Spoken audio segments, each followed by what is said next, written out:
Welcome to another edition of Oral Roberts University Baseball. And this ball is crushed high in the air to left center field. Lombardi's going back on it. He's at the track. He's looking up. Get gone. Baseball, a 3-run shot from Spencer Henson. Golden Eagle Baseball is brought to you by Bailey Ranch Golf Club, Bill Knight Ford, Blue Line Signs. This ball is hit hard to right field. That's got a chance to get out. If it's gone, it's tied. That ball is gone. A home run. We're tied 4-4 on the 3-run shot from Hunter Wilson. Crown Plaza, Don Thornton Cadillac, Eastern Oklahoma Orthopedic Center, Flying T, Jim Norton Toyota. Ground ball hit to the left side. Diving snag made by McMurray. Stands to his feet. Throws to first to end the inning. What a play by Jake McMurray. Lamar Outdoor Advertising, Lexus of Tulsa, Mabry Bank, Mark Allen Chevrolet, Oklahoma Blood Institute. Coffee lines it back at the middle, and it's through for a base hit. They're going to try to score Wilson from second. Fielded in center by Walla. Here comes the throw to the plate. Wilson charging home, and he's saved. The Golden Eagles lead it 3-2 over Oklahoma here in the top of the 11th inning on the RBI single from Isaac Coffey. Robinson Glass, Tommy Nix Auto Group, TTCU, and Whataburger. Hit hard in the air to left center field. That's got a chance. DeBonville going back on it. He's at the track. He's looking up. Get gone. Baseball, a grand slam for Blake Hall. And the Golden Eagles take the lead here in the second inning. First pitch is just moments away, so let's send it out to the ballpark in the voice of the Golden Eagles, Adam Hildebrandt.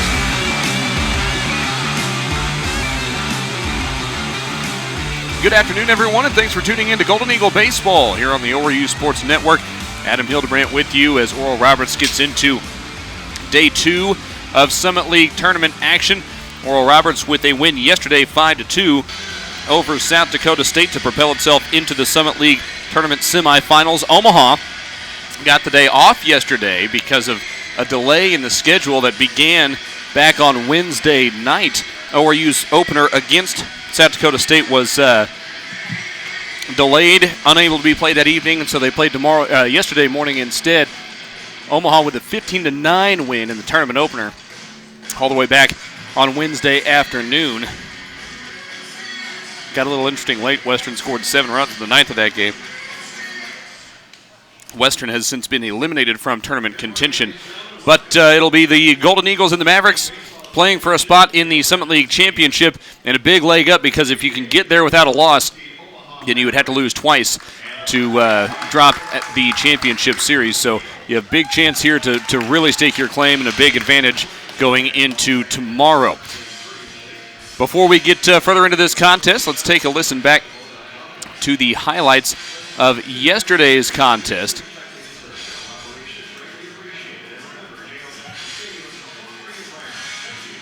As the Golden Eagles again got a 5-2 win over the South Dakota State Jackrabbits. Let's take a listen back to yesterday's contest.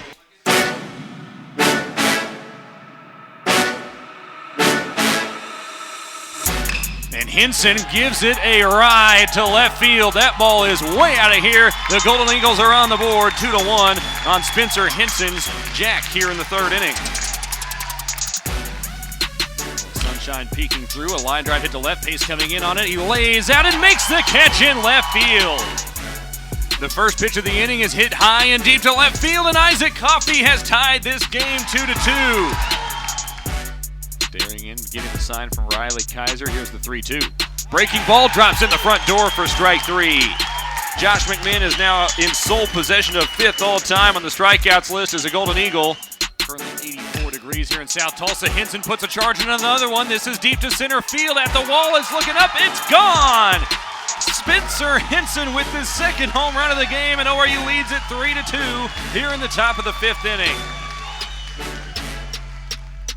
Here's the 1-1, grounded to the left side. McMurray fields at third, throws to second for 1. The turn to first is in time for the double play. All the way around the horn, 5-4-3. The Golden Eagles turn 2, and it's 3-2 Oral Roberts through 5 innings. This is where the team has been building to all year. This ball lifted in the air to left. Fairly shallow for Smith, the left fielder. Wilson tagging. Smith makes the catch. Wilson trying to come home. Here comes the throw from left field. It's just a little bit offline, and it allows Wilson to slide in and make this a 5-2 game on the sac fly from Andrew Pace. going to make it 291. Here's the 0-2. Blows it by him. Strike 3. Josh McMinn into double digits with 10 strikeouts today. 9 of them on swings and misses. He struck out 4 of the last 5 batters he's faced. Those were the highlights of yesterday's contest. ORU getting the win 5-3 over South Dakota State. When we come back in a moment, we'll hear from ORU head coach Ryan Fulmer. This is Golden Eagle Baseball on the ORU Sports Network. The sale is on. Come on in and save at Tommy Nix Chevrolet and Tommy Nix Chrysler Dodge Jeep Ram, both in Tahlequah. Low price always means low payment that fits your monthly budget. Just a few examples. 2017 Jeep Cherokee, $16,900 or $239 a month. 2015 Escape, $15,900 or $225 a month. 2016 Equinox, $14,900 or $211 a month. 2016 Trax, $13,900 or $197 a month. 2012 Cruise, $99.95 or $141 a month. 2017 Spark, $99.95 or $141 a month. Hurry for best selection. Come on in now or see us at TommyNixAutoGroup.com. Check out the Tommy Nix service departments for an oil change and lots of other great services. All are zero down. All are zero down. Subject to prior sale. All incentives applied. 4.99% APR, 84 months with approved credit. Come on in and save huge at both Tommy Nix Chevrolet and Tommy Nix Chrysler Dodge Jeep Ram in Tahlequah. I'm Tommy Nix. My dad won't be undersold. Get excited, Whataburger fans. Our one-of-a-kind mushroom Swiss burger is back. If you love mushrooms, you're going to love this burger. 2 patties, 2 slices of Swiss cheese, 2 layers of mushrooms. These mushrooms are beautiful. It's a really good balance between hearty and savory. That au jus sauce on top. The creamy au jus sauce. It really sets it apart. Just adds flavor that makes you go, wow. It is just absolutely amazing. It's not just a mushroom Swiss burger, it's a Whataburger mushroom Swiss burger. Here for a limited time.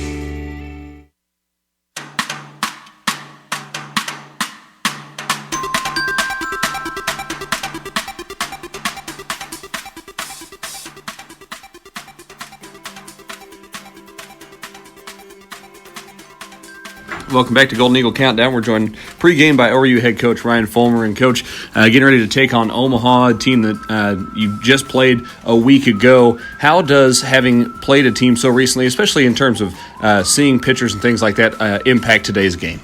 Well, I mean, we didn't see this guy for very long, so it might impact it some. But, man, you get to this time of year, and this will be game number 7 against Omaha, I think. So they know us pretty well. We know them pretty well. So it comes down to which team executes better today.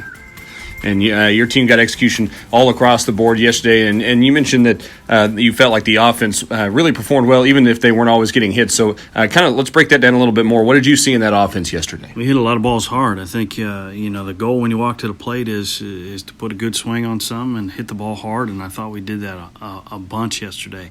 11 line drives out in yesterday's game. So, hopefully that good offense continues. We keep making good swings and good passes. I thought we did a really good job deep in the count. We ran some pitch counts up. I thought we did a good job offensively. So hopefully that kind of execution carries over in today. Just some of those balls happen to get down. That'll be the biggest difference. We talked some yesterday about the improvement of this offense over the course of the year, and the pitching has been growing. It was a young pitching staff, but defensively there were some struggles early on. Do you feel like the team has grown in that area as well? Yeah, we've been good. I mean, you look over the last 4 or 5 weeks, and we've played really well defensively outside of 1 or 2 tough games. So I think our defense has come a long ways. I think offensively we've come a long ways, and hopefully our staff is kind of gelling at the right time as well. Any kind of X factors, thoughts on today's game? No, try to go out and play well. That's it. I think, you hear me, it's pretty bland and it's pretty coach speak, but honestly, that's where your focus goes to, just finding a way to go out and play well and execute and do the little things inside the game, and feel like if you do those things, you got a chance to win. So are you head coach Ryan Fulmer. Coach, thanks for the time. Thank you. Back with more in just a moment. You're listening to Golden Eagle Baseball on the ORU Sports Network. And we will, in fact, keep it right here as we are just about to get underway. Let's get to the starting lineup for the Omaha Mavericks today, playing as the away team in this contest here in the semifinals, though they are the top seed in the tournament. Keel Crumweedy will lead off and play shortstop. Parker Schmeckel hitting second and playing left field. Brett Bonar will hit third and catch. Grant Saponchik hitting cleanup is the DH today. Ben Polinsky will hit fifth and play right. Thomas DeBonville hitting sixth and playing center field. Jack Lombardi hitting seventh and playing second base. Braden Rogers hitting eighth and playing first, and Braden Eckhout will hit ninth and play third. Again, that's Crumweedy, Smeckel, Bonar, Saponchik, Polinsky, DeBonville, Lombardi, Rogers, Eckhout. And Matt Gaskins delivers the first pitch. It's up and inside to Keel Crumweedy. The defense for the Golden Eagles, Kaiser behind the plate. Hinson at first, Wilson at second, Martinez at short, McMurray at third, Payson left, Holland center, and Swift in right. It's McMurray to make a play on this grounder over at the third base bag. Delivers a chest-high throw over to Spencer Hinson for out number one.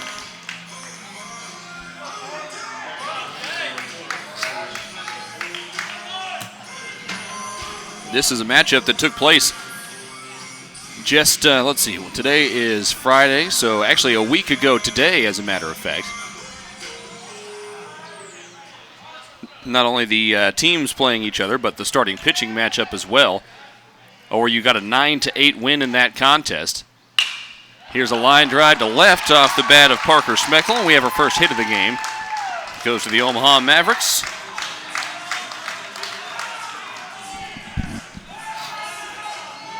One out, one on for Omaha here in the top of the first. We're scoreless.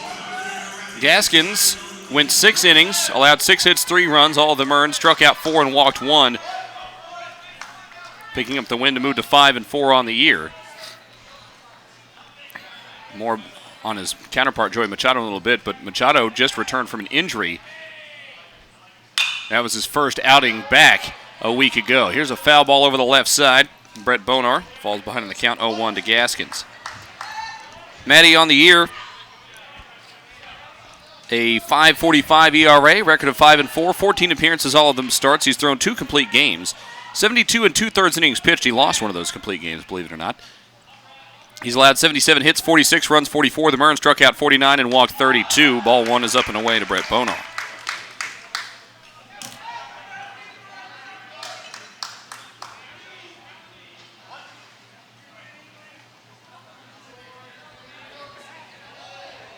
So a 1-1 count here. Runner on first. Scoreless in the top of the first. Bonar takes just outside. Looked like maybe a changeup that just drifted off the plate there. And the count goes to 2-1 in favor of Bonar at the plate. Gaskins looking for that ground ball here right at an infielder. Instead he gets a foul ball back to the netting. And the count goes to 2-2.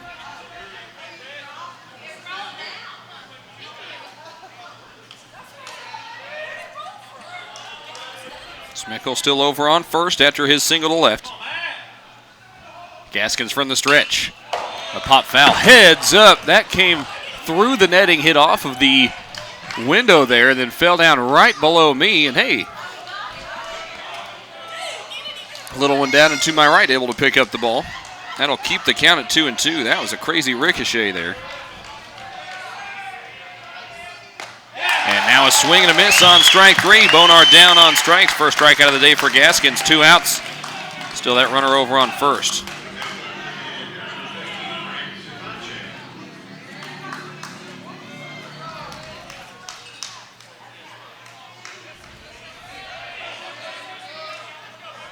Brings up Grant Saponchik. Saponchik, a right-handed hitter in the DH role today. Slightly open stance all the way in the back of the box. And he swings through strike 1.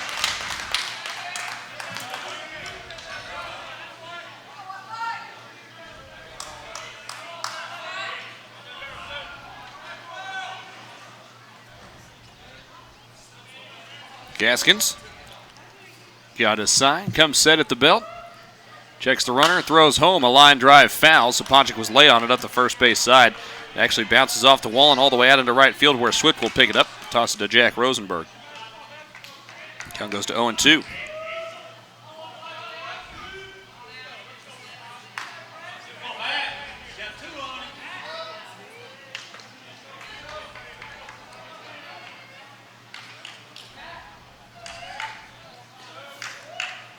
Oh-2 count.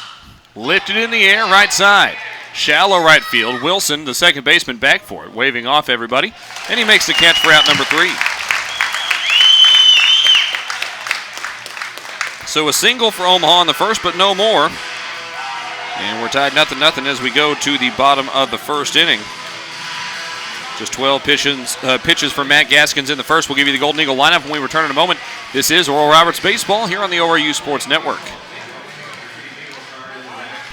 Windshield store. Hello, sir. This is the police, sir. I need a new windshield, and my insurance company told me to call you. Oh, yeah, the insurance company. They send all their windshield claims over here. It's a little deal the home office set up. Sounds like steering to me, sir, and that's against the law, sir. People have the right to get their windshields replaced anywhere they want to. Well, then if I send everyone over to Robinson Glass, I'd be okay. Actually, I just send them to RobinsonGlass.com. Heck, Robinson Glass does better work than we do anyway. They use better materials, they have a nationwide warranty, and they do a lot of other stuff we don't do. Shower doors, mirrors, commercial and residential glass repair. I remember one time the neighbor kid threw a boomerang and it winged the cat, broke a window, and stuck in my mom's windshield. Robinson Glass came out and fixed everything good as new. Well, except for the cat. Why is that, sir? He was already fixed. I see.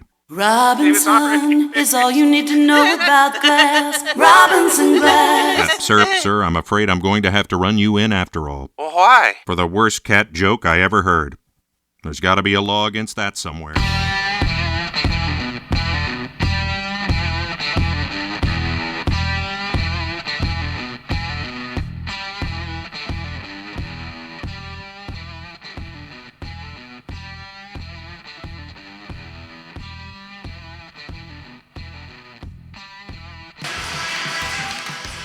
Scores tied 0-0 as we go to the bottom of the first. Here's the Golden Eagle lineup. Jake McMurray leading off, playing third. Hunter Wilson will hit second and play second.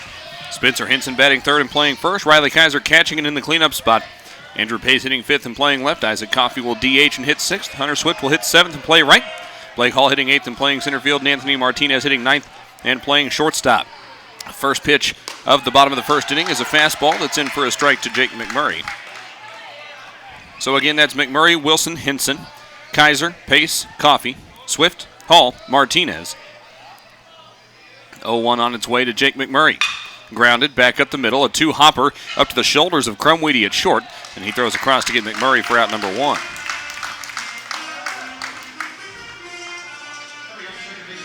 That'll bring up Hunter Wilson with one down and nobody on. The defense for Omaha today. Bonar behind the plate. Rogers at first. Lombardi at second. Crumweedy at short. Eckhout at third. Smeckel in left to Bonneville in center, and Polinsky in right. Both of these teams pretty well sticking with the lineups that we saw them use a week ago in Omaha.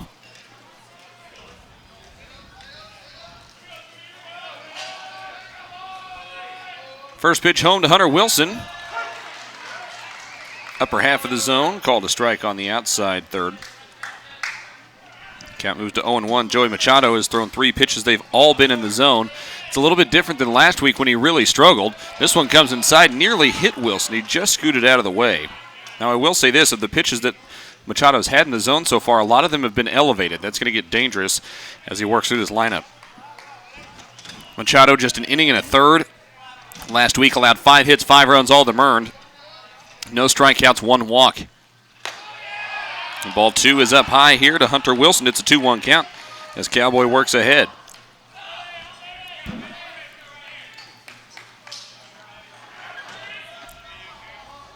One down. Scoreless in the first. Here's a liner back up the middle and into center field for a base hit.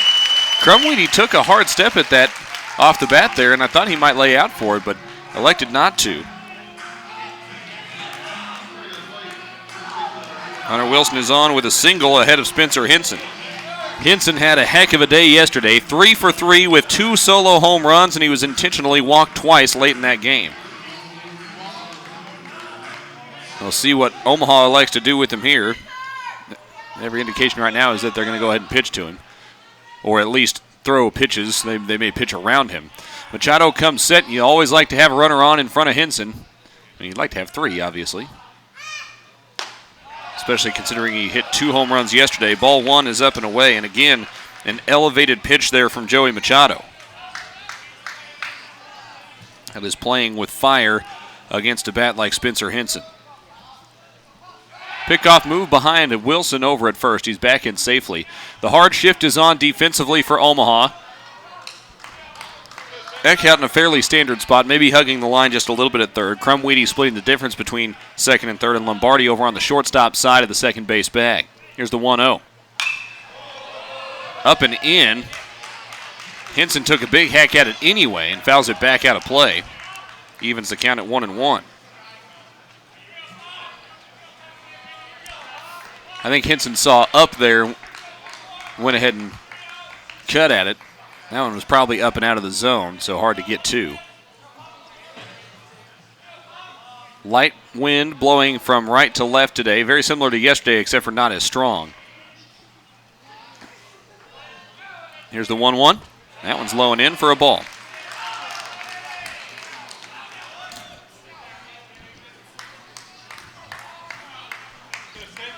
Wilson, the team leader in stolen bases on the year, 12 for 12. No one else had more than 5. That was Hunter Swift. Breaking ball misses away, and it's a 3-1 count here to Spencer Henson.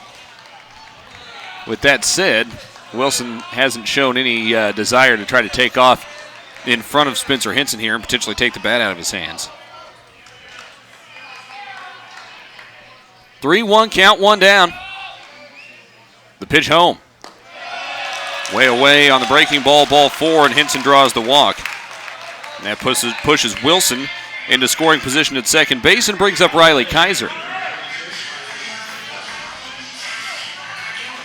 Kaiser went 1 for 4 yesterday with a single and an RBI on a walk. But of his first 3 at-bats in which he went 1 for 3, he hit the ball very well all 3 times. Just hit it right at guys in 2 of those instances.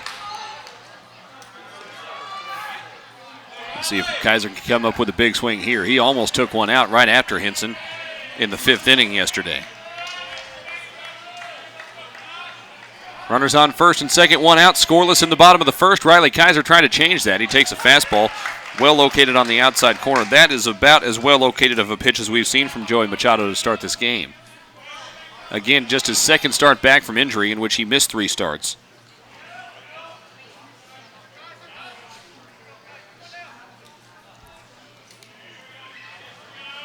Kaiser, redshirt junior out of Verdigris. Spent some time at NEO before coming here and putting on a Golden Eagle uniform. Strike 2 is called. Kaiser started his hands, took it on the outside edge, and the call went against him. He didn't look super pleased with it, but still a chance to battle up here. 0-2 count, 1 down. Andrew Pace waits on deck. A lot of room on the left side of the infield. Crumwee, the shortstop, shading over towards the bag. Perhaps trying to hold Wilson on. Here's the 0-2.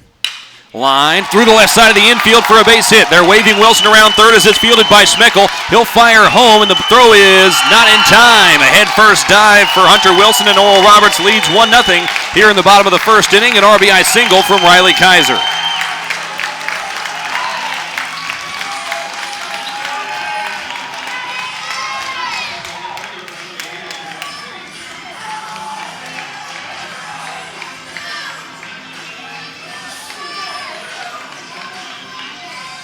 Looked like that might have been a breaking ball that backed up on Machado a little bit. It kind of hung on the inner half of the zone.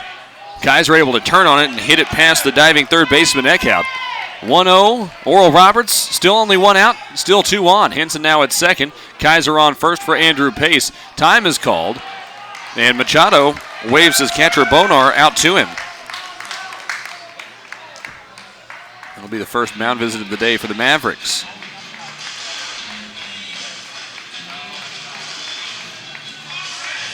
They're actually having a long conversation there at second base right now. Rather on the pitcher's mound, excuse me.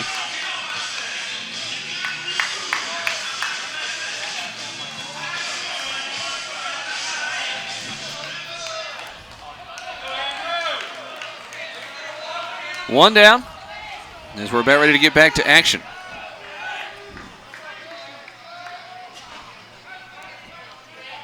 Andrew Pace waits. Swings a looping liner into shallow center field, and it is down for a base hit. They're going to try to score Henson. Here comes the throw from center field. It's going to be close. Henson dives, and he is out at home plate.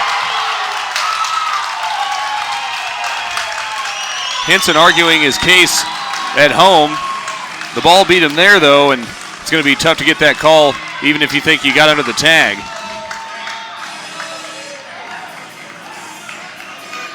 Pace with the single into center. But Spencer Henson retired at home on the 8-2 outfield assist. 2 down.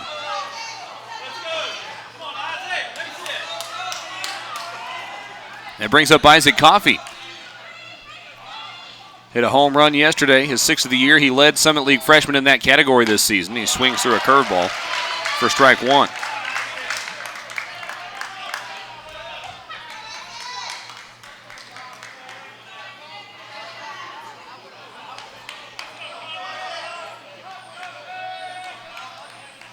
Still runners on first and second, 2 outs, 1-0 ORU. Bottom of the first inning, Machado delivers. That one caught the outside corner for a strike as well. Count goes to 0-2.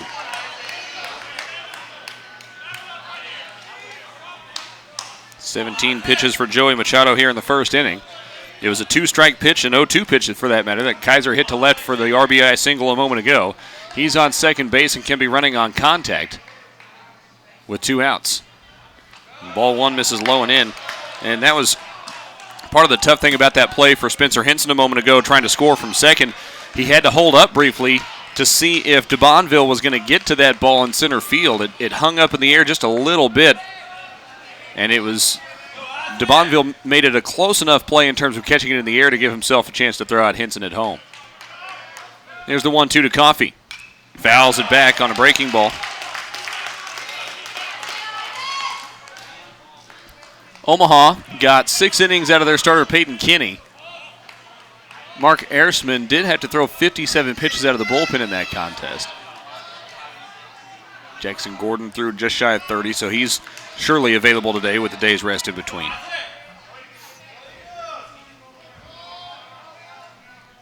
Ground ball back up the middle, and it's through into center field. Kaiser being waved around third. It's fielded in center by DeBonville. Here's another throw to the plate. This one is not in time, and ORU leads it 2-0 as Riley Kaiser slides in feet first over home plate here in the bottom of the first inning. Isaac Coffey with a nice swing there, and the freshman doubles the Golden Eagle lead.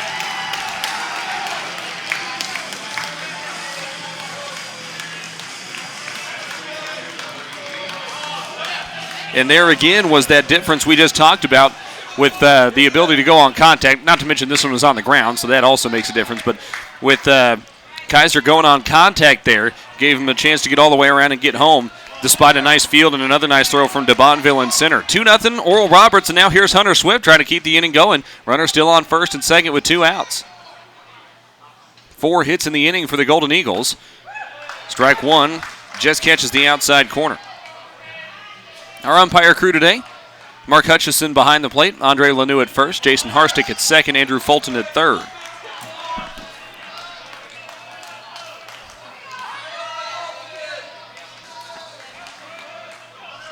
Oh, 1 count, 2 down.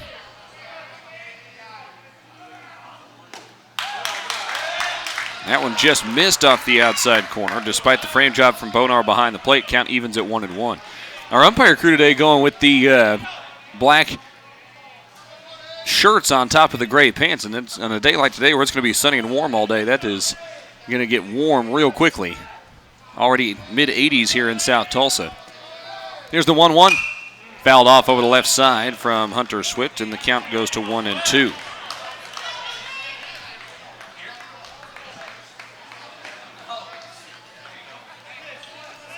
Swift's parents made the drive up from the Kansas City area, where he's from, to Omaha last week to catch some Golden Eagle baseball.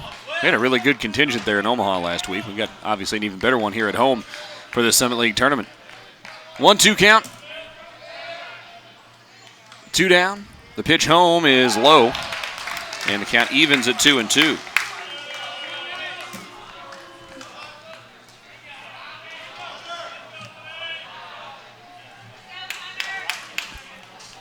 Nothing. Or are you trying to extend that lead even further here in the first inning? A 2-2 count to Hunter Swift. Holding the bat well above his head over that left shoulder. Grounded to the right side, right at Lombardi at second. He fields it cleanly and flips it over to first for out number 3. But ORU gets 2 runs in the inning. Excuse me, 3 runs. Yeah, 2 runs in the inning. On 4 hits, no errors, and 2 left on. And after 1, Oral Roberts leads Omaha 2-0. 5, 6, 7 hitters due up for the Mavericks when we return. This is Golden Eagle Baseball on the ORU Sports Network. Here's how you can put in just a little effort and help our schools in a big way. Just switch your checking account to TTCU Federal Credit Union. It's easy. And every time you use your School Pride card, TTCU donates to our schools. They've given more than $1 million so far, and they're the only ones doing that. With approved credit, some restrictions apply. TTCU is federally insured by NCOA, TTCU Federal Credit Union. So switch to TTCU and be that person who's helping make a difference for our schools. The constant energy, the tight turns and bustle of the city. Some survive it, others were made to conquer it. The first ever Lexus UX and UX F-Sport crossovers are crafted for those who were made for the city. UX, starting at $32,000. See Lexus of Tulsa, 4210 South Memorial. MSRP excludes delivery, processing, and handling fee of $1,025, which may be subject to change at any time. Excludes taxes, title, license, and optional equipment. Dealer price will vary.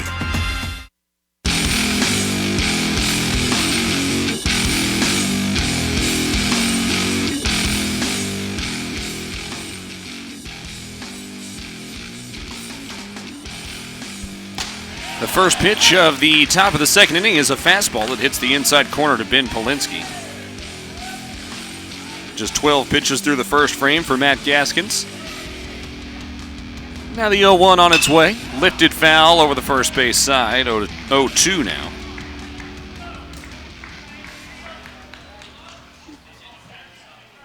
Polinsky was 2 for 3 with 3 RBI and 3 runs scored in Game 1 of the tournament. Had a home run in that game as well. He takes ball 1.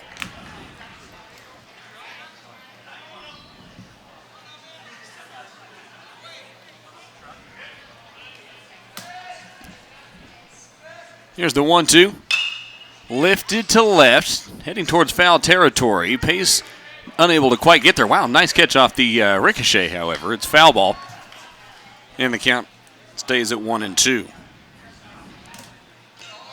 The Golden Eagles, with the win yesterday, moved to 63-3 all-time in the Summit League tournament.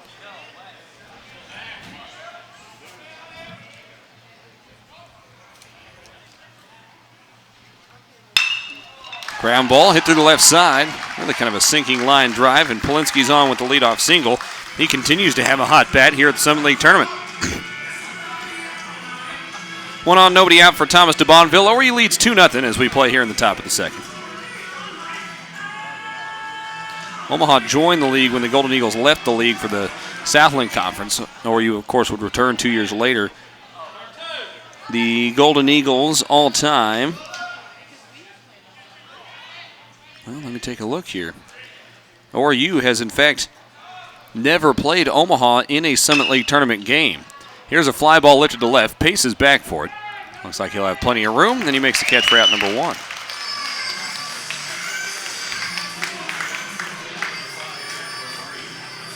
So this is, in fact, the first ever meeting between these two in Summit League tournament play. Omaha did not make the tournament either of the last 2 years.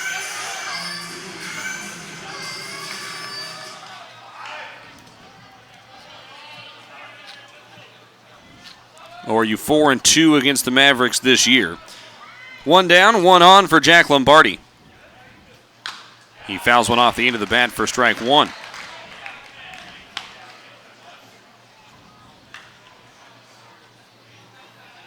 ORU now 24-6 all-time against the Mavericks. Golden Eagles won each series 2-1 this season. The one here in Tulsa and the one up in Omaha as well. Good looking pitch. Apparently missed just inside. The count is even at 1-1.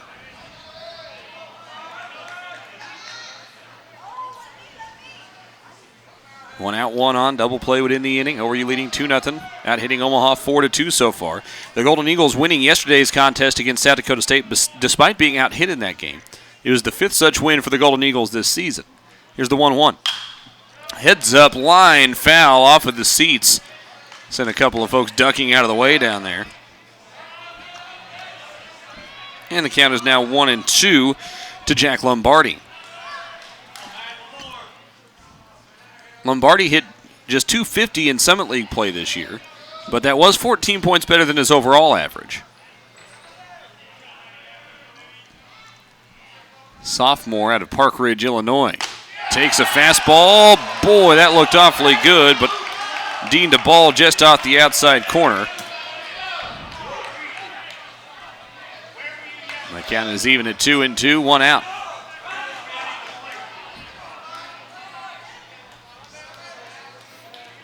Black jerseys, red numbers and letters with white trim for Omaha today over gray pants as a pop fly is hit to the first base side, foul territory. Spencer Hinson working his way to his left to get it and makes the catch for out number 2.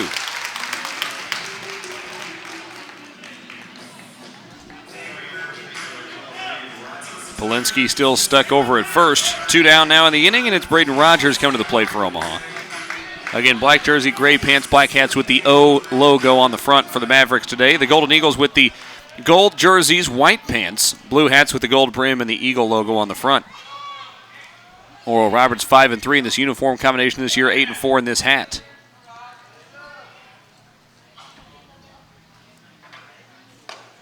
Strike one is in there to Braden Rogers.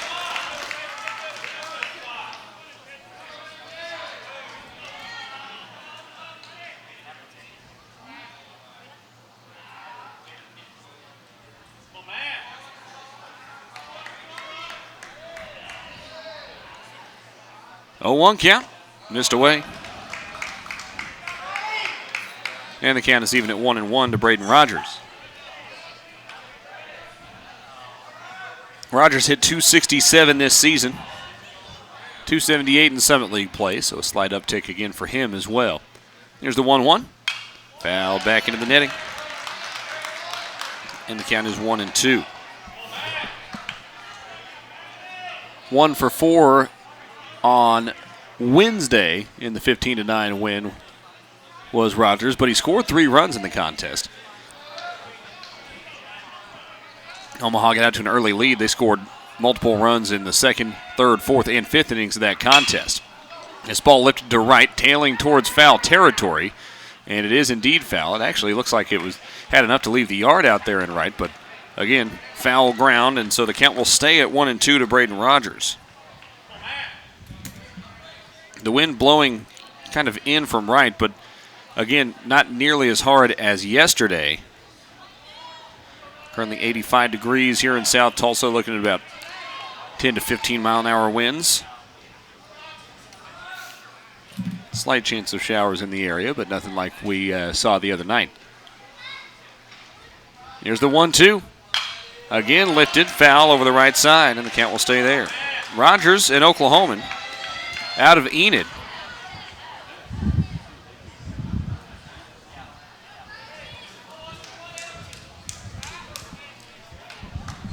Steps back in against Matt Gaskins. Enid was getting some rain earlier today, it looked like. The whole north central part of the state's been getting rain about every day for the last week. Here's the 1-2. Breaking ball, called a strike on the outside corner, and the backwards K retires Braden Rogers. 2nd strikeout of the day for Matt Gaskins. And he works around a leadoff single. No runs, 1 hit, no errors, 1 left on. 2-0 ORU as we go to the bottom of the 2nd. 8-9 hitters due off when we come back. This is Golden Eagle Baseball on the ORU Sports Network. In business since 1902, Lamar Outdoor Advertising is the largest outdoor advertising companies in the world. Locally operated in Tulsa, Lamar provides full-service sales and creativity to target your audience. More than just traditional billboards, Lamar is also Tulsa's largest digital advertising company. So the next time you look up and see an ad from Lamar Outdoor Advertising, ask yourself how Lamar can help your business. Give them a call at 918-665-1755. Lamar, we are outdoor. Car buyers, if you're even thinking about buying a new or pre-owned vehicle, there's only one name you need to know. Jim Norton Toyota. Log in at jimnortontoyota.com or go see them today at 9809 South Memorial to shop an incredible selection of award-winning Toyotas, plus an incredible selection of late-model, barely driven pre-owns. Plus, at Jim Norton Toyota, you'll always get a lifetime engine warranty at no extra charge. So log on to jimnortontoyota.com for all the details. Hurry to Jim Norton Toyota, 9809 South Memorial, where T-Town gets Toyota.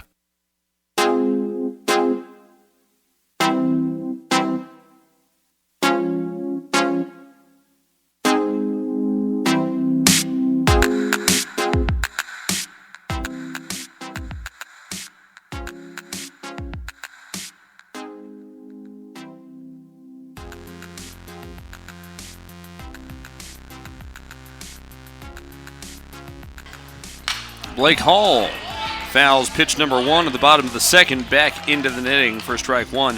ORU scored 2 in the first inning, sending 7 to the plate in the process, and they forced Joey Machado to throw 25 pitches. An awfully good start against the Mavericks starting pitcher today, who misses low and away with ball 1 and evens the count at 1-1. Machado on the year, a .457 ERA, 5-2 record. He has made 12 previous appearances, all of them starts. Been a part of 3 shutouts. He gets a swinging strike 2 on a pitch on the outside half. Machado, 61 innings pitched this year, 60 hits allowed, 31 runs, all of them earned, struck out 61 and walked 25, a .258 average against him. 7 home runs allowed is the most on the Mavericks team this season. Here's a hard ground ball to the left side. It's backhanded by Crumweedy. He makes the long throw across the diamond to get Blake Hall for out number 1. If that ball hadn't been hit so hard, I think Hall probably beats that throw, but he got it pretty good, and Crumweedy made a smooth play over at shortstop.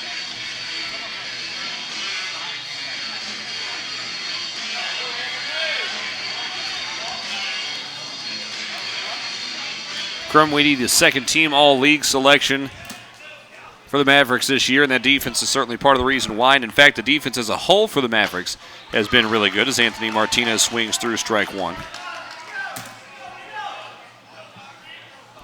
Omaha's fielding percentage of .983 is not only the best in the league, it's the best in the country this year. Here's the 0-1. And with some of the surfaces you have to play on in the Summit League, that is an incredible number. For perspective, ORU's fielding percentage was second in the league at .971 and 105th in the country. So that's 104 spots better, but just 1 spot better in the league. Ball 1 missed outside. It's a 1-2 count now to Martinez. Machado threw his windup. Liner right at the third baseman. That count for out number 2.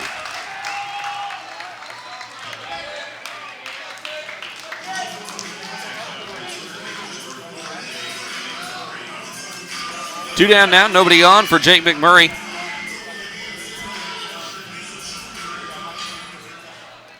McMurray, ground ball back up the middle, fielded by Crumweedy. He was retired to start the first inning. 2-0 Golden Eagles. Bottom of the second inning as ball 1 misses up high to McMurray.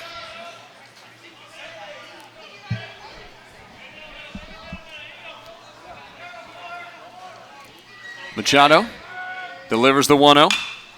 That's hacked on, popped up right side. Trying to get out of play, and it will. It's up on the roof here up the right side. Count is even at 1-1 to Jake McMurray.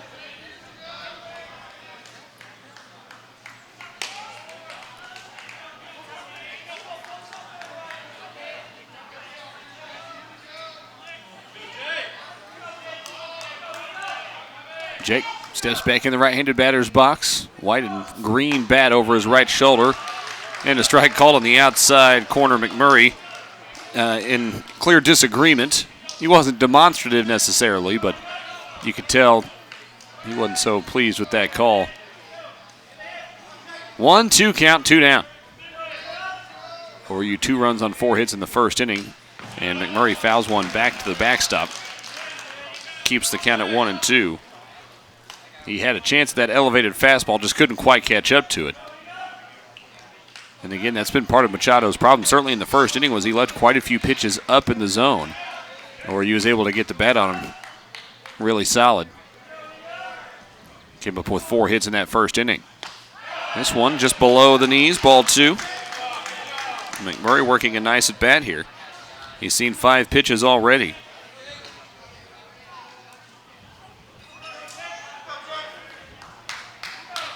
2-2 on its way. Grounded back up the middle, very similar to his first at bat, fielded by Crumweedy, and he throws on the run over to first to get McMurray for out number 3. So ORU down in order in the second. No runs, no hits, no errors, nobody left. 2-0 Golden Eagles as we head to the third. 9-1-2 hitters due up for Omaha when we come back. This is Golden Eagle Baseball here on the ORU Sports Network. At Mabry Bank, we know it's not just about loans and deposits. It's about being part of something bigger. Community. Mabry Bank is active in our communities and proud to support the academic and athletic achievements of our students. From educational scholarships to parades and tailgate parties, we're proud to support the students, teachers, coaches, and parents. This long-standing commitment to community has been part of the bank's mission for 4 generations. Mabry Bank. Solutions for life. Member FDIC. Nothing improves business like creative visuals. Blue Line Signs can help produce logos, signs, banners, trade show displays, and even vehicle wraps that can help take advertising anywhere you go. Stop by their showroom today, located at the 8200 Trade Center on 41st Street, just east of Memorial, or visit BlueLineSigns.com for more info.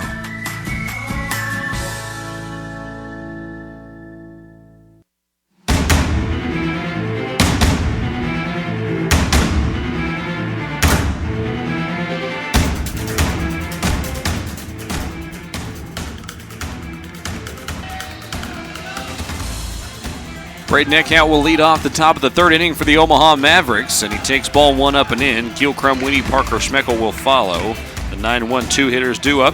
That's just pitch number 30 for Matt Gaskins as we get into the 3rd inning here. Second pitch of the inning is lifted to shallow right center field. Wilson back for it, still backpedaling, and he makes the catch. Whoa! Hunter Swift came in late. Nearly bumped into him, but everybody's all right. Eckhout retired on the fly out to second base. 2 pitches, 1 out for Matt Gaskins here in the top of the 3rd inning. Keel Crumweedy steps to the plate, grounded out to third base in his first at bat. Leading off the game. 2-0 Oral Roberts. Both of those runs coming in the first inning. Here's a hard hit ball to right field. Swift kind of went around in a big circle and ended up coming back in for it. That ball was essentially hit right at him, but initially it looked like it might carry over his head. The wind kind of held it up. Swift made a track back around, back to the baseball. 2 down for Parker Schmeckel, nobody on base. Again, 2-0 Golden Eagles here in the top of the 3rd. First pitch home. A fastball in there for strike 1. Schmeckel with a single to left in his first at bat.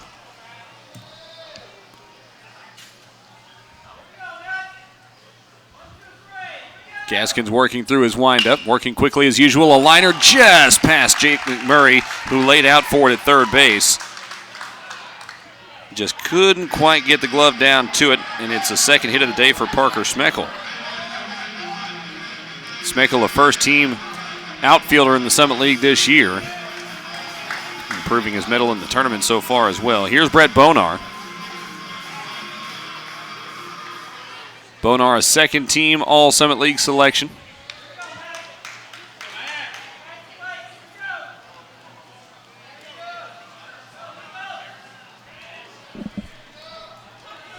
Two down, runner on first. Ball 1 is up and away.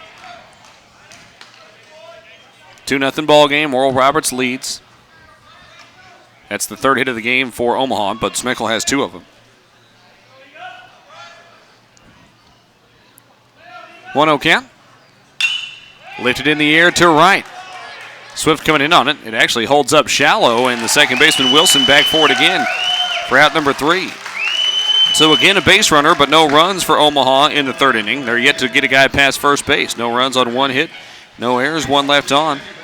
Only 6 pitches in that frame for Matt Gaskins, and we go to the bottom of the 3rd with Oral Roberts leading 2-0. 2, 3, 4 hitters due up when we come back. This is Oral Roberts Baseball here on the ORU Sports Network.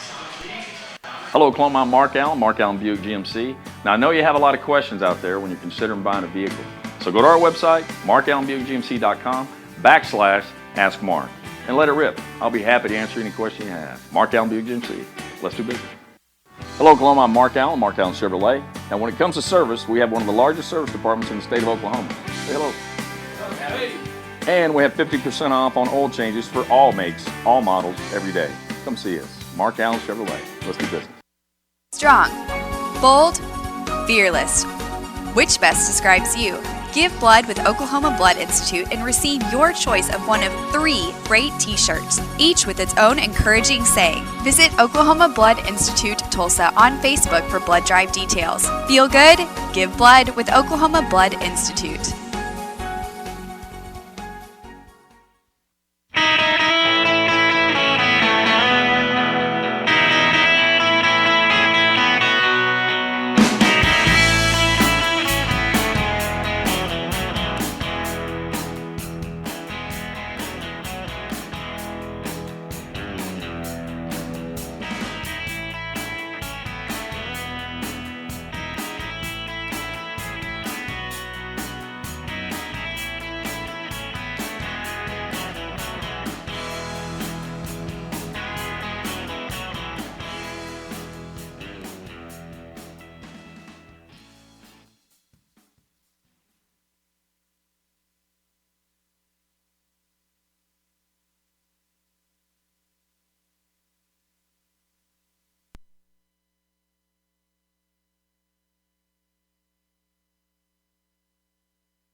Hunter Wilson leading off the bottom of the 3rd inning for the Golden Eagles, 2-0 Oral Roberts. A 1-1 count to Cowboy, and the pitch home. Hit hard to left field. That one sends Smeckel back a few hard steps, but slows up and makes the catch at the warning track for out number 1.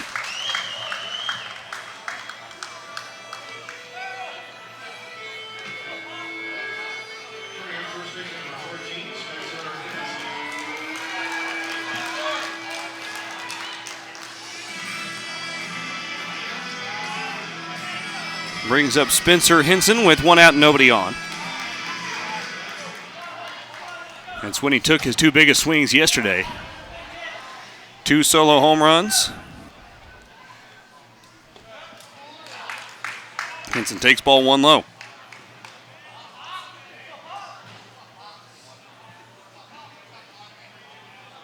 Spencer a walk already today, his 3rd walk of the tournament. Chops this one foul over the third base side. Henson now up to 47 walks on the season. 44. His on-base percentage is now .516. Here's the 1-1. Big hat and an elevated fastball swung through it for strike 2. Only the first baseman on the right side of the infield again here. And the pull shift has actually gotten even stronger. Crumweedy is much closer to 3rd than he is 2nd, and the second baseman is almost in a normal shortstop position. Here's the 1-2. Swung it on and missed, strike 3.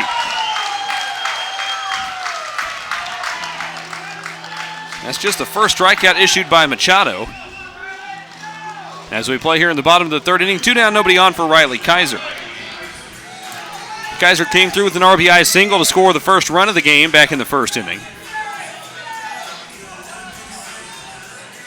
Coffey would drive one in as well in the 1st to make it a 2-0 margin. That's where we stand here with 2 outs and nobody on, bottom of the 3rd. Or you out hitting Omaha 4-3 so far. Ball 1 is up and in.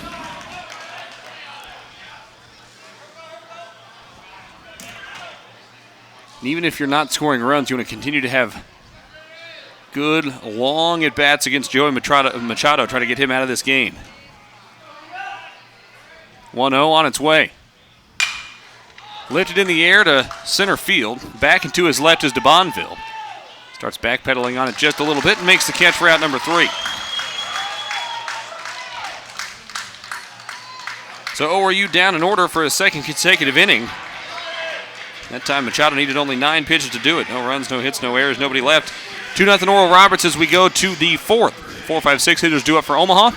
This is Golden Eagle Baseball on the ORU Sports Network. In business since 1902, Lamar Outdoor Advertising is one of the largest outdoor advertising companies in the world. Locally operated in Tulsa, Lamar provides full-service sales and creativity to target your audience. More than just traditional billboards, Lamar is also Tulsa's largest digital advertising company. So the next time you look up and see an ad from Lamar Outdoor Advertising, ask yourself how Lamar can help your business. Give them a call at 918-665-1755. Lamar, we are outdoor.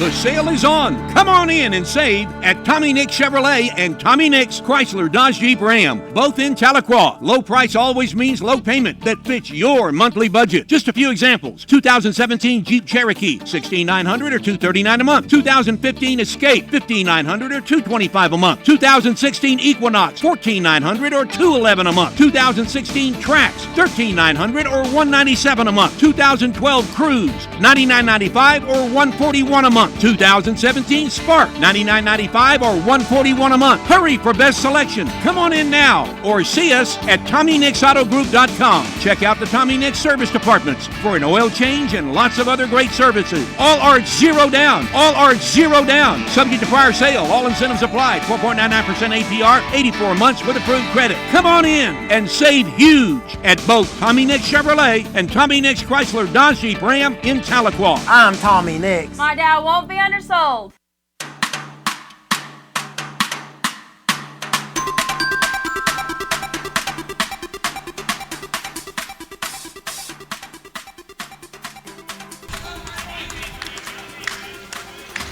Ball one starts the top of the fourth inning to Grant Saponchik. 2-0 Oral Roberts leads Omaha. Now a grounder up the third base side. Foul. Evens the count at 1-1. McMurray made a faux play on it. Over there behind the third base bag. Saponchik, Polinsky, DeBonville due up.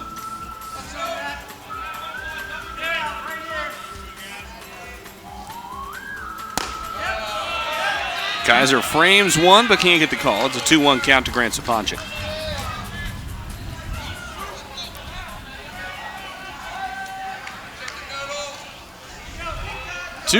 No outs, nobody on. Top of the fourth inning. Jam shot, pop up, third base side. Going to be a tough play for McMurray. Actually, he had more time than I thought. And on the run, makes a play for out number one in foul territory. Initially, I didn't think that ball was going to hang in the air that long.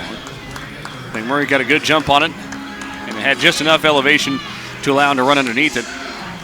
Initially, I thought he might have to make a dive or an effort of some sort in that way. That wasn't necessary. One out, nobody on for Ben Polinsky. A single through the left side of the infield in his first at bat. Fastball hits the outside corner at the knee, strike one.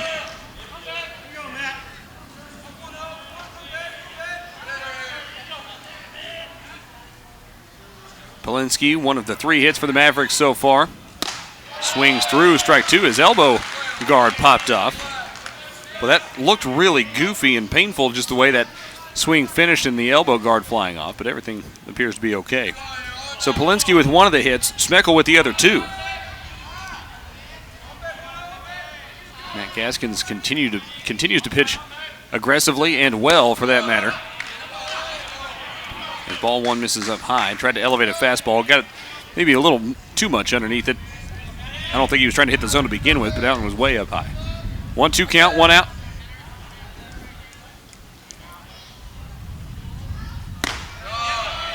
That one stayed in the hand just a little bit too long. Fastball misses low and away, ball two.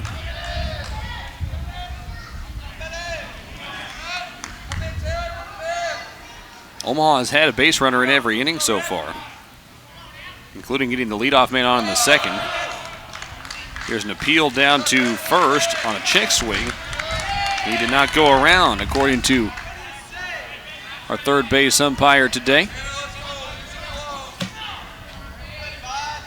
Excuse me, our first base umpire, Andre Lanoux. Full count, one out, the pitch home. Grounded to the left side, foul.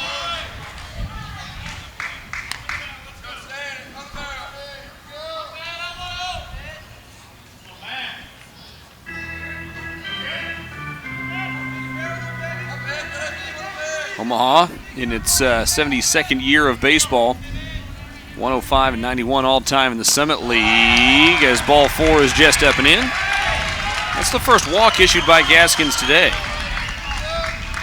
Polinsky is on for a second time. It brings up Thomas DeBonville. 2-0 Oral Roberts leads here in the top of the fourth inning.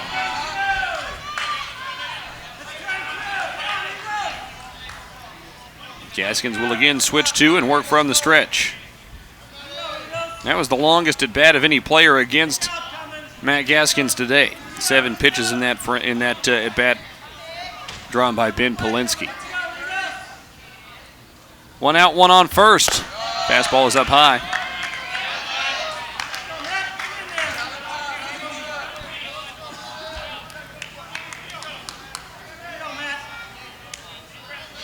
Gaskins has slowed his pace a little bit.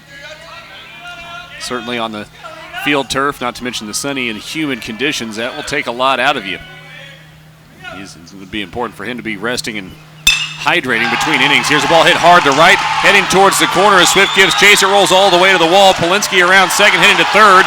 It bounced goofily on the wall. Now DeBonneville trying to get three. Here's the throw behind him at third base. He's in safely. It's a one-out triple, and it drives in a run, 2-1. Omaha has cut into the deficit.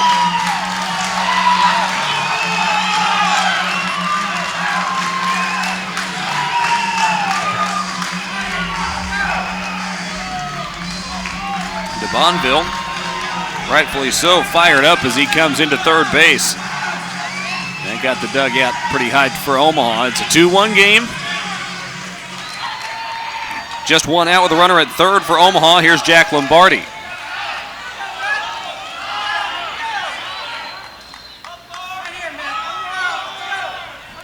First pitch home, in for a strike. Lombardi popped out to first in foul territory in his last at bat.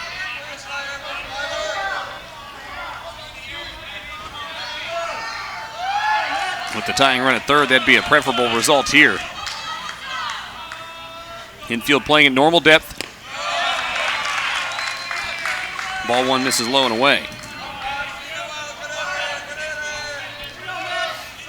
So a grounder, unless it's hit hard, probably right at McMurray at third. Chances are a ground ball would tie a run, or tie the game here. Here's the 1-1. That one drops into the zone on a breaker, strike two.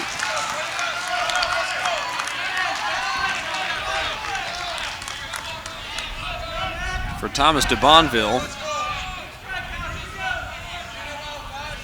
that is his sixth triple of the year.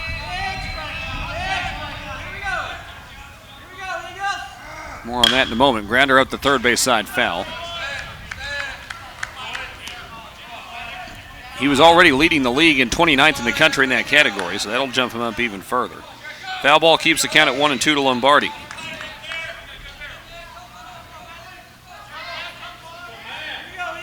Omaha's second in the league in runs with 300 this season. Third in the league in scoring at just shy of 6 runs per game. A foul ball back to the backstop keeps the count again at 1-2. Gaskins trying to find a way to put away Lombardi, preferably without letting that runner score from third, and give himself a chance to preserve the lead here. 2-1. Oral Roberts still leading, top of the fourth. Summit League Tournament semifinal. Winner moves on to the championship tomorrow. Loser will have to play another game against South Dakota State later this afternoon. Here's another foul ball back into the netting.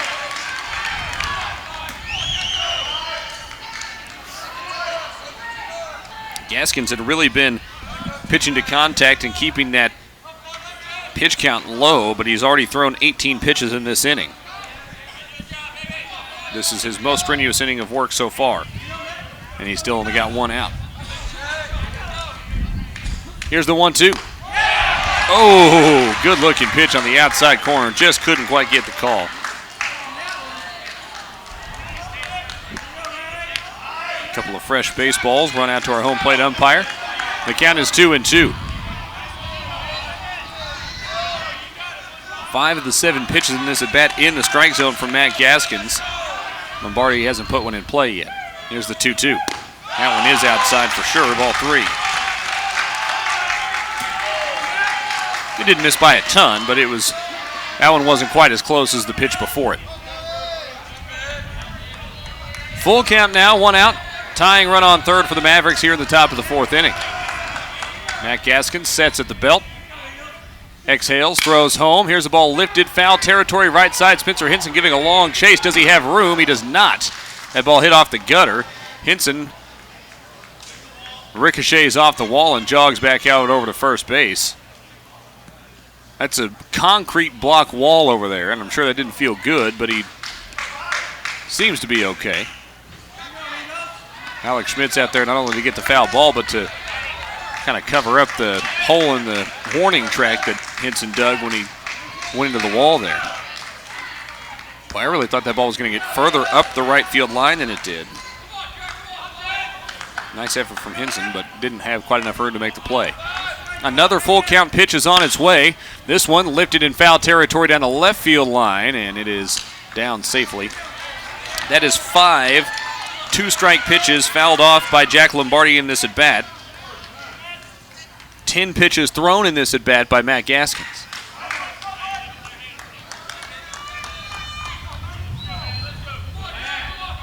Who will win the battle?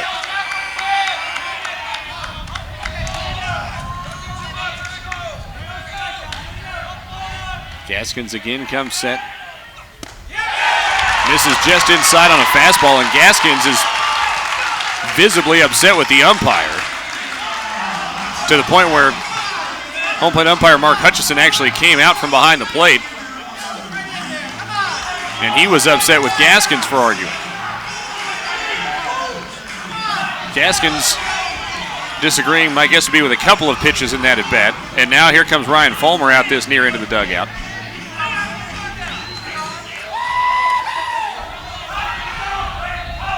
I don't know that Coach Fulmer was upset with the calls as much as the umpire's reaction to Matt Gaskins.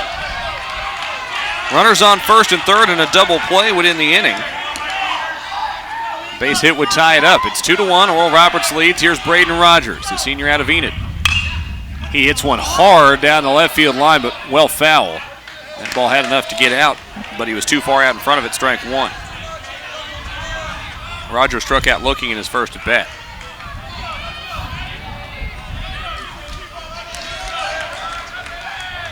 It's DeBonville on third. He had the RBI triple a moment ago. Jack Lombardi draws the walk to get down to first. Gaskins picks off over to third, and DeBonville sticks his right foot back over to the bag. I think that's the first time we've seen a pickoff move to third base this year.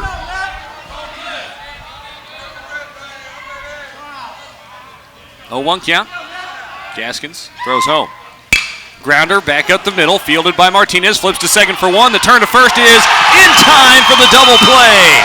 Rogers dove in head first, but couldn't beat the throw, and the Golden Eagles get out of the inning with a 6-4-3 twin bill. And that could be a major momentum shifter there. The Golden Eagles preserve the lead. 1 run just 1 hit in the inning. No errors. And 1 left stranded for Omaha. Through 3.5. ORU leads at 2-1. 5, 6, 7 hitters due up for the Golden Eagles when we come back. This is Oral Roberts Baseball on the ORU Sports Network.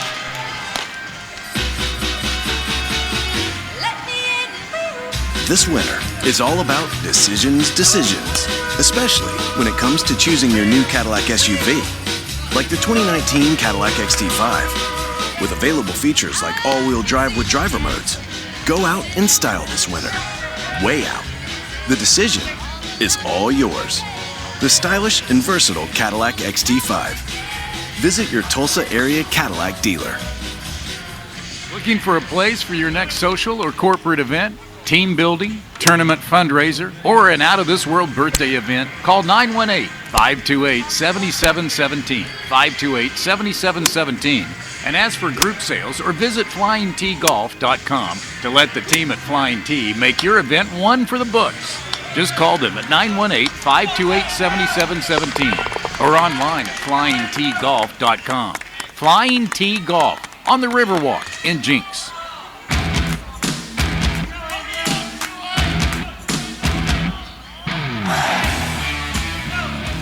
Andrew Pace leads off the bottom of the 4th inning and takes a strike on the outside corner. And that is the pitch that Matt Gaskins was upset that he did not get called in his favor. That is basically the same pitch that Gaskins was fired up on, except for it went against Andrew Pace. Here's the 0-1. It's up and away. That's 50 pitches now for Joey Machado. ORU leads at 2-1 as we play here in the bottom of the 4th. 2 runs in the first for ORU, 1 in the 4th for Omaha. Gaskins getting a little help from his defense to get out of that inning. Pace takes another fastball, low and outside, well, on the corner and at the knees. Strike 2. And that one, I totally agree, is a strike.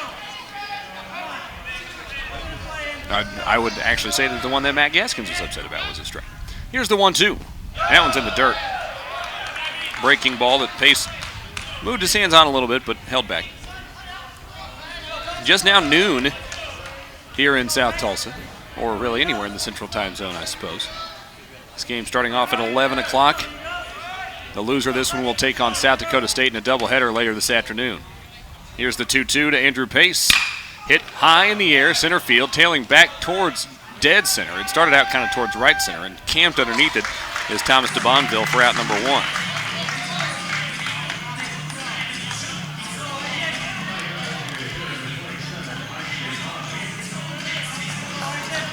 Matt Gaskins is at 60 pitches through 4 innings. Ideally, you'd like to get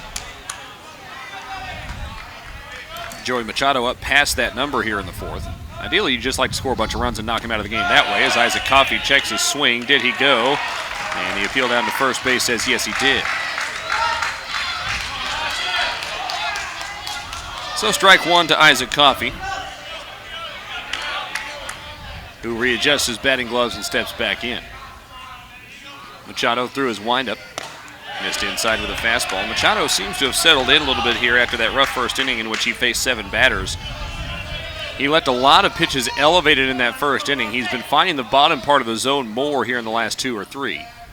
Oh, not so much there. That one came inside. It hit Isaac Coffey in the left arm. And the hit by pitch sends him down to first. That's the first base runner since the first inning for Oral Roberts, and we'll see if it gets something going here. Hunter Swift steps to the plate. Ryan Fulmer out of the dugout on the far end to throw some signs out. Swift a grounder to second in his last at bat. We've not seen Swift take the ball the other way quite as much recently, although his production hasn't dropped off a ton. Swings through strike 1. Swift comes into this game hitting .277 on the year. 10 extra base hits, including a couple of home runs. Breeze has shifted to blow straight in from center field right now.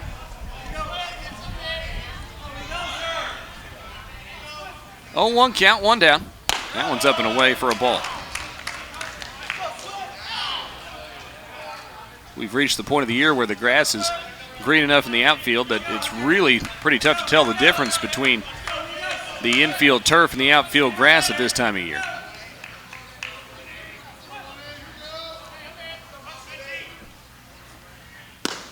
One misses outside on the fastball, and Swift climbs ahead.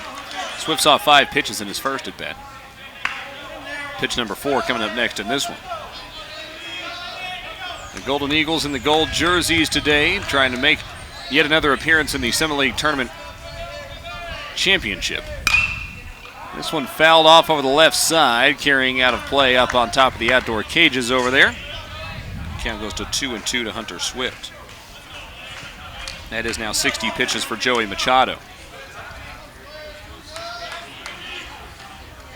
The Golden Eagle bullpen pretty much at full strength, courtesy of an 8-inning outing from Josh McMinn yesterday in which he was stellar. Gave up only 2 runs, struck out 10.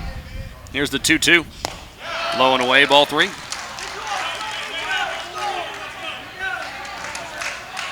If I remember correctly, Swift is up to 5 games this year with multiple walks drawn, so he's been a very patient hitter.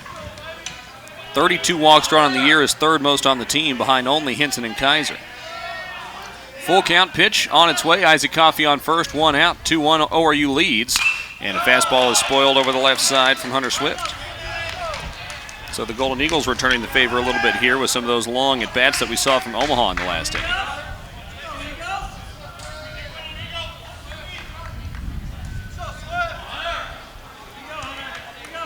Each team with 4 hits so far, the Golden Eagles with the 1-run advantage, though. Coffey, a fairly modest lead over at first base. The infield, a double play depth. Foul tip, strike 3, caught by Bonar behind the plate. Second strikeout issued by Machado, 2 down for Blake Hall.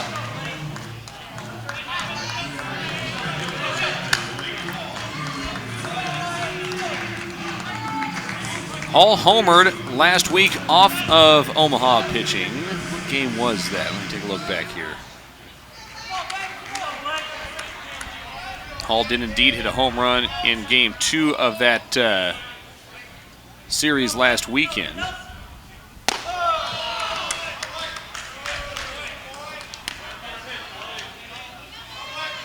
And as I take a look back here, he did not hit the homer off of Machado. He did double off of Machado in that game, driving in a run.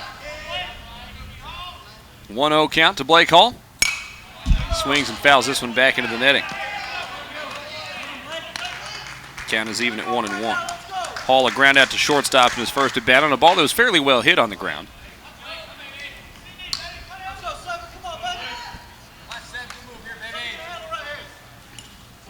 All going with the high socks, white socks, blue stirrups over the top. Here's the 1-1. That one's up high on the fastball. And it's 2-1. Same as the Golden Eagle lead as it stands right now.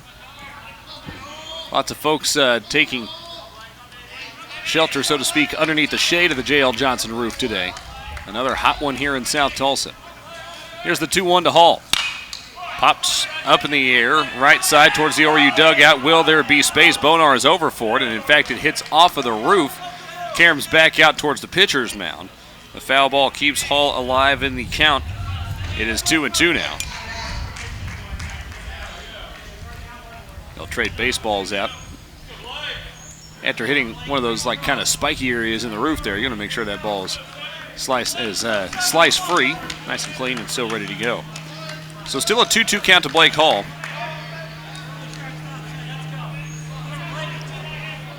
Machado comes set at the belt. Throws home. Heads up. Hall ducking out of the way. The count's full.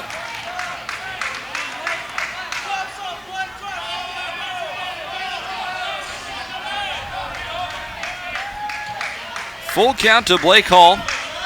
The runner on first is Isaac Coffey. Here's the payoff pitch from Machado. Coffey on the move. A ball popped foul right side and up and out of play over into the Roby party deck area.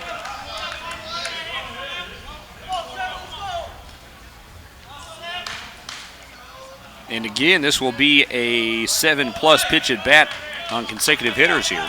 Pitch number 70 is coming up for Joey Machado here in the 4th inning.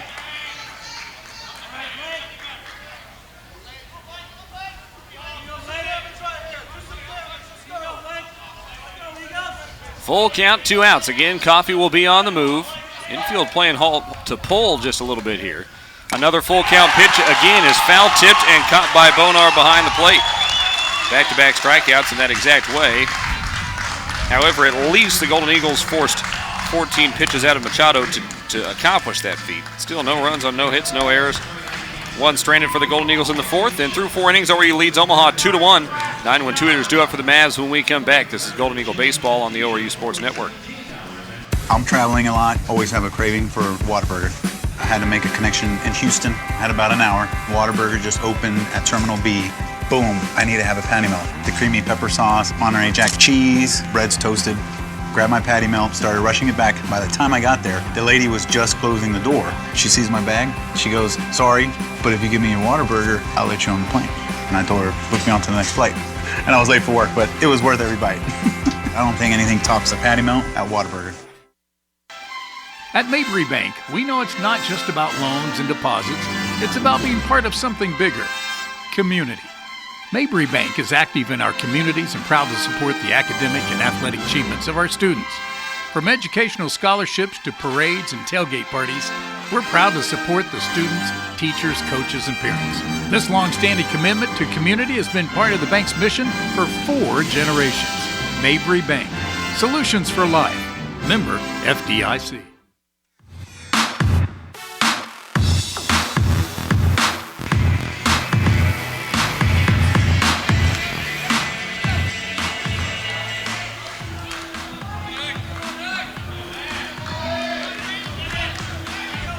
Two to 1, Oral Roberts leads Omaha.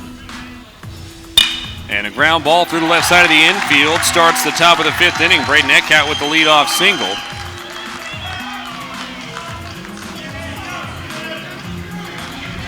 right off the bat, Omaha trying to put some pressure on here in the 5th inning.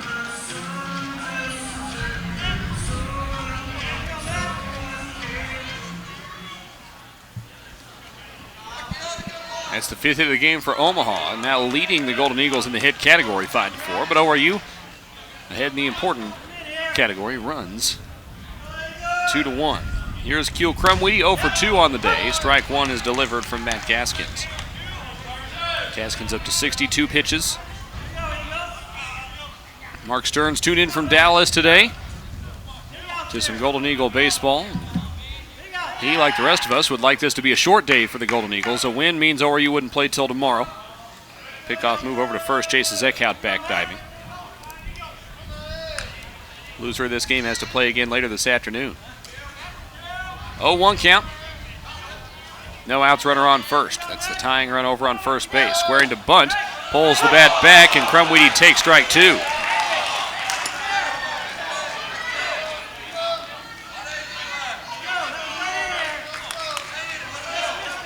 Well, there comes a point in most games in which both sides start kind of chirping at the home plate umpire for ball and strike calls. They generally aren't quite this early in the contest, but that's the case here today. Both sides have complained here in these middle innings. Crumweedy foul tips this one, but it's caught by Kaiser for strike three. Third strikeout issued by Matt Gaskins today. One out here in the 4th. Still a runner on first for Parker Smeckel. Or you turn to double play in the 4th inning. And similar, they could do that again here in the 5th. The Golden Eagles turned 2 double plays yesterday. As we talked about with Coach Fulmer in the pregame interview, the defense has gotten better and better over the course of this year. Strike one, check that. It's a no pitch. A balk is called, and that will move the runner over to second base.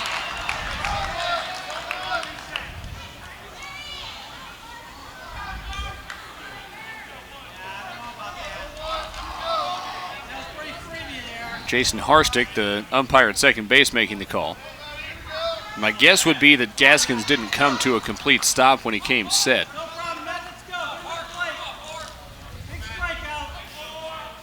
So now a runner on second base. They're playing Smeckel to pull here on the infield. And he fouls one back up the third base side. Strike one. Martinez is about equidistant from second to third, maybe even shading just a little bit closer to third, and back a step into the outfield grass over at shortstop. Henson quite a ways off the line at first as well. And McMurray playing deep behind third base. Here's the 0-1, fouled off into the netting over the first base side, and it bounces back down to the ORU dugout. That's strike two.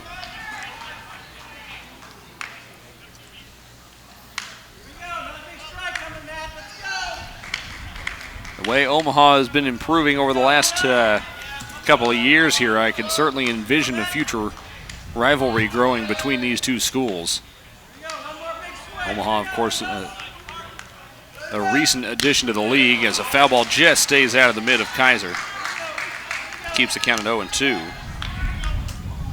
The Golden Eagles have been the dominant team in the league for so long. Omaha, when it joined the Summit League, was actually coming up from the Division II ranks.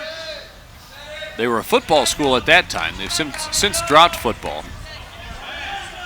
When they moved up to the Division I level, football went by the wayside for the Mavericks. They turned their football stadium into their new soccer complex. 0-2 count, one down. Foul ball over the first base side, well up and out of play. Keeps the count at 0-2 again to Smeckel. Smeckel is 2 for 2 in the day.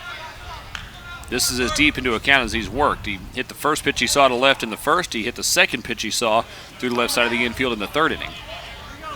And those two swings, certainly a part of the reason why the Golden Eagles are shading that direction a little bit on the infield. Still a 0-2 count, one down, runner on second in a 2-1 ball game. Oral Roberts leads. Gaskins throws home. Missed outside, fastball, ball one.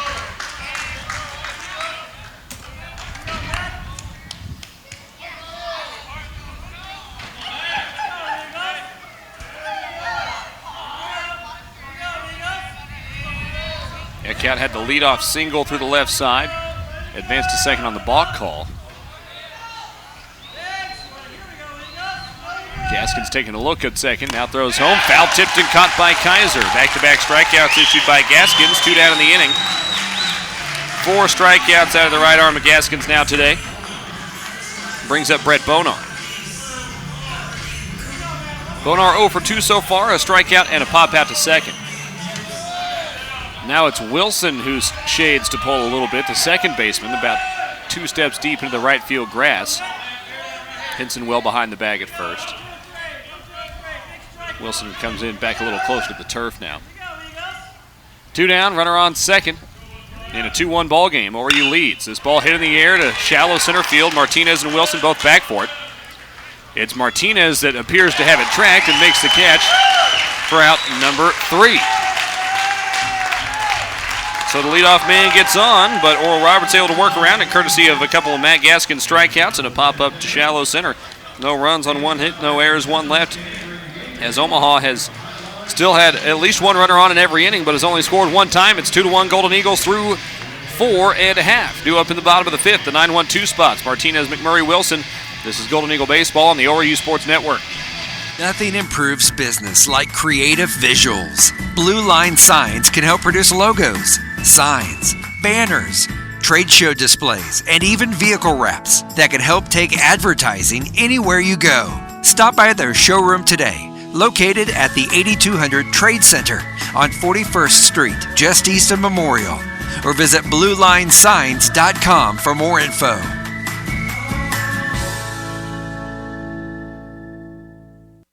The constant energy, the tight turns and bustle of the city. Some survive it, others were made to conquer it. The first ever Lexus UX and UX F-Sport crossovers, crafted for the new frontier. UX starting at $32,000. See Lexus of Tulsa, 4210 South Memorial. MSRP excludes delivery, processing, and handling fee of $1,025, which may be subject to change at any time. Excludes taxes, title, license, and optional equipment. Dealer price will vary.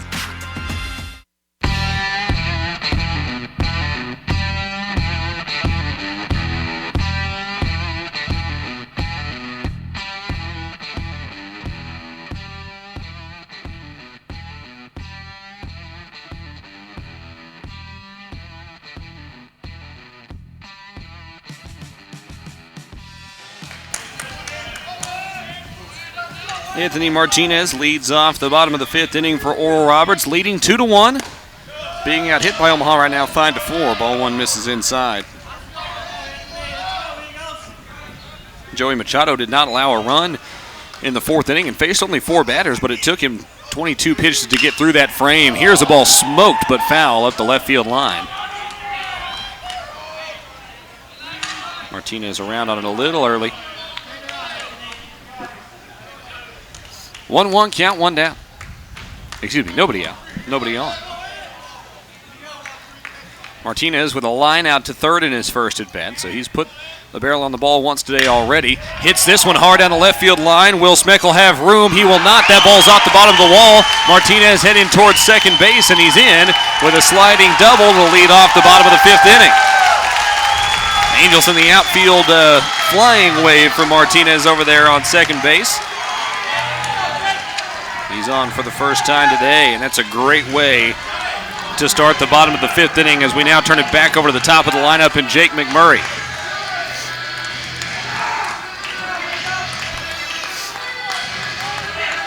Two to 1, Oral Roberts leads, but now threatening here in the bottom of the 5th against Joey Machado, who's thrown 73 pitches.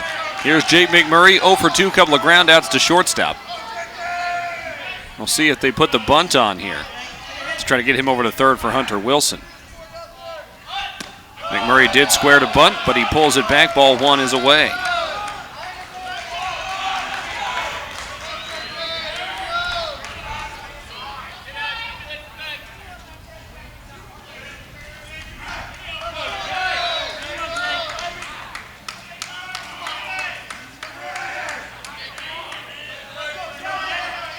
Count. Martinez on second after the leadoff double. McMurray squares to bunt, pulls it back again. Ball 2 is low and away again.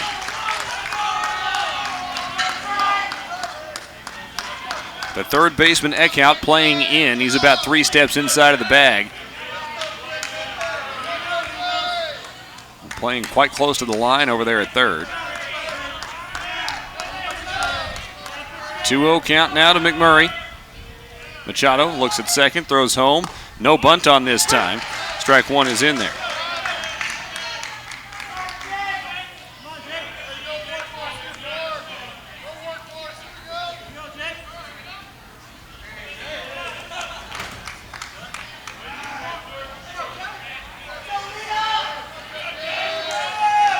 Two-one count, nobody out.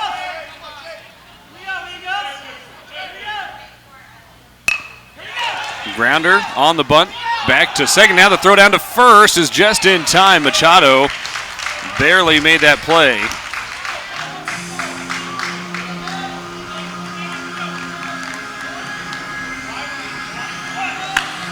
That ball was bunted kind of right back close to the mound there.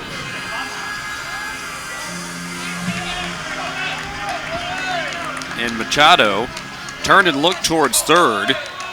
Martinez wisely had held up, and by the time Machado decided to throw the ball down to first, McMurray was most of the way there. Got him by about half a step. Here's Hunter Wilson.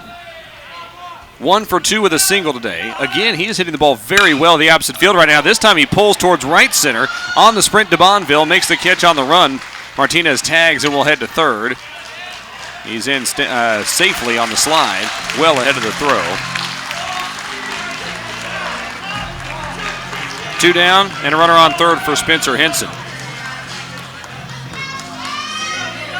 Wilson turned on that one pretty good. They will intentionally walk Henson, who has still only been retired once in this tournament. That is now 11 intentional walks to Spencer Henson this season. He's walked twice today, and it brings up Riley Kaiser. I like the vibe of Riley Kaiser coming to the plate with Desperado as the walk-up music. Is it the kind of music that I think Riley normally listens to? Not necessarily, but something about that seems like a good omen. Runners on the corners for Riley Kaiser. 2-1 ball game here in the bottom of the fifth, 2 outs. Martinez on third, Henson on first. High school teammates as the bookends on the base paths here. Ball one misses away on the slider to Riley Kaiser.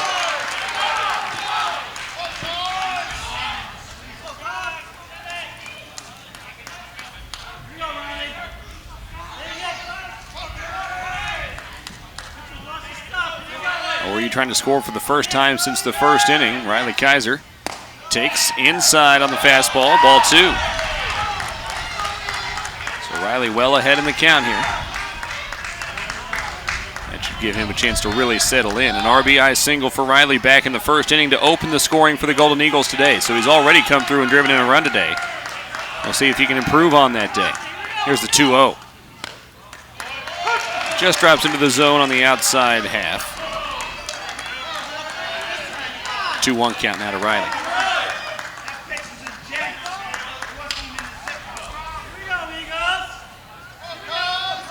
Kaiser has 12 two-out RBI on the season. Make it 13 after the one earlier today. Time called. Kaiser steps out. Riley hitting .268 with 2 outs this year. It's actually almost right at his .270 overall average coming into the game.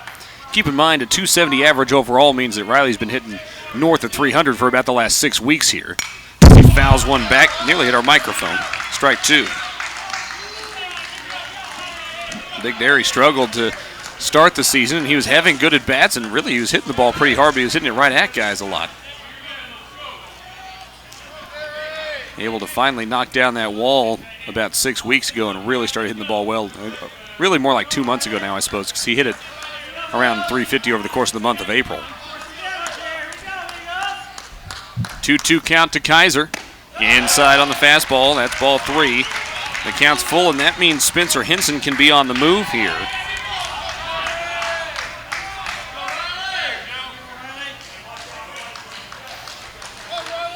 Henson will be running on the pitch. So if you get one in the gap, you got a chance to score him from first. Full count, 2 down, a 2-1 ball game. Machado, a long pause, throws home. Kaiser smokes it to center field, but right at DeBonville in center. That's got to be 8 times in the last 2 days that ORU has tattooed a ball straight back to center field, and the opposing center fielder has been waiting there for it.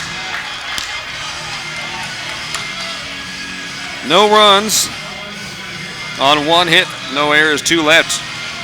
Oral Roberts still leads it 2-1 through 5. 4, 5, 6 hitters due up in the 6th for Omaha. This is Golden Eagle Baseball on the ORU Sports Network. Looking for a place for your next social or corporate event, team building, tournament fundraiser, or an out-of-this-world birthday event? Call 918-528-7717, 528-7717. And as for group sales, or visit FlyingTGolf.com to let the team at Flying T make your event one for the books. Just call them at 918-528-7717 or online at FlyingTGolf.com. Flying T Golf on the Riverwalk in Jinx. Hello, Oklahoma. I'm Mark Allen Chevrolet. It's my beautiful wife, Zoya. Hi. It's time. What time is it? It's time to expect more when you're buying a car. I agree. You should. Start by going to our website. MarkAllenChevyTulsa.com. Find the car, truck, or SUV you're looking for, click on the image, and find a great price. And we're easy to find. Highway 75 South, 5 miles past Tulsa Hills in Glenpool. So come see us. We'd really like to meet you. We're here every day. Mark Allen Chevrolet. Let's do business.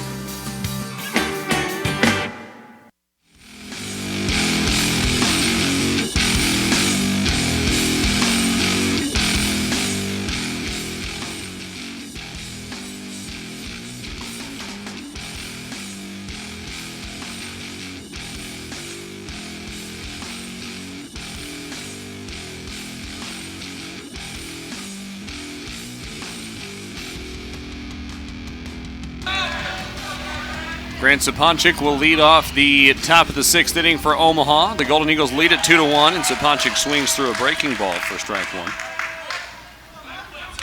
Matt Gaskins at 71 pitches through 5 innings. The 4th inning was the only inning in which he's really struggled. Through 25 pitches in that frame, gave up a run. This ball lifted to left. Pace started back, comes in, now tracks back again, all while moving to his left. Then he makes the catch for out number 1.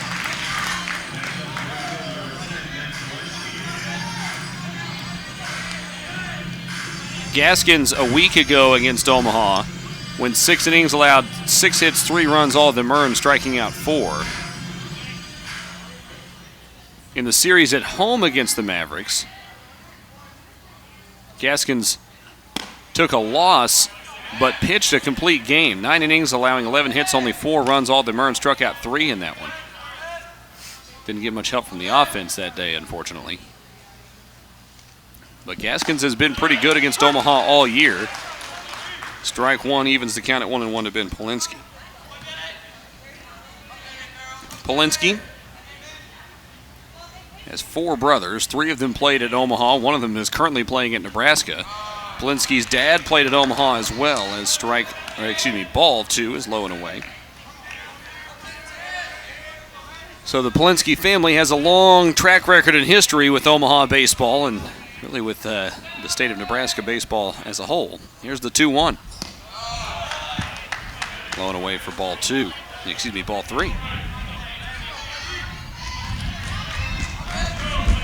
Polinsky today, 1 for 1 with a walk. He scored the only run of the day for Omaha. That walk came with 1 out in the 4th, and he takes ball 4 up high. Polinsky on for a 3rd time today.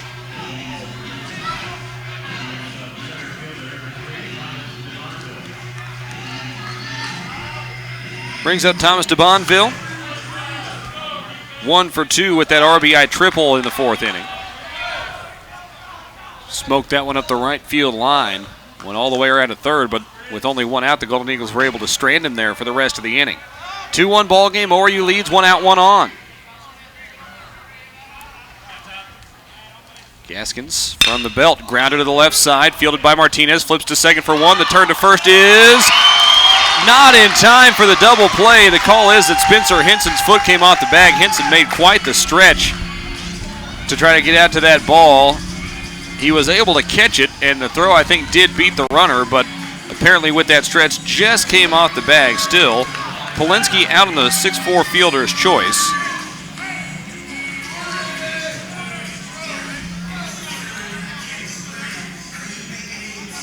DeBonville made good time up the line there.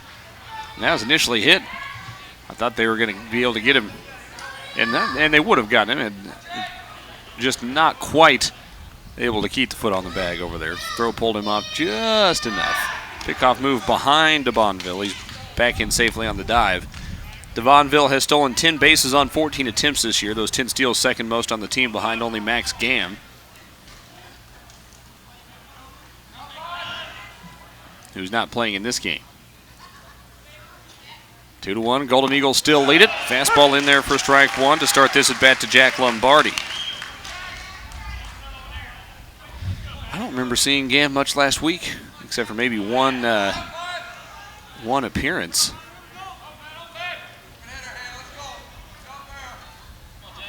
Have to get an update on that. Here's the 0-1 from Matt Gaskins.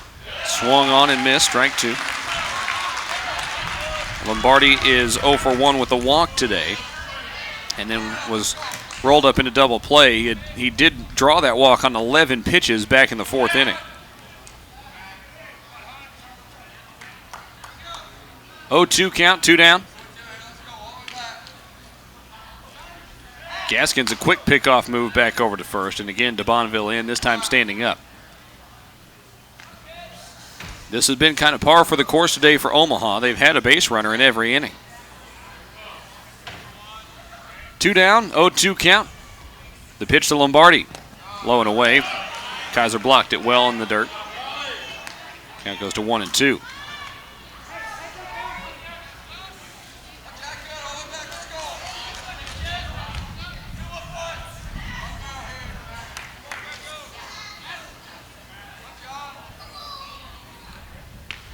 One, 2 count, 2 down.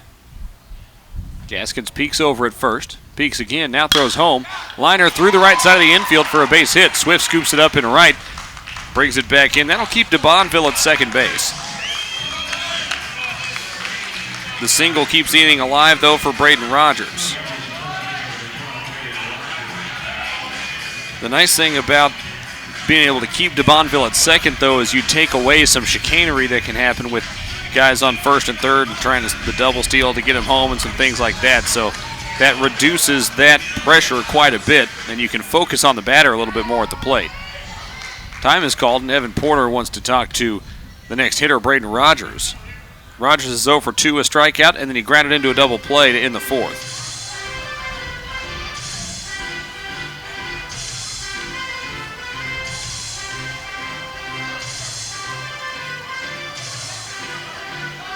And I think that was just charged as a visit to Omaha. I didn't realize that could be that kind of thing could be a visit, but that's the second of the game, I believe, for the Mavericks. Runners on first and second, 2 down, and the Golden Eagles tried to preserve a 2-1 lead. Matt Gaskins looks back at second and throws home and misses low and away for ball one.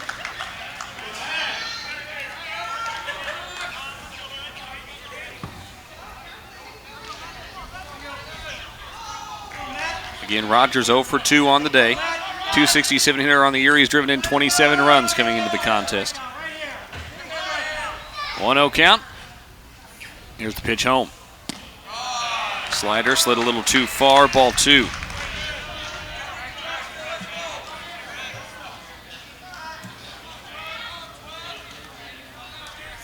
Yet again, the Golden Eagle defense trying to come through and preserve this advantage. Or you got both of its runs so far in the first inning, one in the fourth for Omaha. So ORU has been held scoreless in 4 consecutive. Gaskins throws home, fouled back into the netting, strike one.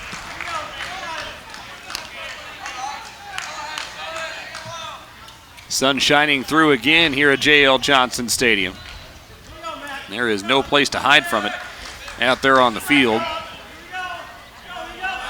You can kind of sneak away up to the dugouts and get into the shade a little bit, but that's about it. The only shade anywhere on the playing surface is out under the deck of the Grand Slam Club up the right field line, and even that's Only a couple of feet worth of shadow up there. And you're not going to be able to play much baseball underneath that. 2-1 count. 2 down. Runners on first and second for Omaha. Gaskin's taking his time here. Sets. Checks at second. Throws home and a fly ball lifted to shallow right. It's Henson that's back to play it into foul territory now. The first baseman gloves it for out number 3.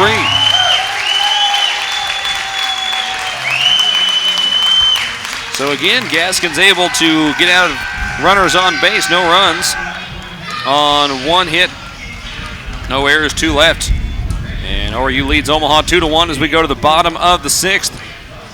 5, 6, 7 hitters due up for Oral Roberts. This is Golden Eagle Baseball on the ORU Sports Network.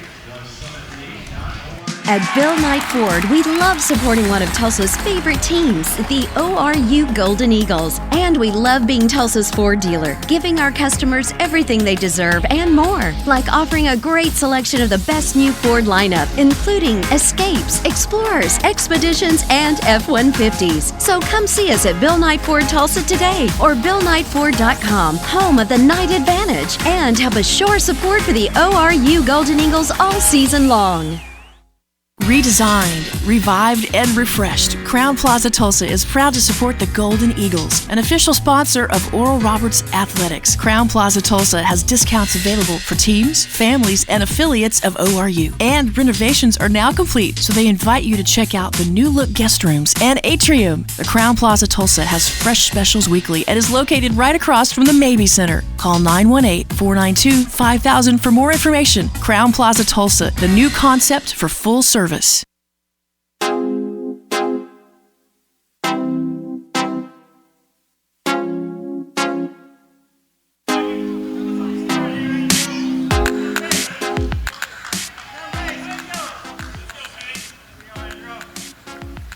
Andrew Pace leads off the bottom of the 6th inning and takes a strike on the outside corner. Maybe about a ball or two off the plate, but the call went against him. Pace is 1 for 2 on the day. This bottom part of the lineup hasn't done a ton in terms of production, though. Isaac Coffey's had a good day. He's 1 for 1 with a hit by pitch and an RBI. And Pace has that single. After that, it's been a little bare until you get down to Martinez, who had that leadoff double but was stranded an inning ago. Here's the 1-1 count to Andrew Pace. Up and away for ball 2. Machado up to 87 pitches now unofficially here in the 6th inning. No outs yet in the 6th, and you get the feeling the way the last couple of innings have gone that it's a matter of time before the Golden Eagles are able to get to him again. Here's a liner that sinks and one-hops to second baseman Lombardi. He delivers it over to first for out number 1. Pace is retired. Brings up Isaac Coffey. Coffey homered yesterday, his 6th of the year. At .293, the 3rd best average on the team. Check that, 4th best average on the team. And he's hit again. That one also caught the home plate umpire somehow. So a double hit by pitch there. Isaac Coffey goes down to first.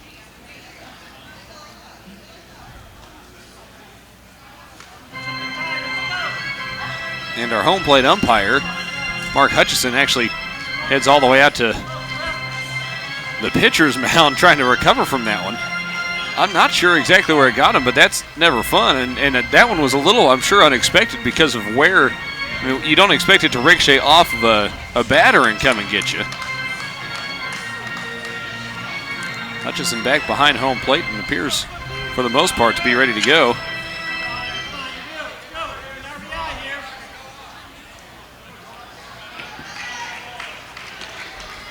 So now a runner on first with 1 out for Hunter Swift, 0 for 2 on the day. Swift has seen a lot of pitches out of the right hand of Joey Machado, though. He had a 7-pitch at bat in the 4th and a 5-pitch at bat in the 1st. So he's pretty much seen everything Machado has to offer at this point. We'll see if he can take advantage of that knowledge. Ball 1 misses outside to start the at-bat.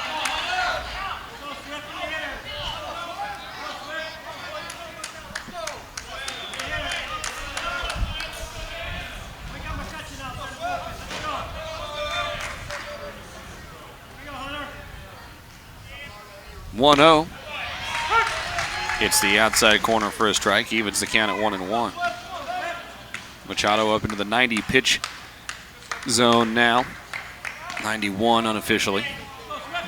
Coffey with his lead over at first base. First baseman Rogers holding him on. Eckhout playing even with the bag over at third. The wind blowing in from center field, and a pickoff move over to first sends Coffey diving back in safely.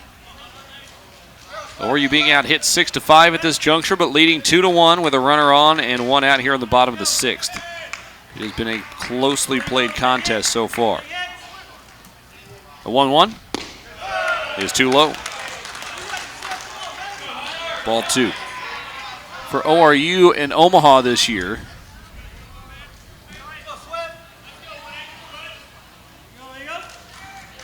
two games decided, make that 3 games decided by 2 runs or less.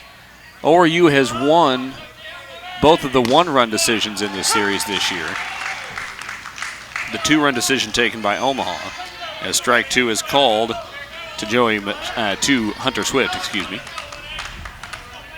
And in kind of an odd game that is the oddball out, ORU run ruled in the first game of the series at Omaha last Thursday, just 8 days ago. Ball 3 is up and away. Of course, then the Golden Eagles turned around and won the next 2 up there in Omaha. So that was certainly the outlier. 2-1, ORU leads it here, and now a full count with 1 out to Hunter Swift, looking to reach base for the first time today. 3-2 on its way. That is away for ball 4, and Swift draws the walk. So a hit by pitch and a walk have put 2 on here for the Golden Eagles with 1 out in the 6th. That's 95 pitches for Machado, and he seems to be tiring.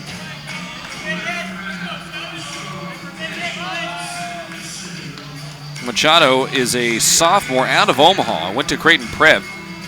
Omaha's not that far north of here, so it's not. He has pitched certainly in temperatures like this before and humidity like this before, but he probably doesn't have to deal with it as consistently as the Golden Eagles do.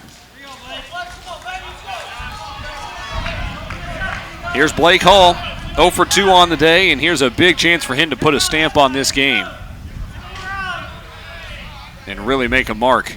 Swings through strike 1 on the outside half.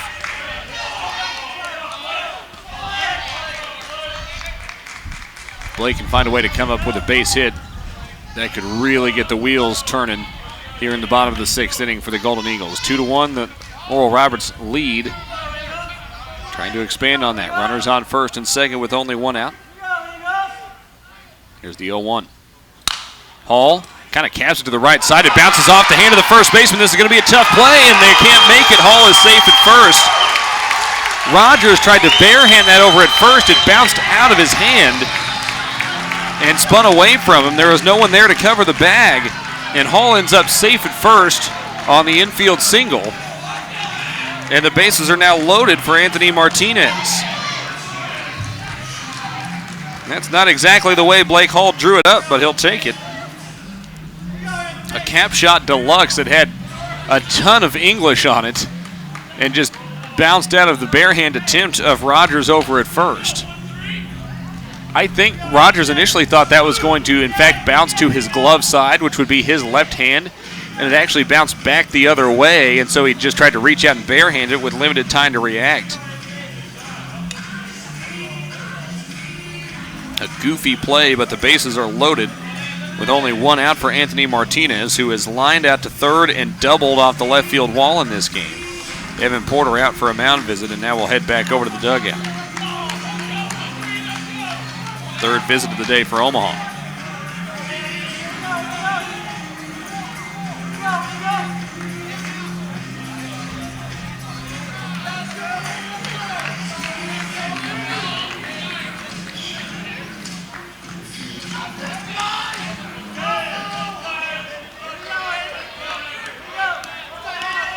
Mark Hutchinson not quite ready to go yet. Had Anthony Martinez step out of the box, and Martinez with a little chuckle there. 2-1 the score. ORU leads. Bases loaded, only 1 out. Machado delivers. Ball 1 is up and in to Anthony Martinez. Again, Martinez a line out and a double off the left field wall in this game. The left fielder, Schmeckel, is playing the line almost in left field. He is shaded way for Anthony Martinez to pull. Here's the 1-0. Inside, ball 2. And even if he does pull it deep to left, that would presumably get a run in with the bases loaded here. Martinez looking for something elevated that he can get to the outfield. 2-0 count to the junior out of Pryor.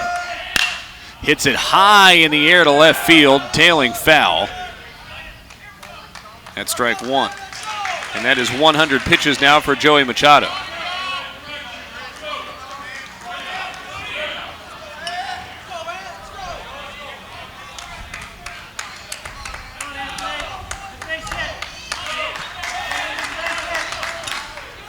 Several ORU reserve players standing up on one of the exterior benches over on the first base dugout.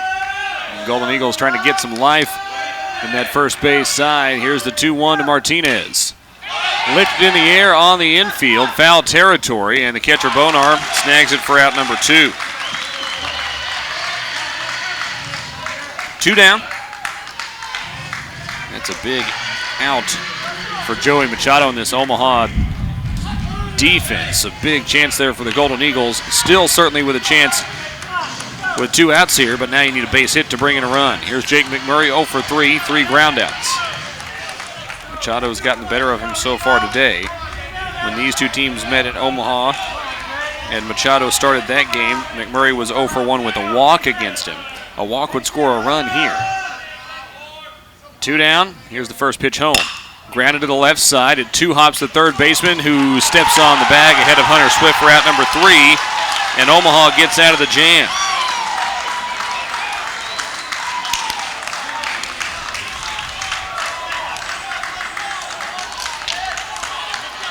No runs on 1 hit, no errors, 3 left stranded. Runners left on has been kind of the tail of the tape for both of these teams today. ORU has left 5 on in the last 2 innings alone. But the Golden Eagles still hold a 2-1 lead as we head to the top of the 7th. 9-1-2 hitters due up for Omaha. This is Golden Eagle Baseball on the ORU Sports Network. At the Eastern Oklahoma Orthopedic Center, we're proud to have been Tulsa's finest and most experienced provider of sports medicine care for over 30 years. EOC is equipped to evaluate and treat all orthopedic disorders and sports injuries, as well as providing surgical consultation and physical therapy. With a large number of only the best qualified specialists on staff, we're able to provide better care than anyone else in Eastern Oklahoma. Ask your doctor about EOC or call us for a consultation. We're located in the Natalie Medical Building at 6475 South Yale. Strong, bold, fearless. Which best describes you? Give blood with Oklahoma Blood Institute and receive your choice of one of 3 great t-shirts, each with its own encouraging saying. Visit Oklahoma Blood Institute Tulsa on Facebook for blood drive details. Feel good? Give blood with Oklahoma Blood Institute.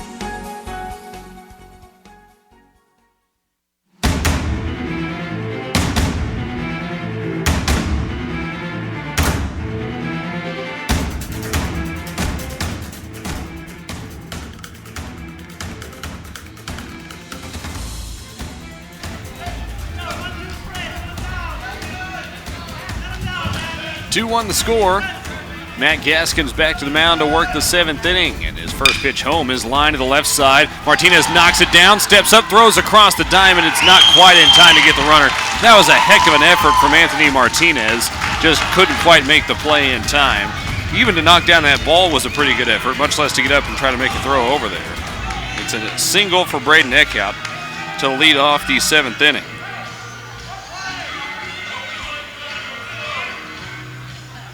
Brings up Keel Crumweedy, who's 0 for 4 on the day. Crumweedy came in with a .277 average. He's grounded into 3 double plays on the year, and that's a possibility here with a runner over on first. Eckhout has stolen 6 bases on 11 attempts this year. Gaskins delivers home. The bunt up the first base side trickles foul. Strike 1.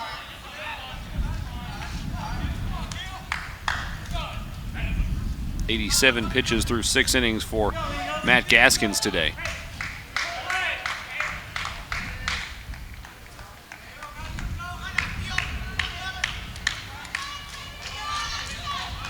He's had to deal with base runners pretty much every inning, but he's only allowed 1 run. That came back in the 4th. ORU scored 2 in the 1st and has been held scoreless since, although they've been very close to breaking through the last couple of innings.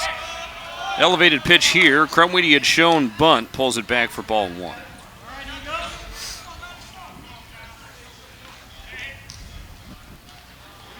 Murray charging in hard from third, and Crumweedy squared early enough that McMurray was pretty close up the third base line there. Crumweedy, of course, will be attempting to bunt this, or at least should be, in theory, attempting to bunt this at the first base line. Behind that runner over at first. 1-1 count. The pitch home. Crumweedy bunts it in the air, right side. It hits the ground, and Gaskins throws to first, but the throw gets away and runs up the right field line. It'll be an error on Gaskins. They're waving the runner home. Swift fires home from right field. It's not in time. It's a 3-base error, and the run scores. We're tied 2-2.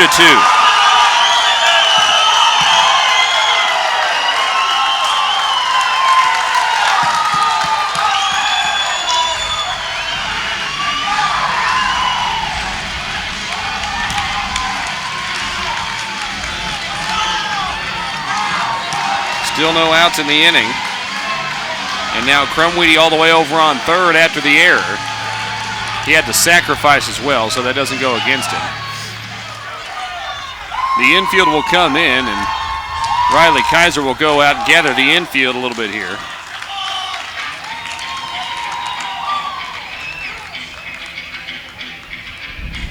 And likely just tell everybody, hey, let's chill out. We're all right.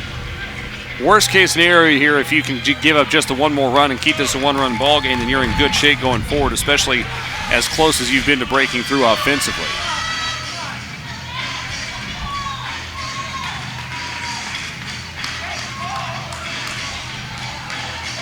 Brings up Parker Smeckel. Again, the infield is in here, trying to keep that tying run away from home plate. 2-2. First error of the game for either team. And Gaskins needs to reset. Misses up high with ball 1.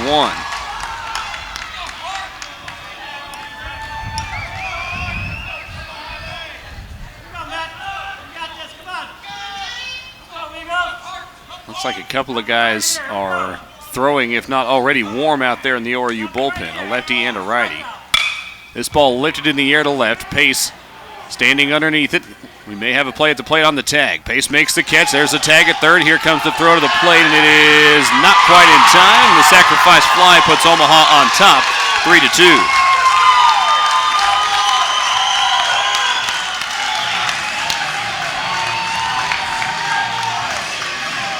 Well played by Pace in left. Crumweedy, though, fast enough to beat the throw. But one out in the inning, and now nobody on. So you give yourself a chance to kind of reset here, as Wes Davis will come out now and meet with Matt Gaskins. And they will make a change. So we'll have a new pitcher coming in the game as Matt Gaskins' day has come to an end. 6 1/3, allowing 3 runs. Only 2 of them earned, excuse me. We'll tell you more about the new pitcher when we come back in just a moment. Omaha leads at 3-2 here in the top of the 7th. This is Golden Eagle Baseball on the ORU Sports Network. Hey, ORU sports fans, are you starting to plan that spring golf tournament? Don't wait. It's never too early to get started. Call 918-274-GOLF and speak with the friendly staff at Bailey Ranch Golf Club to book your next event. No event is too big or too small. Bailey Ranch, just minutes from downtown Tulsa, conveniently located near Highway 169 at 86th Street North in Owasso. That's 274-GOLF, or you can also find us at BaileyRanchGolf.com. Hello, Oklahoma. I'm Mark Allen, Mark Allen Chevrolet. Now, when it comes to service, we have one of the largest service departments in the state of Oklahoma. Say hello. Hey. And we have 50% off on oil changes for all makes, all models, every day. Come see us. Mark Allen Chevrolet. Let's do business. Hello, Oklahoma. I'm Mark Allen Chevrolet. Now, I know you're ready for change. So, if you could sell yourself a car, how would you do it? I'd like to know. Go to markallenChevyTulsa.com/Ask Mark and ask away. Let's do business.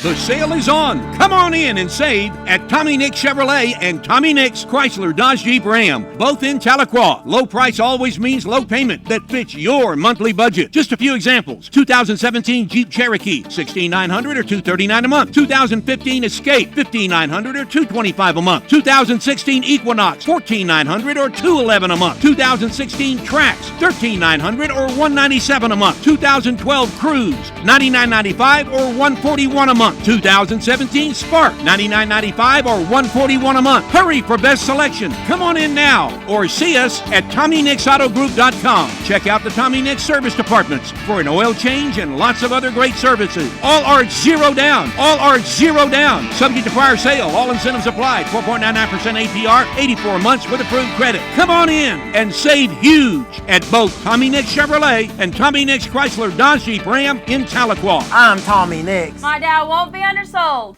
Get excited, Whataburger fans. Our one-of-a-kind mushroom Swiss burger is back. If you love mushrooms, you're going to love this burger. 2 patties, 2 slices of Swiss cheese, 2 layers of mushrooms. These mushrooms are beautiful. It's a really good balance between hearty and savory. That au jus sauce on top. The creamy au jus sauce. It really sets it apart. Just adds flavor that makes you go, wow. It is just absolutely amazing. It's not just a mushroom Swiss burger, it's a Whataburger mushroom Swiss burger. Here for a limited time.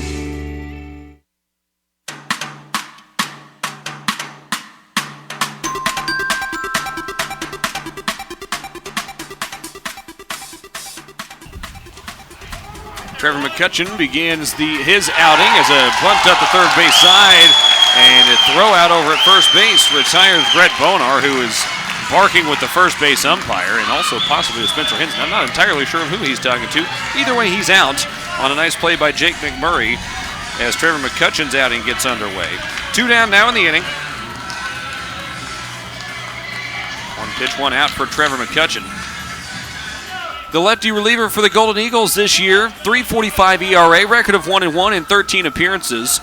He has thrown 15 2/3 innings, allowed 9 hits, 8 runs, only 6 of the burns, struck out 17 and walked 12. A 167 average against him, and McCutcheon delivers strike 1 to Grant Saponchik. 2 out, nobody on. Omaha leads it 3-2 here in the top of the 7th inning. Or are you with 2 more outs to work with, though, than the Mavericks right now? Hopefully soon to be 3 as a foul ball over the right side makes count 0-2. And it's not like ORU hasn't been close to scoring in the last 3 innings. They left 1 on in the 4th, 2 in the 5th, and 3 in the 6th. So ORU has been right there and just hasn't been able to get it done, but the heart of the order due up. Here's the 0-2. Outside for a ball.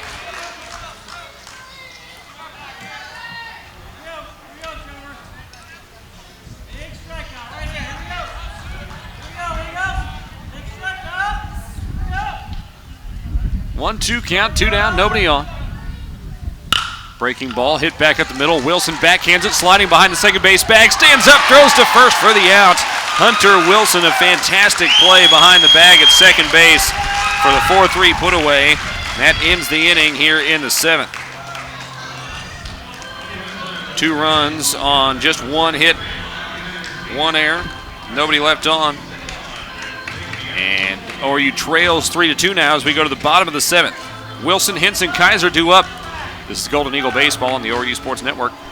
Windshield store. Hello, sir. This is the police, sir. I need a new windshield, and my insurance company told me to call you. Oh, yeah, the insurance company. They send all their windshield claims over here. It's a little deal the home office set up. Sounds like steering to me, sir, and that's against the law, sir. People have the right to get their windshields replaced anywhere they want to. Well, then if I send everyone over to Robinson Glass, I'd be okay. Actually, I just send them to RobinsonGlass.com. Heck, Robinson Glass does better work than we do anyway. They use better materials, they have a nationwide warranty, and they do a lot of other stuff we don't do. Shower doors, mirrors, commercial and residential glass repair. I remember one time the neighbor kid threw a boomerang and it winged the cat, broke a window, and stuck in my mom's windshield. Robinson Glass came out and fixed everything good as new. Well, except for the cat. Why is that, sir? He was already fixed. I see. Robinson is all you need to know about glass. Robinson Glass. Sir, I'm afraid I'm going to have to run you in after all. Well, why? For the worst cat joke I ever heard.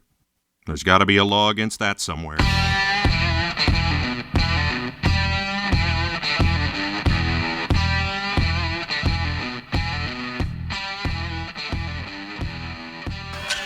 Hunter Wilson, having made a fantastic defensive play to end the top of the 7th inning, will lead off the bottom of the 7th and takes ball 1 away. Last time that happened, it was Anthony Martinez who got the final out of an inning and then doubled to lead off the next. So hopefully that trend continues. Strike 1 drops in there. Joey Machado still throwing for Omaha. Now at 114 pitches by my count. 1-1 count here to Hunter Wilson. Or are you trailing 3-2 as we go to the bottom of the 7th? Wilson hits another one towards left center field. Giving chase this time is to Bonville, and he makes the catch for out number 1. Tell you what, Wilson is hitting the ball the opposite way awfully well and really not getting much to show for it. He does have a single today, but in the last couple of days, he just continues to hit the ball to left and left center field well and just not getting rewarded for it. Here's Spencer Henson. I'd be surprised if they didn't put him on here. Somebody said, aren't you going to walk him? Don't remind him. I'd rather have him pitch to him. Here's the first offering to Spencer Henson. It's a fastball below the knees for ball 1. If he gets too far behind in the count here, they will absolutely put Spencer Henson on. He can tie this game with 1 swing. He hit 2 home runs yesterday. Here's the 1-0. That one's in the dirt for ball 2. Henson, now the 2-time reigning Triple Crown winner. Time is called, and they will now send Henson down to first base. That's the 3rd time Henson has been walked today. And that one goes down as an intentional walk as well. They weren't going to pitch to him. Behind the count, 2-0. Here's Riley Kaiser, who happens to be walking up to the plate to his own walk-up music. Just on a happenstance. Again, it's done at random here for the Summit League tournament. That's just happened to be how it worked out here.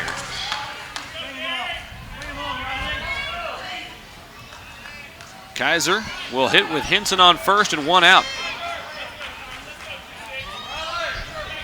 Omaha's going to make the guys around Spencer Henson get the job done. Riley takes ball 1 low and away. So Kaiser at the plate, pace 2 up next. Coffee if you can get to him. A great spot to reclaim an advantage here if you're the Golden Eagles. Kaiser today, 1 for 3. A single for an RBI in the first.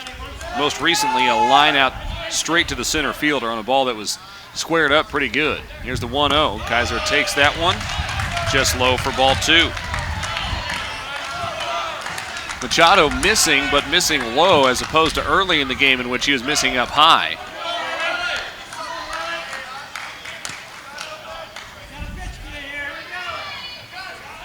(2-0) count, 1 down. A 3-2 Omaha advantage, out hitting the Golden Eagles 7-6. Kaiser takes, this one hits the outside corner for strike 1. Only error in the game charged to the Golden Eagles. Again, ORU the second best team in the league in terms of fielding percentage. Omaha, not only the top team in the league, but the top team in the country fielding the baseball. 2-1 count, 1 down. Machado from the stretch. Kaiser hits this one high in the air, right center field, tailing towards right. Coming in on it is Polinsky as Henson retreats back over to first base. 2 down.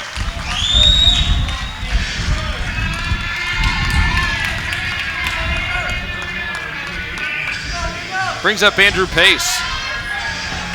Pace 1 for 3 on the day.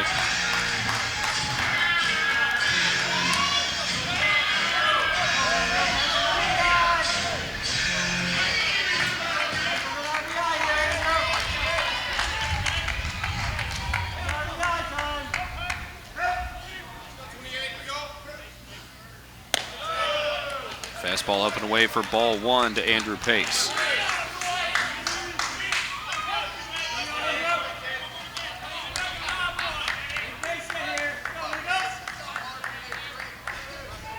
Pace trying to string the inning along, get it to Isaac Coffey. As a fastball is just outside, that's ball 2. 2-0 count to Pace. Henson over on first represents the tying run. Pace the go-ahead run. The wind blowing in from right, so it's going to be hard for Pace to yank one out.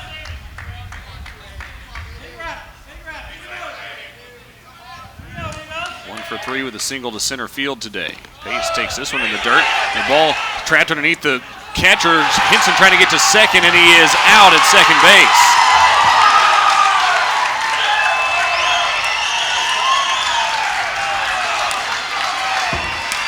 Not sure if that ball hit the umpire or if it just never got away underneath the legs of Bonar behind the plate, but Hinson out trying to get to second.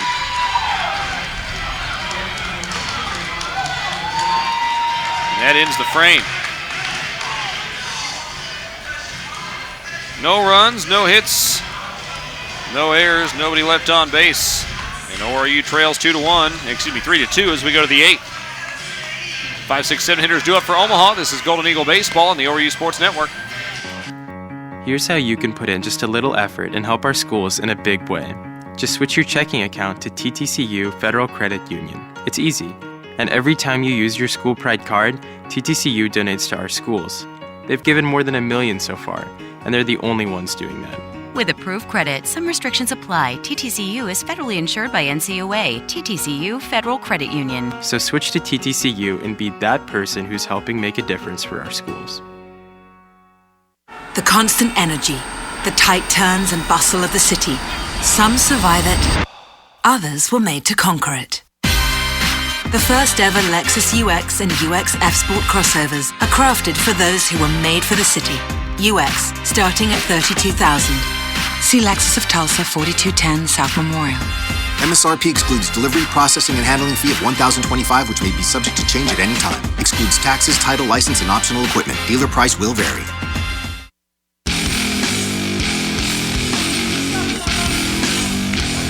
Ben Polinsky leads off the top of the 8th inning for the Omaha Mavericks and takes ball 1 away. Polinsky yet to be retired today. He's 1 for 1 with a couple walks.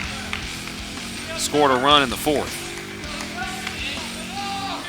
First full inning of work here for Trevor McCutcheon. Got 2 outs to end the 7th. And he misses low with ball 2. Omaha with the momentum right now, and you can hear it from their dugout. Mavericks scored 2 runs in the 7th to take the lead. Still just a 3-2 ball game. ORU hasn't scored since the 1st. Here's the 2-0. That one is low for ball 3. The only time that McCutcheon has really gotten himself in trouble this year is when he's put guys on base. 12 walks and 15 2/3 coming into the game. When he doesn't put guys on, he's nearly unhittable. But ball 4 is missed up and away. And it puts Polinsky on for a 4th time today. He's drawn 3 walks and has a single. It brings up Thomas DeBonville.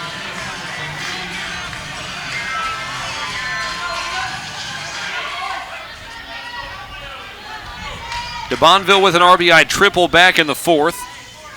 1 for 3 overall. Reached on a fielder's choice on a ground ball to shortstop in the 6th. Speedy guy.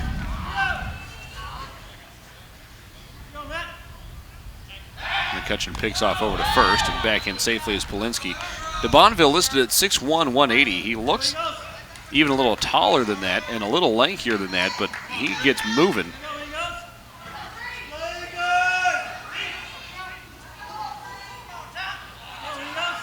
Red batting gloves out in front of the black jersey. Squares to bunt. DeBonville fouls it up the first base side. Strike 1.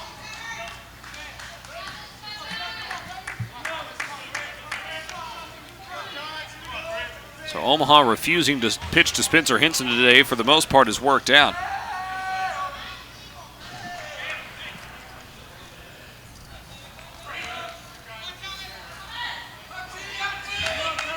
Even though ORU has pressured in the last couple of innings, they've not quite been able to score. Still got 2 innings, of course, to do so. 0-1 count. McCutcheon again picks off over to first, and back in standing up is Polinsky. 1 on, nobody out. Top of the 8th inning, 3-2 ball game.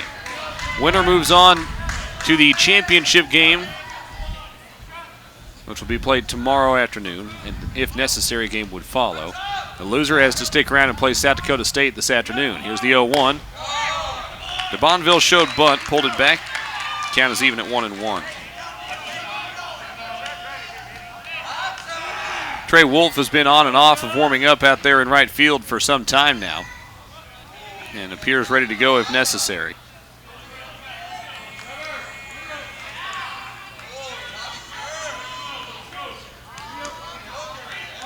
McCutcheon sets.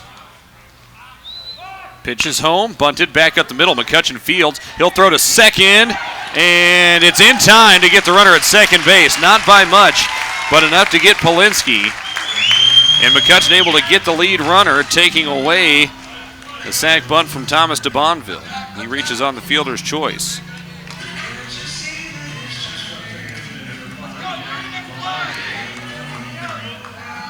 One down, brings up Jack Lombardi as Harrison Smith's old walk-up music plays over the loudspeakers. Harry playing some independent league ball, I understand. What a year he had for Oral Roberts last year, starting out in the bullpen, ended up coming in and playing shortstop for most of the season. One down, one on, and a foul ball lifted over the right side from Jack Lombardi, strike one. Lombardi is 1 for 2 with a walk. On a single, he took it the other way, a single through the right side of the infield. So he'll hit it to all parts of the field here. Or are you looking for another potential double play opportunity? They've turned one in this game. Almost had a second. As a pickoff move again sends now de Bonville back over to first. De Bonville again second on the team in steals with 10 on the year behind only Max Gamm. As far as we know, Gamm is healthy and available, just hasn't been playing. Here's the 0-1. De Bonville on the move. It's fouled off over the right side.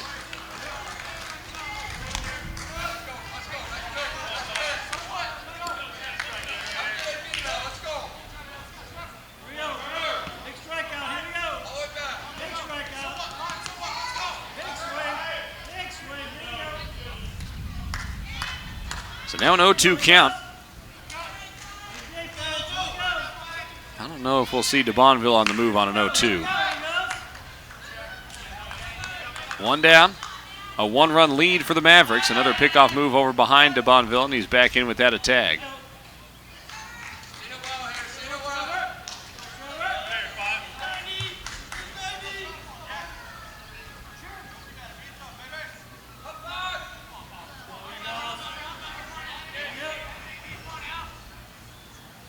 Oh, 2 count. Another pickoff move, and again, de Bonville back in safely.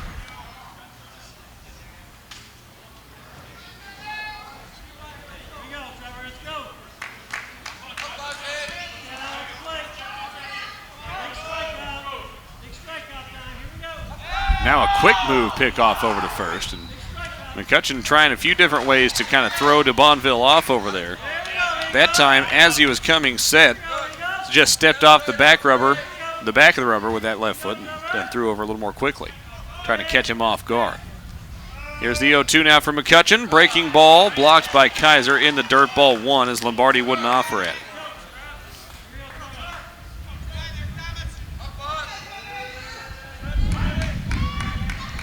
Three to 2, the Omaha advantage. ORU with 2 in the first, Omaha with 1 in the fourth, and then 2 in the seventh. Here we are, top of the eighth. 1 out, 1 on. Double play within the frame. Pitch home. Grounded to the right side through the infield for a base hit. Swift comes up with it in right. They're going to try to get de Bonville to third. Here's the throw. It's in time, and de Bonville is out at third. What a throw from Hunter Swift on the mark, and he retires de Bonville at third base for out number 2.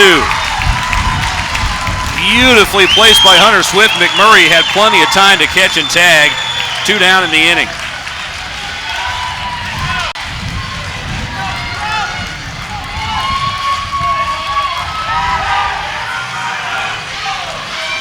Swift comes up with the outfield assist. Still a runner on first, but now 2 outs for Braden Rogers. And will that get the momentum swung back in the favor of the Golden Eagles?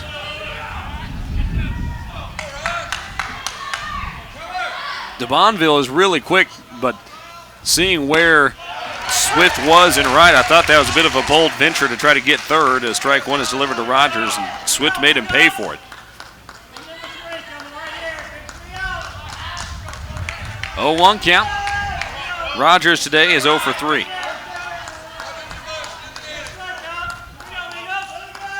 McCutcheon throws home. Missed outside for a ball.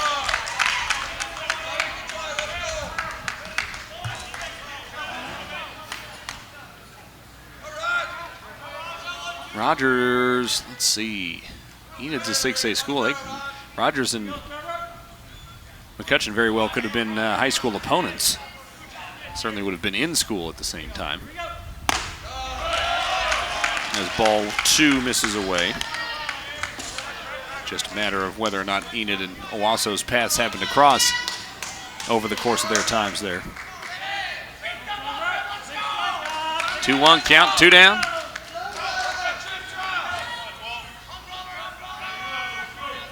Sun shining down on Trevor McCutcheon as he comes set. The lefty takes a few peeks at first, throws home, missed up and away, ball 3. What you do not want to do with this offense is put a guy on to move that runner into scoring position, because as we've seen, they'll single you and single you and single you. You don't want to have that guy in scoring position if that starts to take place. 3-1 count here to Braden Rogers. McCutcheon has to come at him. The pitch home. Got him to swing through a fastball for strike 2, and the count's full.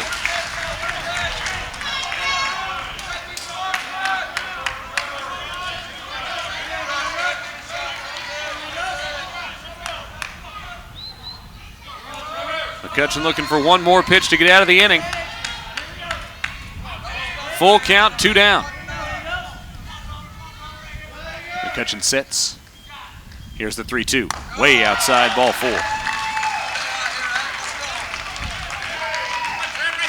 That walks Lombardi into scoring position at second base.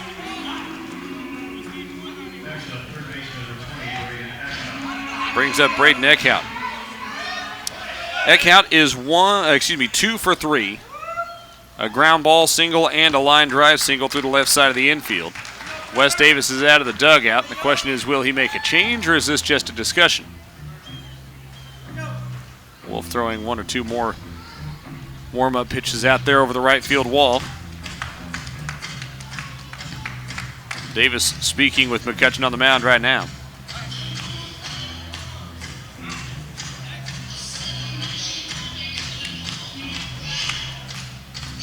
The infield had come in briefly, and those guys now all going back to their designated areas. Mark Hutchison out to end the chat here, although he's letting them go for a minute longer.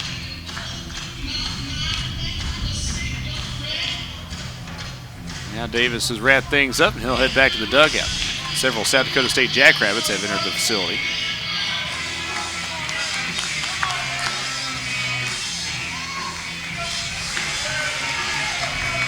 Be ready for game 2 of the day.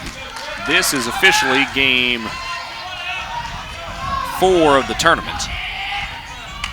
2 outs, 2 on for Omaha. Braden Eckhout at the plate. Eckhout, a .269 hitter on the year coming into the day. 2 for 3 today. McCutcheon's first delivery, a fastball, fouled back to the netting, strike 1.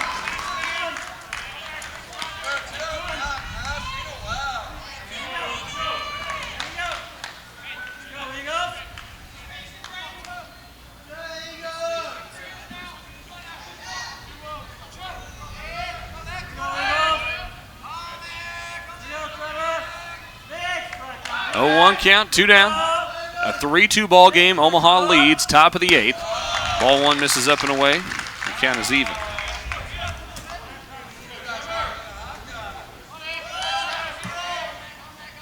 Omaha has pressured in every inning. They have either scored or had guys on base in every frame. 1-1 on its way. Fastball just above the letters, ball 2. Popped the mitt pretty good. Kaiser tried to frame it down, but couldn't get the call.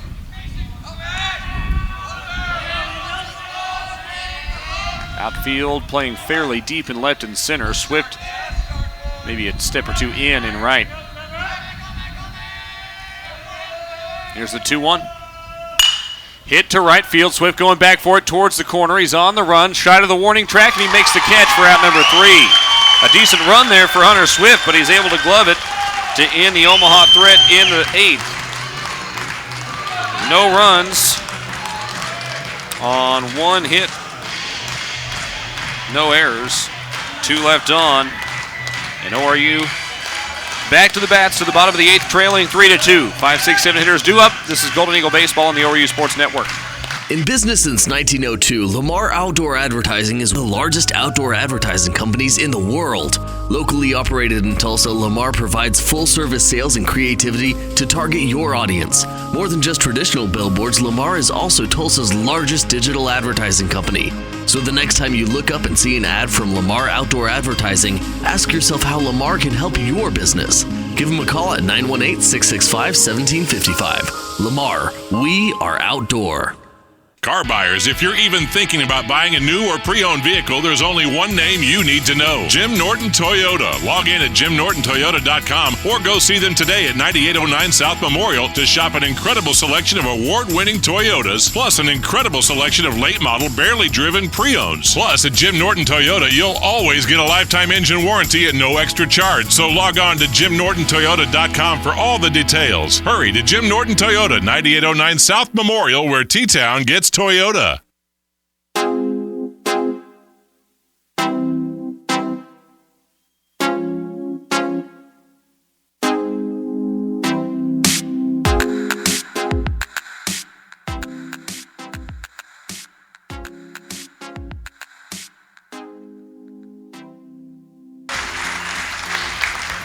Andrew Pace will lead off the bottom of the 8th inning for Oral Roberts. 5, 6, 7 hitters due up here. Pace, Coffey, and Swift. And if you could get a run or two here and not leave it to the bottom of the 9th, that would certainly be ideal. Pace left stranded at the plate an inning ago. And Henson was out trying to take second base. Pace takes ball 1. He's facing a new pitcher, Andrew Brighton, into the game. Strike 1 is in there. Brighton, a senior lefty, 6'1", out of Nashville, Michigan. Transfer from Lansing Community College. Evens the count at 1-1. The lefty delivers here. Low for a ball. It's a 2-1 count. Brighton working quickly. He just threw 2 days ago. Check that. No, he did not. He did not pitch in game 1. That was Jackson Gordon I was thinking of as a foul ball sends it back. The count is even at 2-2. Now, we did see Brighton last week in Omaha.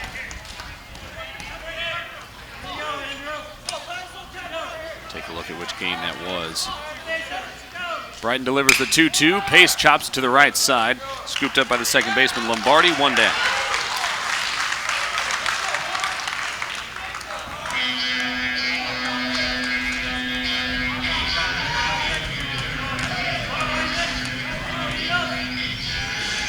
Brighton threw in game 2 of the series last weekend. So a week ago today, went 5 innings replacing Machado, through allowed 7 hits, that is 2 runs, both of them earned, as ball 1 misses away. 1 strikeout, 3 walks in that game. Here's Isaac Coffey. Coffey's 1 for 1. He's been hit by 2 pitches today. Takes another one outside.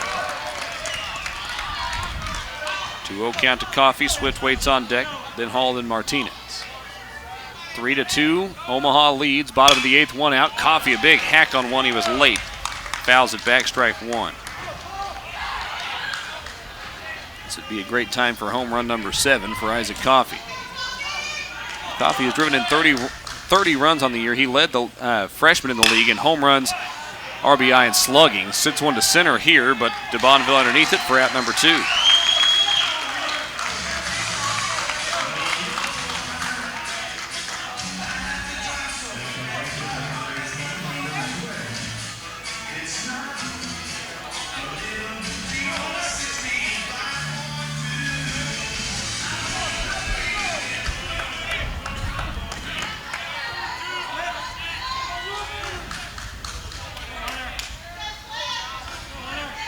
Hunter Swift steps in, 2 down, nobody on, and he takes a front door curveball for strike 1. Omaha still leading 3-2 out, hitting the Golden Eagles 8-6. And Swift foul tip, strike 2. Only 1 error in the game, that charge to the Golden Eagles. Unfortunately, some trends over the course of the year rearing their ugly heads today with that kind of that 1 bad inning for the Golden Eagles defensively, as another curveball misses outside. Swift, having seen these curveballs, likely going to be looking to take something the other way here. See if he can't get a curveball up in the zone. Here's a 1-2. Another curveball. It is lifted in the air to left. Shallow left field. Crumweedy, the shortstop, back for it into foul territory now, and he makes the running catch for out number 3. So the Golden Eagles will have to get it done in the 9th. As ORU is down in order in the 8th. No runs, no hits, no errors, nobody left. Only 12 pitches for Andrew Brighton in that frame. We head to the top of the 9th. Top of the order due up for Omaha with the Mavs leading at 3-2. This is Golden Eagle Baseball on the ORU Sports Network. At Mabry Bank, we know it's not just about loans and deposits. It's about being part of something bigger, community. Mabry Bank is active in our communities and proud to support the academic and athletic achievements of our students. From educational scholarships to parades and tailgate parties, we're proud to support the students, teachers, coaches, and parents. This long-standing commitment to community has been part of the bank's mission for 4 generations. Mabry Bank, solutions for life. Member FDIC. Nothing improves business like creative visuals. Blue Line Signs can help produce logos, signs, banners, trade show displays, and even vehicle wraps that can help take advertising anywhere you go. Stop by their showroom today, located at the 8200 Trade Center on 41st Street, just east of Memorial, or visit BlueLineSigns.com for more info.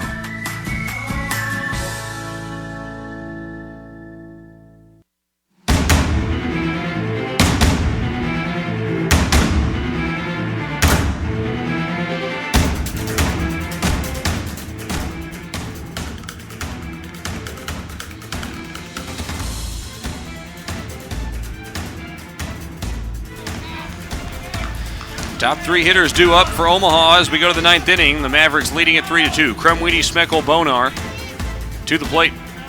Trevor McCutcheon back out working on the mound and misses just up and away with ball 1. So the goal here, keep it within a run. See what you can come up with in the bottom of the 9th inning. Golden Eagles playing at their home park as the home team today. Here's the 1-0. This is just low for a ball. Ideally, you'd like McCutcheon to finish this inning as well so that you don't have to bring in a reliever, especially with some uncertainty going forward here in terms of your schedule for the next couple of days. The 2-0 hits the inside corner for a strike.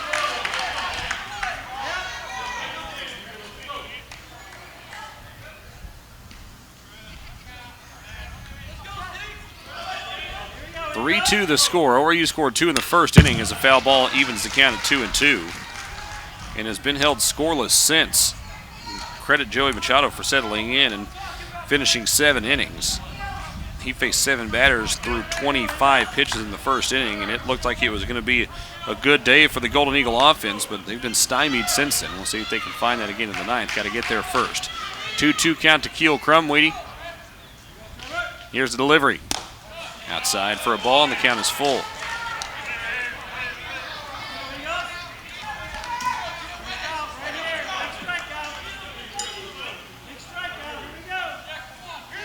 Full count pitch, no outs, nobody on. McCutcheon threw his windup. Missed up and away, ball 4. And for a second consecutive inning, the leadoff man is on with a walk.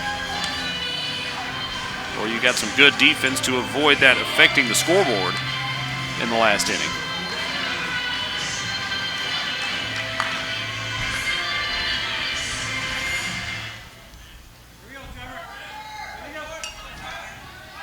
McCutcheon with a big deep breath before he steps back onto the rubber. He'll face Parker Schmeckel, who's 2 for 3 with a sac fly.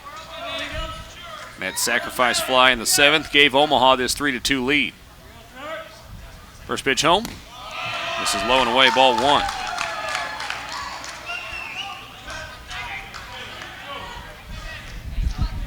Les Davis moving around in the dugout, but has not called time.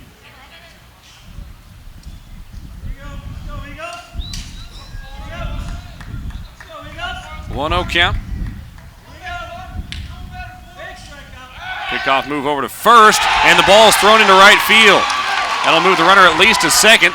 They'll hold him there as Swift snags the ball, comes up, and will deliver it back in. But the error on the throw puts Crumweedy in scoring position at second base.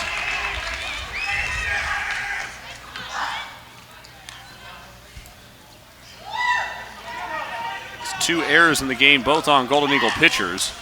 And Wes Davis comes out of the dugout now.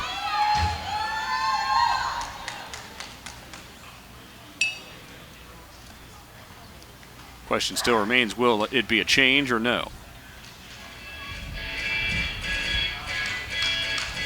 Wolf has been ready for a couple innings. McCutcheon, I think, was ready for about an inning before he was actually called into action.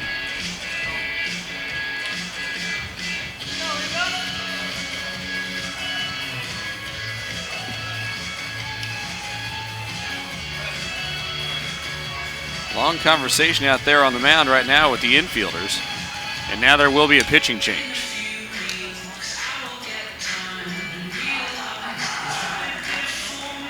So McCutcheon's day is done. We'll take a break. I'll tell you about the new Golden Eagle pitcher when we come back. ORU trails Omaha 3-2, top of the ninth. One on, nobody out. This is Golden Eagle Baseball on the ORU Sports Network. Hello, Oklahoma. I'm Mark Allen, Mark Allen Buick GMC. Now, I know you have a lot of questions out there when you're considering buying a vehicle. So go to our website, markallenbuickgmc.com/Ask Mark, and let it rip. I'll be happy to answer any question you have. Mark Allen Buick GMC. Let's do business. Hello, Oklahoma. I'm Mark Allen Chevrolet. Now, when it comes to service, we have one of the largest service departments in the state of Oklahoma. Say hello. And we have 50% off on oil changes for all makes, all models, every day. Come see us. Mark Allen Chevrolet. Let's do business. Strong, bold, fearless. Which best describes you? Give blood with Oklahoma Blood Institute and receive your choice of one of 3 great t-shirts, each with its own encouraging saying. Visit Oklahoma Blood Institute Tulsa on Facebook for blood drive details. Feel good? Give blood with Oklahoma Blood Institute.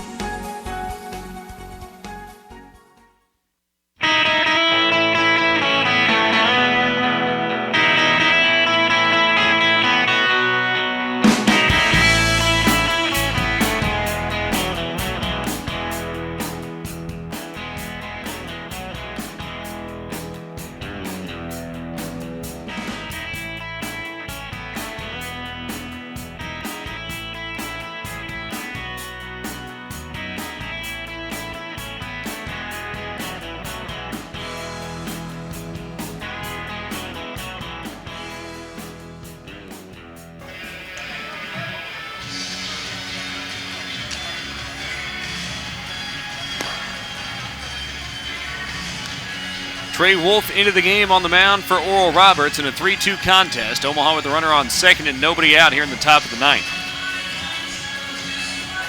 Omaha leading at 3-2, I might add. Wolf this season a 4.11 ERA. 0-3 record, 22 appearances including 1 start. Those 22 appearances are most on the team. 4 saves on the year, 30 2/3 innings pitched. He's allowed 25 hits, 15 runs, only 14 of them earned. Struck out 29 and walked 16. A .231 average against him this season. With the leadoff man in scoring position, he now faces the 2-3-4 hitters, Smeckel, Bonar, and Saponchik, and I would be surprised if we don't see a sacrifice bunt attempt from Smeckel, who has 4 sacrifice bunts on the year. A slew of guys tied for third with 4 on the season. The leader is Eckhout with 8. So Wolf needs to come in and be accurate here. He's been warm in the bullpen for quite some time. And he hits the inside corner with a fastball for strike 1. That evens the count at 1-1. Keep in mind he came in with McCutcheon having already missed on 1 pitch, so he inherited a 1-0 count.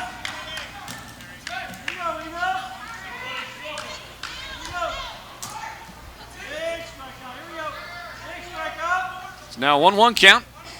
Smeckel holding the bat over his right shoulder. No bunt attempt. Lifts it in the air on the infield. Looks like this will be Martinez coming in to play it. And he makes the catch for out number 1. Well, that's an awfully good start to the outing. 1 down, you keep that runner from advancing over to third. And that's hugely important because it takes away the productive out possibility here. Now a lefty, Brett Bonar, coming to the plate.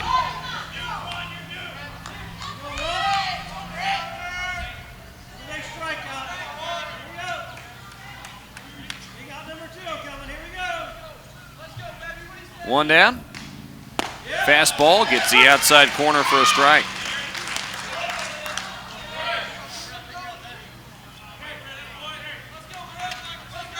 Three pitches so far for Trey Wolf, all of them in the strike zone.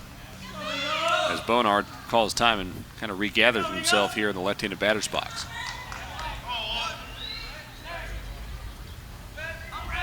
Bonard really only holding the bat in his right hand at first. Now pulls it up over his left shoulder. Here's the 0-1. Capped up the third base side. Going to be a tough play for McMurray, who fields, looks the runner back, throws to first. Just in time to get the out. Hinson actually reaching out for it, tripped up Bonar.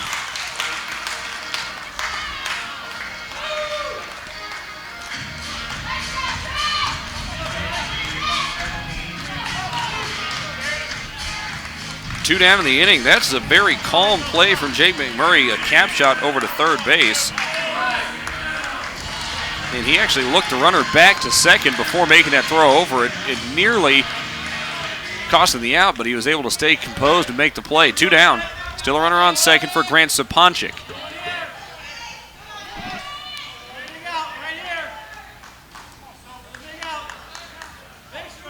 (3-2) the score. Omaha leads. Strike one hits the outside corner.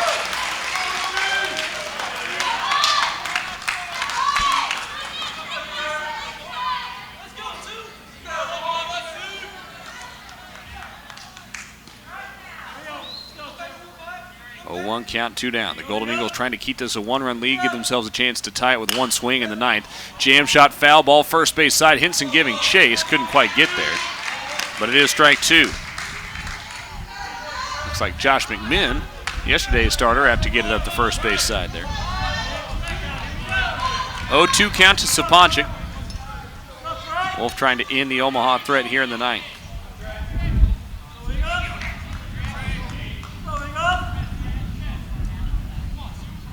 Wolf staring in, has his sign, comes set at the chest, exhales. Here's the 0-2. That's up. Ball one.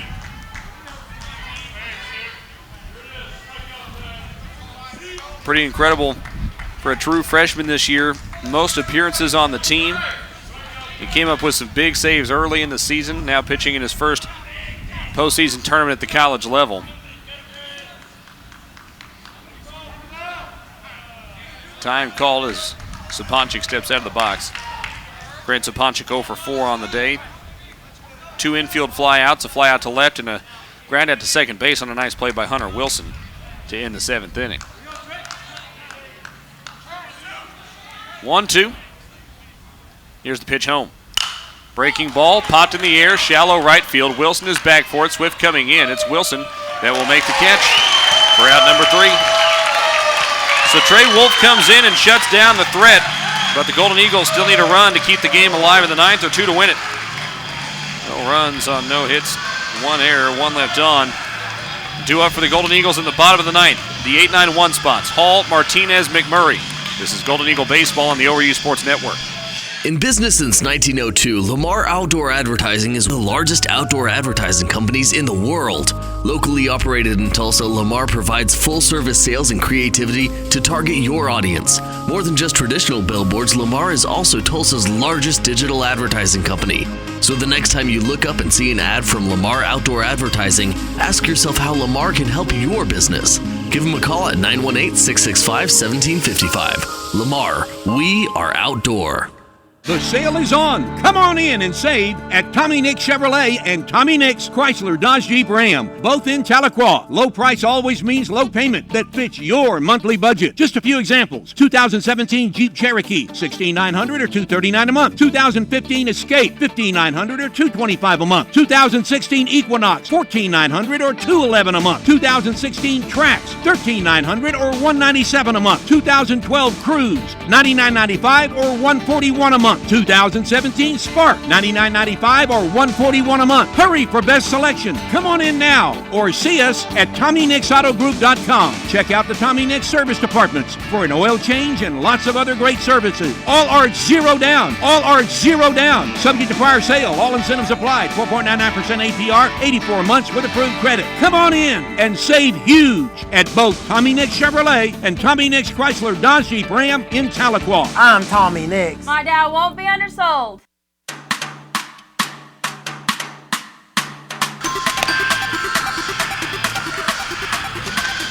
To the bottom of the ninth we go with Oral Roberts trailing 3-2 semifinals of the Summit League tournament. This is the first meeting between these two schools ever in Summit League tournament play. ORU 4-2 against Omaha this year, and the Golden Eagles averaged 7.5 runs per game against the Mavericks this season. They have scored only 2 today, both of those back in the first inning. Cal Hinkie is into the game for Omaha. Hinkie this year a 4.06 ERA, 4-2 record in 20 appearances. He has 6 saves, the team leader in that category. He's thrown 44 in the third innings, which is the most out of anybody in the bullpen this year for Omaha. 45 hits allowed, 21 runs, 20 of them earned. He struck out 57 and walked 20. A 263 average against him. He'll face the 8-9-1 hitters,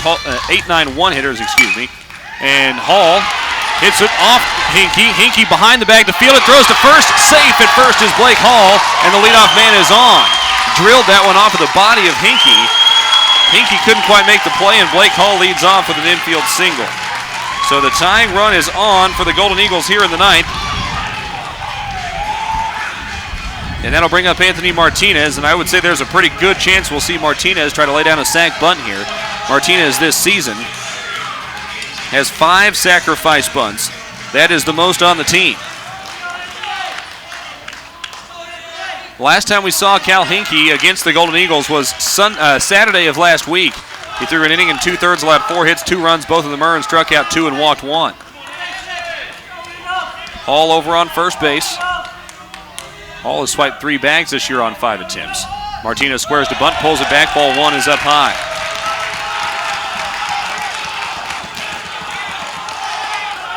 The ORU dugout is fired up on the first base side. Right now led by their senior leader, Josh McMinn, who dominated on the mound yesterday. Bunted up the first base side, it's down and trickles into foul territory. That was popped up a little bit. He evens the count at 1-1. Not the worst result, quite frankly, that could have happened there. ORU 2 runs in the first inning, hasn't scored since. Left a total of 5 on in the 5th and 6th innings. Hasn't threatened, though, much in the last couple of frames. You'd love to get this back around to Spencer Henson and make them actually pitch to him. They've walked him intentionally twice today and 3 times in total. 1-1 count. Martinez gets down the bunt up the right side. That'll get the runner to second easily. The throw to first is a little high, but it does get Martinez. Hall advances into scoring position, though, and the tying run is at second base.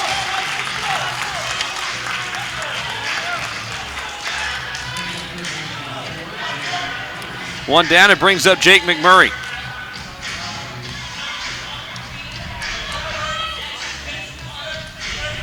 So Martinez gets the job done.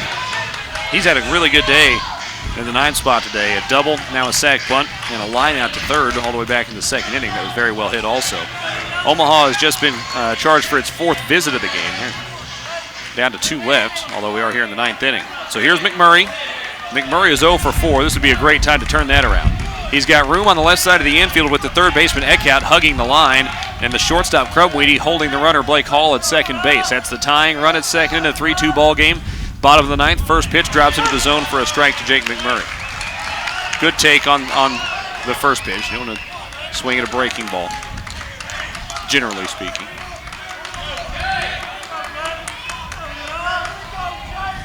Summit League semifinal action here at J.L. Johnson Stadium. Big spot here for the true freshman. Here's the 0-1. Shoots it foul over the first base side.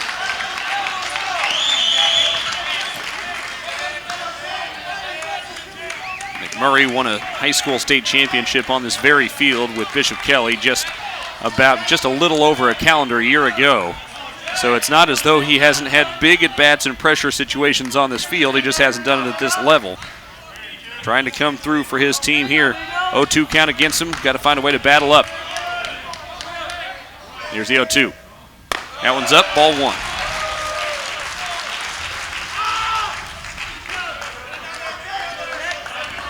McMurray does have one home run this year.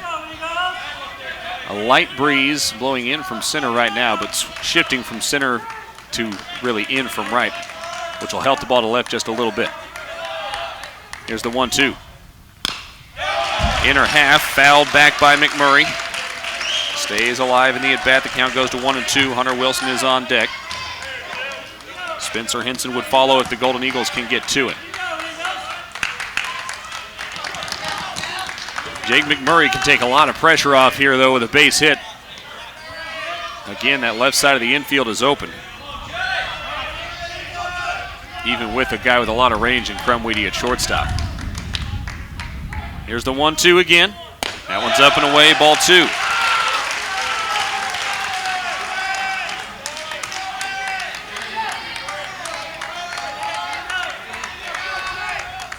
Tying run on second base in the bottom of the ninth, winning run at the plate. Omaha, the 1 seed, Golden Eagles, the 3 seed in this Summit League tournament. 2-2 on its way. In the dirt for ball 3, and the count's full to Jake McMurray.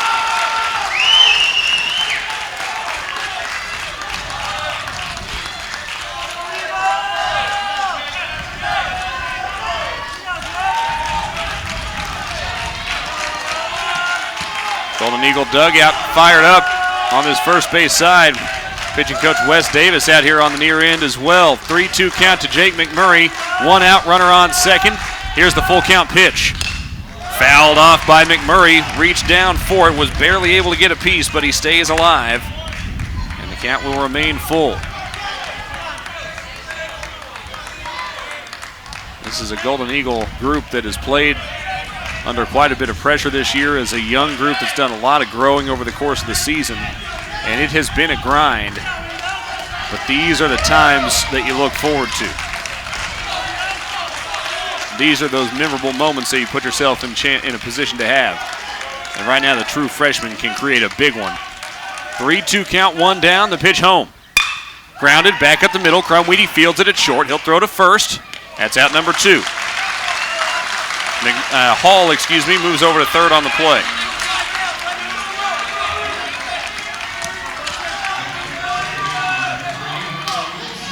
Grant Townsend's music playing over the loudspeakers as Hunter Wilson comes to the plate. So we go from one extreme to the other. The true freshman was just at the plate. Now a graduate transfer from Arkansas. Stepping to the plate, he's 1 for 4 on the day with a single to left center. He's hit the ball well the other way all day, but a little too much elevation on a few of them. A single would tie this game. That's all you need right now. Here's a quick visit from Evan Porter. That's the 5th visit of the game for the Omaha Mavericks. Spencer Henson waits on deck. So a walk would be by no means the worst thing. He'd love to get the game tied and then bring Henson to the plate. Hunter Wilson stepping in. Can the graduate transfer, senior out of Spiro, Oklahoma, come up with a big swing? He takes ball 1 away. The tying run 90 feet from home at third against Cal Hinkey. Leader in the saves category for Omaha this year with 6. 1-0 count, 2 down, the pitch home. Up and away, ball 2. Hall will certainly be ready at third on a ball in the dirt. Can't get too far off, though, because we've seen Bonar throw behind guys on several occasions this year, so you got to keep that in the back of your mind. Here's the 2-0. Grounded to the left side. Crumweedy fields it at short, goes down to a knee. Here's the throw to first, got him by a step. And Omaha takes game 2 as the ball is spiked by Rogers, the first baseman. 6-3 ends the frame. The Golden Eagles will have more baseball today. The Omaha Mavericks are now 1 win away from the NCAA Regionals as the Golden Eagles fall 3-2 in the semifinals. So ORU will take on South Dakota State here in about 30 or 45 minutes, I would imagine. I'm not sure how long they'll wait. We'll have more information on that in a moment. In the meantime, the Don Thornton Cadillac postgame show is coming up when we return. This is Golden Eagle Baseball on the ORU Sports.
Welcome to another edition of Oral Roberts University Baseball. And this ball is crushed high in the air to left center field. Lombardi's going back on it. He's at the track. He's looking up. Get gone. Baseball, a 3-run shot from Spencer Henson. Golden Eagle Baseball is brought to you by Bailey Ranch Golf Club, Bill Knight Ford, Blue Line Signs. This ball is hit hard to right field. That's got a chance to get out. If it's gone, it's tied. That ball is gone. A home run. We're tied 4-4 on the 3-run shot from Hunter Wilson. Crown Plaza, Don Thornton Cadillac, Eastern Oklahoma Orthopedic Center, Flying T, Jim Norton Toyota. Ground ball hit to the left side. Diving snag made by McMurray. Stands to his feet. Throws to first to end the inning. What a play by Jake McMurray. Lamar Outdoor Advertising, Lexus of Tulsa, Mabry Bank, Mark Allen Chevrolet, Oklahoma Blood Institute. Coffee lines it back in the middle, and it's through for a base hit. They're going to try to score Wilson from second. Fielded in center by Walla. Here comes the throw to the plate. Wilson charging home, and he's saved. The Golden Eagles lead it 3-2 over Oklahoma here in the top of the 11th inning on the RBI single from Isaac Coffey. Robinson Glass, Tommy Nix Auto Group, TTCU, and Whataburger. Hit hard in the air to left center field. That's got a chance. DeBonville going back on it. He's at the track. He's looking up. Get gone. Baseball, a grand slam for Blake Hall. And the Golden Eagles take the lead here in the second inning. First pitch is just moments away, so let's send it out to the ballpark in the voice of the Golden Eagles, Adam Hildebrandt. Well, just about set for Game 2 of the day for the Oral Roberts Golden Eagles and what will be Game 5 of the tournament as a whole, an elimination game between South Dakota State and Oral Roberts. These two teams met in round 1 yesterday, and ORU got a 5-2 win. Now each team 1-1 in the conference tournament and playing to extend their season until at least tomorrow. The Omaha Mavericks will wait, and whichever team wins this game will have to beat the Mavericks twice to win the Summit League tournament, as the Mavericks have put themselves in the catbird seat. But right now, it's a battle for survival here at J.L. Johnson Stadium. I'm Adam Hildebrandt. Thanks for tuning in today. ORU now 27-25 on the year. South Dakota State comes into this contest at 28-21 on the season. The Golden Eagles coming off of a loss earlier today, and they now find themselves in the situation that South Dakota State was in yesterday. The Jackrabbits lost in the early game, turned around and played Western Illinois as game 2 of a doubleheader. That'll take a lot out of you, so they've been there and been able to come away with a victory. For ORU, can you stay focused? Can you stay energetic after a long day already out in the sun is going to continue here into the afternoon hours? We will take a break. When we come back in just a moment, we'll have our highlights from game 1 of this tournament between these two teams yesterday. That's coming back in just a moment. You're listening to Golden Eagle Baseball on the ORU Sports Network. I'm traveling a lot, always have a craving for Whataburger. I had to make a connection in Houston, had about an hour. Whataburger just opened at Terminal B. Boom, I need to have a patty melt. The creamy pepper sauce, Monterey Jack cheese, bread's toasted. Grabbed my patty melt, started rushing it back. By the time I got there, the lady was just closing the door. She sees my bag, she goes, sorry, but if you give me your Whataburger, I'll let you on the plane. And I told her, book me on to the next flight. And I was late for work, but it was worth every bite. I don't think anything tops a patty melt at Whataburger. At Mabry Bank, we know it's not just about loans and deposits. It's about being part of something bigger, community. Mabry Bank is active in our communities and proud to support the academic and athletic achievements of our students. From educational scholarships to parades and tailgate parties, we're proud to support the students, teachers, coaches, and parents. This long-standing commitment to community has been part of the bank's mission for 4 generations. Mabry Bank, solutions for life. Member FDIC.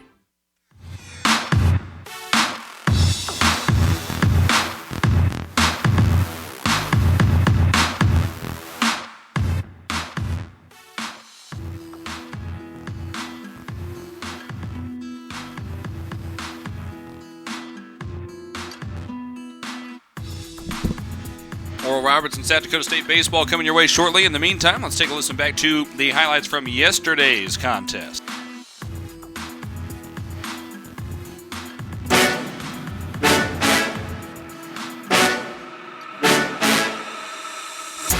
And Henson gives it a ride to left field. That ball is way out of here. The Golden Eagles are on the board 2-1 on Spencer Henson's jack here in the 3rd inning.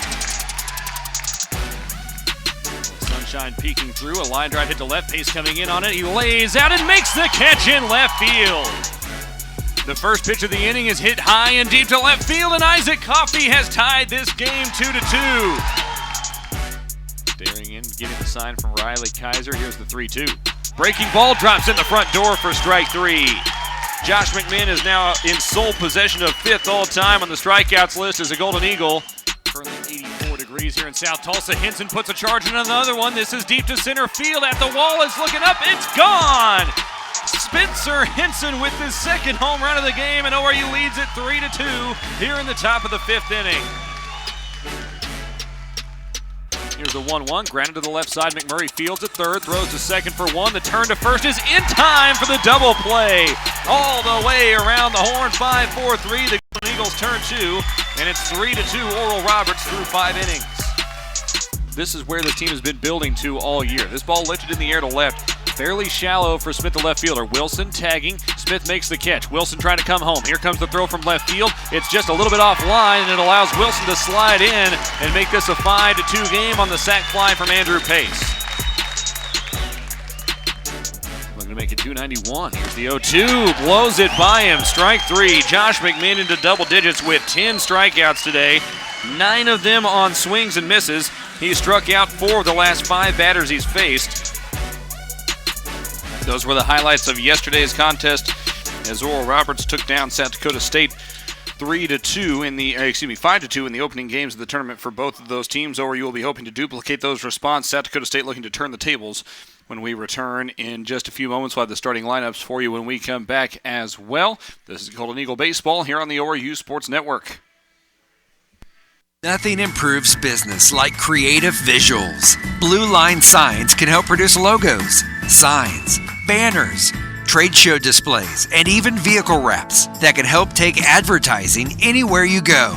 Stop by their showroom today, located at the 8200 Trade Center on 41st Street, just east of Memorial, or visit BlueLineSigns.com for more info.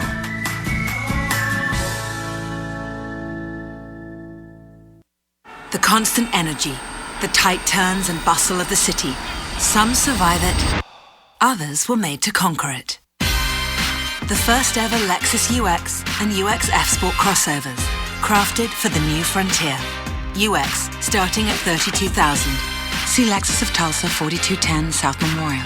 MSRP excludes delivery, processing, and handling fee of $1,025, which may be subject to change at any time. Excludes taxes, title, license, and optional equipment. Dealer price will vary.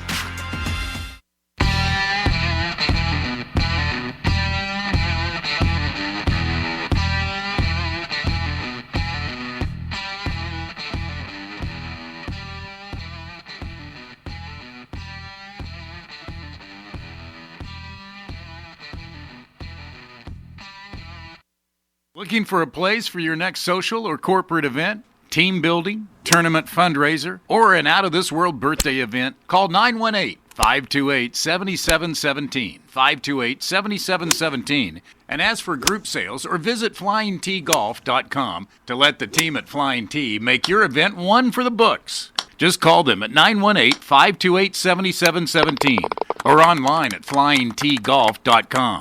Flying T Golf on the Riverwalk in Jinx. Hello, Oklahoma. I'm Mark Allen, Mark Allen Chevrolet. It's my beautiful wife, Zoya. Hi. It's time. What time is it? It's time to expect more when you're buying a car. I agree. You should. Start by going to our website. MarkAllenChevyTulsa.com. Find the car, truck, or SUV you're looking for, click on the image, and find a great price. And we're easy to find. Highway 75 South, 5 miles past Tulsa Hills in Glenpool. So come see us. We'd really like to meet you. We're here every day. Mark Allen Chevrolet. Let's do business.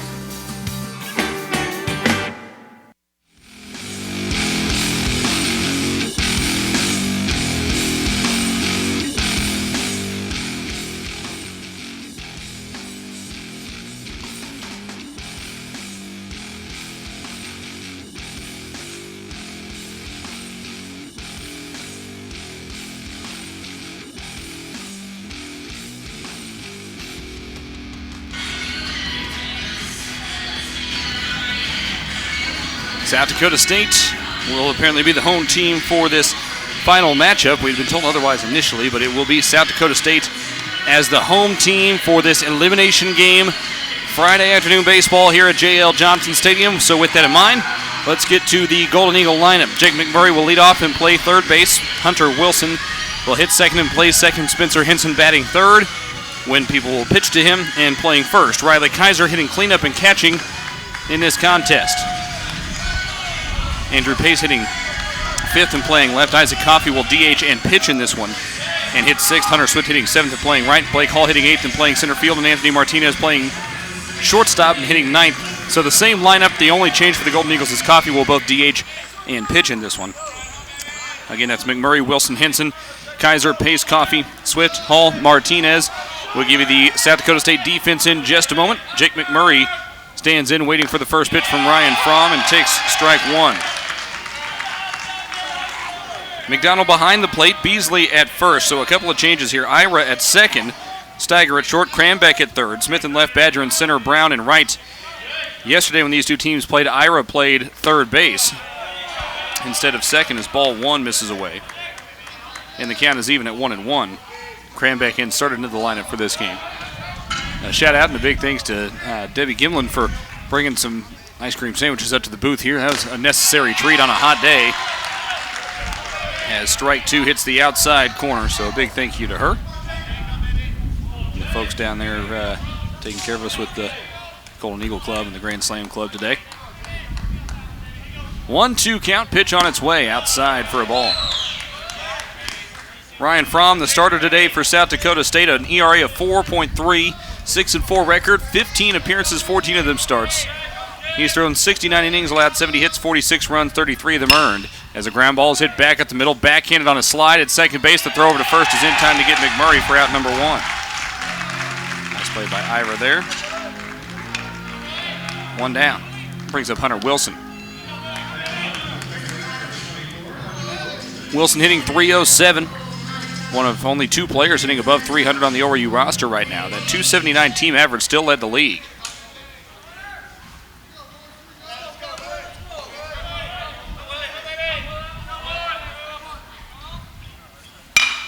Lifts the first pitch down the left field line, tailing foul, and it gets out of play. It actually had enough to leave the yard. It was just in foul territory. Strike one. Fromm is listed at 6'1", 210, a senior out of Crystal, Minnesota. He looks awfully tall on the mound for being listed at 6'1". He also has long sleeves on. It is 85 degrees and sunny. Wilson swings over the top of strike 2. It is a warm, humid day, and the training staff going to have to take real good care of these ORU guys playing through this doubleheader, trying to keep the season alive. 0-2 count against Hunter Wilson. Grounds one hard right at the first base line, fielded by Beasley, and he'll tag the bag himself for out number 2. So now the question becomes, do they put on Spencer Hinson here and risk starting a 2-out rally?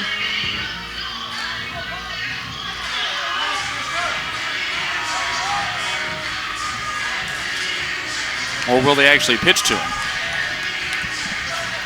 Hinson has been intentionally walked 4 times in the last 2 days. 12 times on the season. They're going to pitch to him. Hard shift is on. Ball 1 is low and away. And again, this will be a situation, I would imagine, where they'll pitch around him more so than pitch to him. But this way, at least you force Fromm to throw the extra pitches. The 1-0 is a curveball that drops low and in. Ball 2. 3 players on the left side of the infield. That's the pull side for the right-handed hitting Spencer Hinson. Here's the 2-0. That's away, ball 3. Riley Kaiser waits on deck. Kaiser's been swinging the bat pretty well. He and Pace have a big duty to take care of behind Spencer Hinson as he is intentionally walked yet again. That has been the trend this weekend, is basically don't let Spencer Hinson hurt you. And he hurt South Dakota State yesterday, hitting 2 home runs in 3 official at-bats. He went 3 for 3 with 2 intentional walks. The Rabbits have now walked him 3 consecutive times. Brings up Riley Kaiser.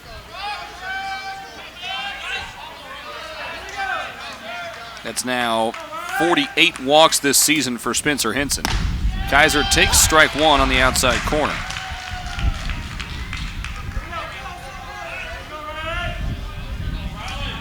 Riley yesterday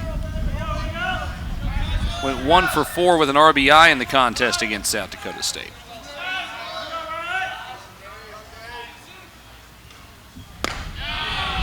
Strike 2 hits the outside corner. Hinson, by the way, is now 3 walks shy of getting into the top 10 all-time in a single season for the Golden Eagles. 52 would crack the top 10 list. 0-2 count, 2 down. Kaiser slaps 1 the other way, foul territory. That'll keep the count at 0-2. That one sounded goofy. Kind of got it out there off the end of the bat.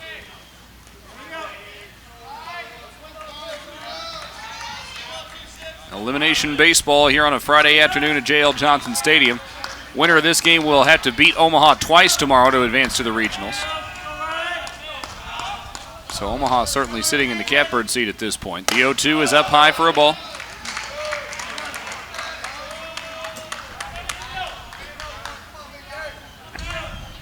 ORU did not score until the 3rd inning against South Dakota State yesterday. The Jackrabbits actually led that game 2-0 at one point.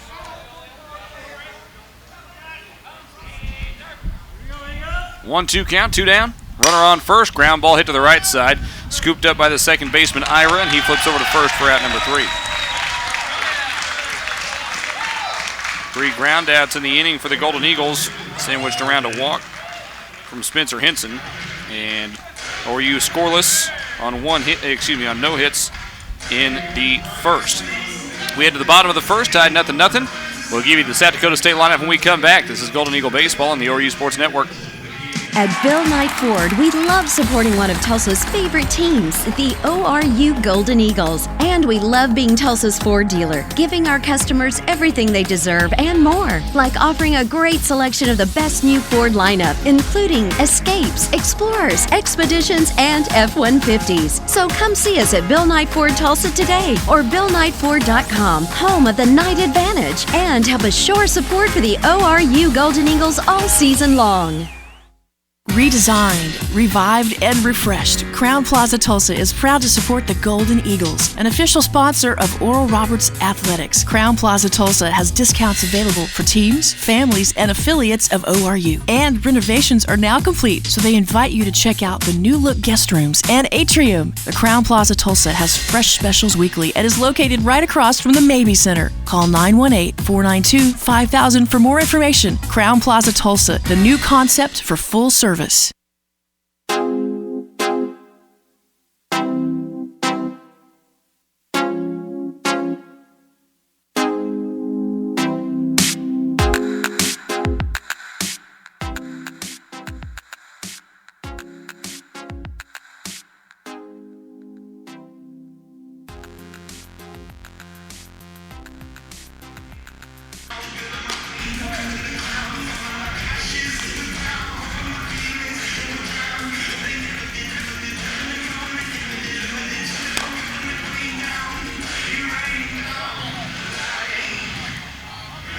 We go to the bottom of the first inning, tied 0-0. Here's the lineup for the Jackrabbits.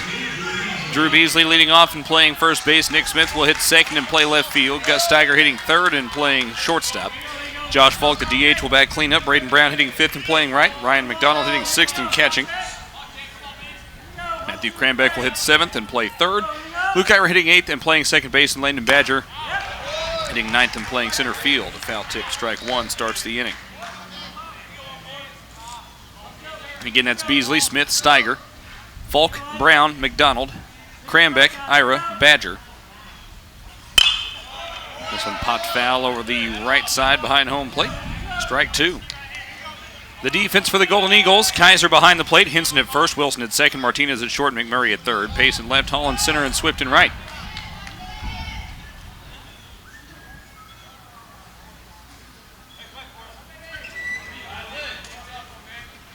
And on the mound is Isaac Coffey. Coffey looking in over his glove. Works through his windup. Here's the 0-2. A jam shot back up the middle, and it's through into center field for a base hit.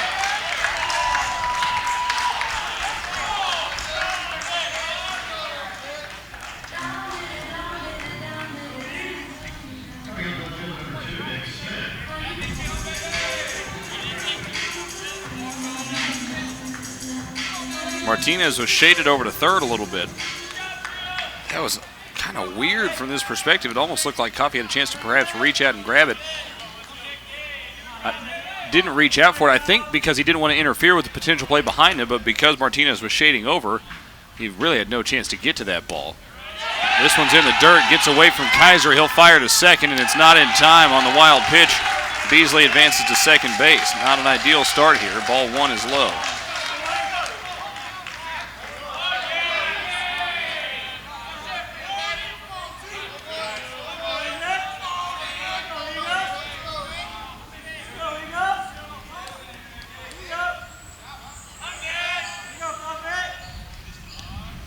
So runner on second now, no outs. And ball two is up and away. I'm actually a little surprised that we didn't see Smith square to bunt there. He only has 2 sack bunts on the year. Beasley far and away the leader in that category for South Dakota State with 10. The 2-0, fouled back to the netting. So with that runner now on second and no outs, I'm a little surprised to not see them try to bunt him over to third and get him to third with only 1 out.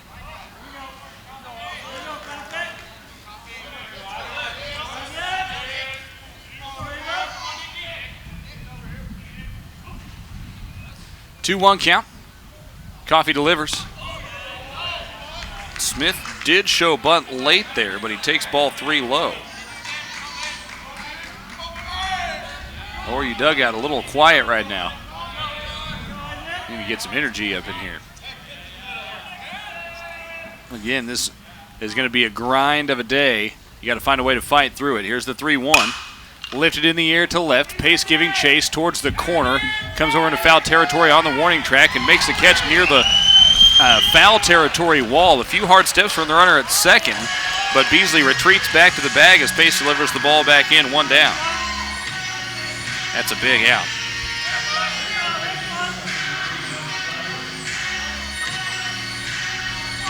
To be able to keep the runner from advancing to third there is huge in this situation. It brings up Nick Smith. Check that. It brings up Gus Steiger. One down, runner on second. Steiger wearing the number 3 in blue on the back of his white jersey. White pants as well. All blue hats for the Jacks today. Coffey's first delivery to Steiger hits the outside half of the plate for a strike.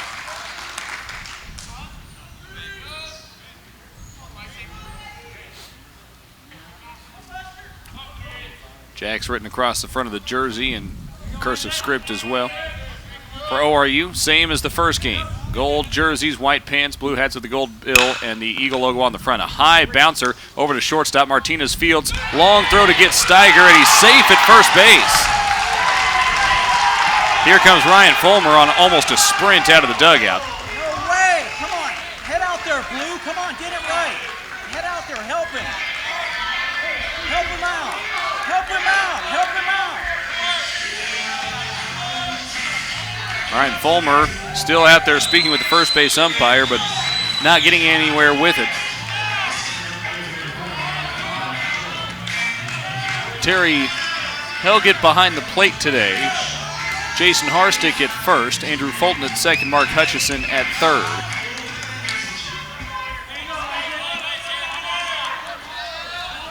Runners on first and third now on the infield single for Steiger. Double play gets you out of the inning. Here's Josh Falk. Grounds one to the right side. Fielded at second by Wilson. He flips to second for one. The turn to first is in time for the double play. The Golden Eagles just barely got him. It was bobbled a little bit by Wilson, but he stuck with it. The throw was a little bit high over to Martinez at short, but Martinez went up to get it and then was able to turn it to first just in time to get Falk for the double play. That keeps South Dakota State off the board, and that's a nice break in the first inning for the Golden Eagles. No runs on 2 hits. No errors, 1 left on for South Dakota State in the inning. And the Golden Eagles catch a break and are able to get out of the frame. We're still scoreless heading to the second. This is ORU Baseball on the ORU Sports Network.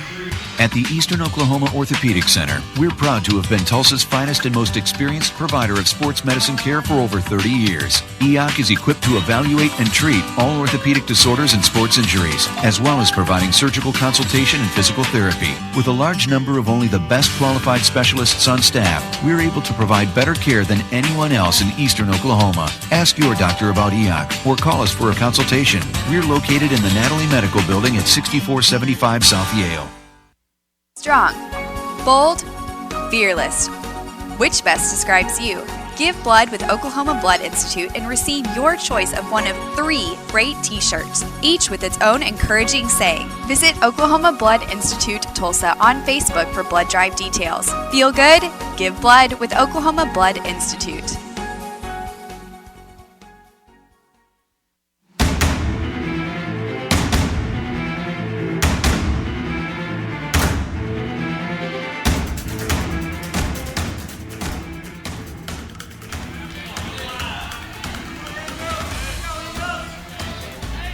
Five, 6, 7 hitters due up for the Golden Eagles in the second inning as Andrew Pace takes strike 1 on the outside corner from throwing 16 pitches in the first inning. We're tied, 0-0. Both teams able to get runners on in the first inning, but no one able to score. ORU has now been held scoreless for 9 consecutive innings. There have not been many stretches this year in which ORU has gone scoreless in 9 straight frames. Here's the 1-1, low and away. Evens the count at 1-1. Golden Eagle offense as a whole has been fairly quiet in this tournament. Only 7 runs in 2 games. Ball 2 misses low to Pace. That was enough to get it done yesterday, not so much today. Here's the 3-1 to Pace. Smacks it foul over the third base side.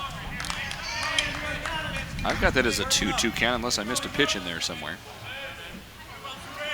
It is indeed a full count.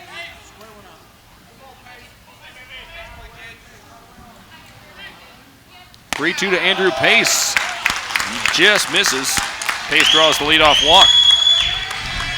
So ORU has something going early in this inning, and that's not something we saw a lot from the Golden Eagles a game ago. In fact, ORU only had the leadoff man on once, make that twice, against Omaha. This is a team that came into this game hitting .394 to leadoff innings. Only had him on twice in that last inning. This ball lifted to right field off the bat of Isaac Coffey. Over to his right to get it as Brown for out number 1.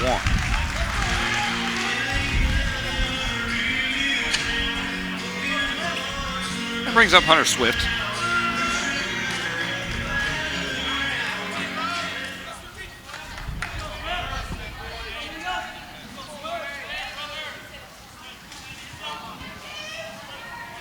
Swift was 0 for 3 in game 1 of the day.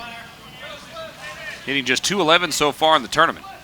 Check that, he hit .211 against Omaha this year. I'm looking at the wrong paper. Swift is 0 for 7 in the tournament, takes ball 1 outside. He did draw a walk in that last game.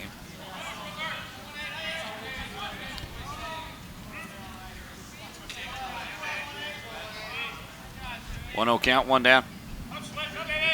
Here's the pitch home. That one got in there on the outside half for a strike. So Swift struggling here this weekend. We'll see if he can start to get it going in this game.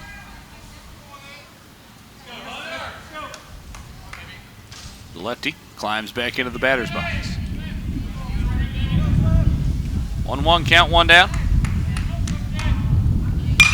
Shot down the left field line, tailing foul, and the count goes to 1-2. Well struck by Swift, but just a little too far behind it. Had the right idea, outside pitch, took it the other way. Just didn't quite get it in play. 1-2 count, the wind blowing in from center field right now. That's something that tends to favor opponents here at J.L. Johnson Stadium. Here's the 1-2. Swift grounds it back up the middle. It's fielded by Steiger on the run. He'll throw across to get the runner at first. So that moves Pace into scoring position for Blake Hall.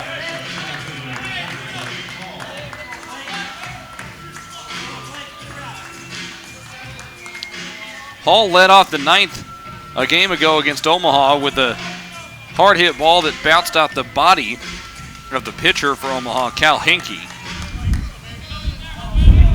Was able to reach first, and I think that's the kind of approach that Hall needs right here. Middle away, just try to square one up and hit it back up the middle. If you can do that, you're going to score a run as ball 1 misses up and in.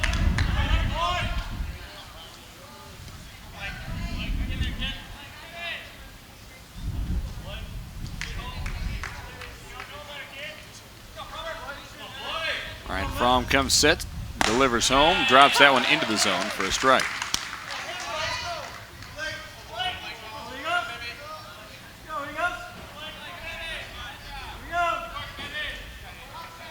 One count to Blake Hall. All so far in the tournament hitting .250.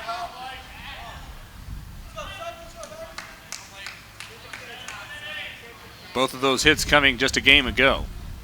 So swinging the bat a little bit better today. Here's the 1-1. That one's low and away for a ball. Hall works ahead in the count, 2-1.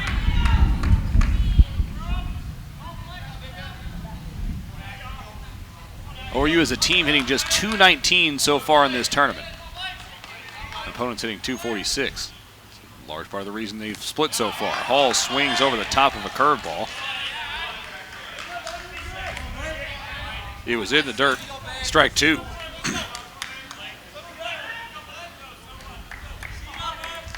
Two count, 2 down. Go ahead runner on second in a 0-0 ball game. ORU still without a hit so far in this game, but they've drawn 2 walks. Ground ball hit to the right side, and that scampers through the infield for a base hit. Waving the runner around third, here comes Andrew Pace. The throw to the plate is not in time as Pace dives in ahead of it. 1-0 Golden Eagles here in this elimination game at J.L. Johnson Stadium. Blake Hall bounces one through the right side of the infield, and the Golden Eagles have an early advantage here in the top of the 2nd inning.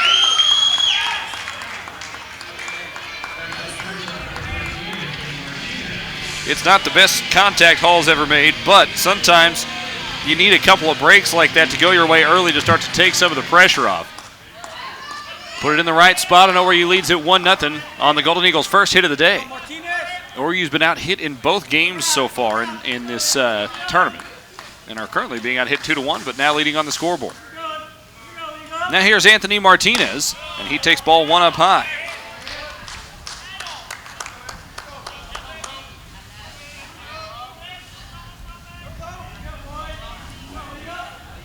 From now up over 30 pitches.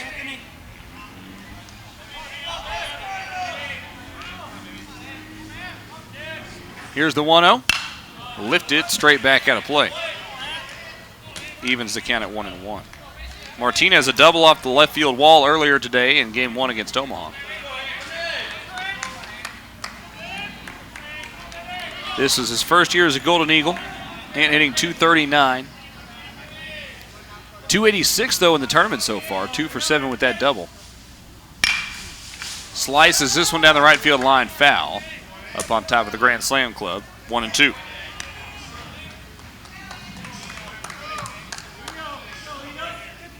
Martinez has one of only 4 extra base hits for the Golden Eagles so far in this tournament. Henson has 2 home runs, Coffey has a home run, and then Martinez had that double. Here's the 1-2. Grounded right off the ground in front of home plate. Fromm off the mound to field it. Throws over to first for out number 3. But the Golden Eagles strike for a run in the second inning on 1 hit. No errors, 1 left. 1-0 Golden Eagles as we go to the bottom of the second. 5, 6, 7 hitters due up for South Dakota State. This is Golden Eagle Baseball on the ORU Sports Network.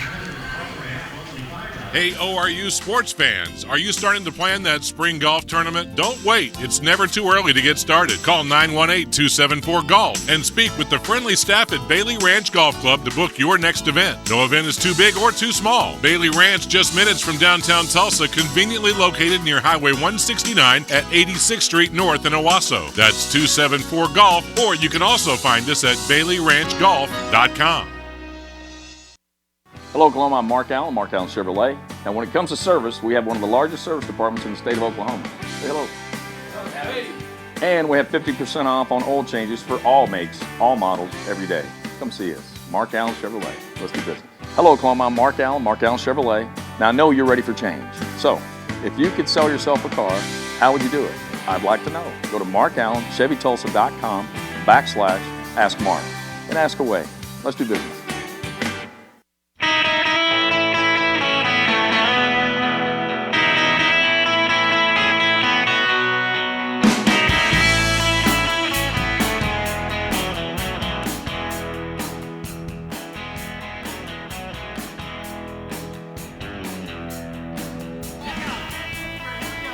Isaac Coffey delivers a fastball on the outside edge for strike 1 to start the bottom of the second inning to Braden Brown. It's Brown, McDonald, and Crambeck, the 5, 6, 7 hitters, due up for South Dakota State in the bottom of the second inning. Oral Roberts leading 1-0 after a run in the top half. Fastball misses just low here. And the count's even 1-1. Brown hitting .286 on the year. Just .250 so far in tournament play. Grounds one to the left side. Martinez scoops it up off the turf, fires to first, 1 down.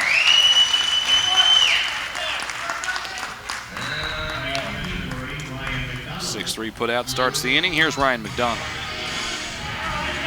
For Isaac Coffey, you don't have to punch out 8 guys in this game or anything. If you can keep guys off balance, let them put it in play, let your defense go to work behind you. ORU had 2 errors, which were uncharacteristic in game 1, but those both came from the mound. So let that defense work behind you. Lengthen your outing as long as possible because this bullpen's going to need the help to win 3 straight games. 1-0 count as ball 1 missed. Here's the 1-0 to McDonald, and it is away for ball 2. Good miss.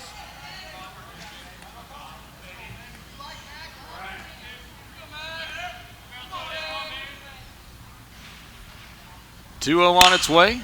Hit well to center field, but right at Blake Hall. He's underneath it as it hung up in the wind. Comes in a couple steps and makes the catch for out number 2.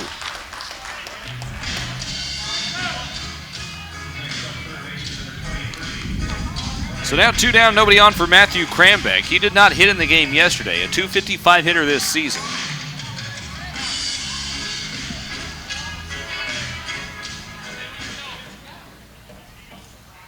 Went 1 for 3 in game 2 yesterday against Western Illinois. Ball 1 is low and away.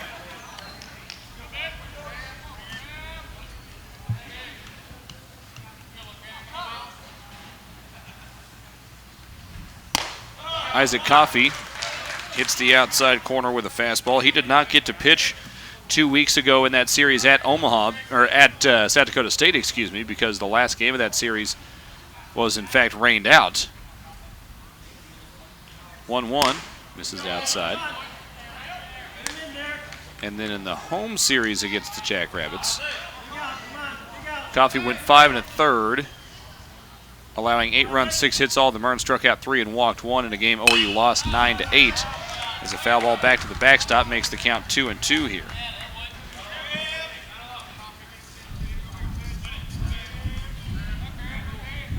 Go, Isaac, hit your spot.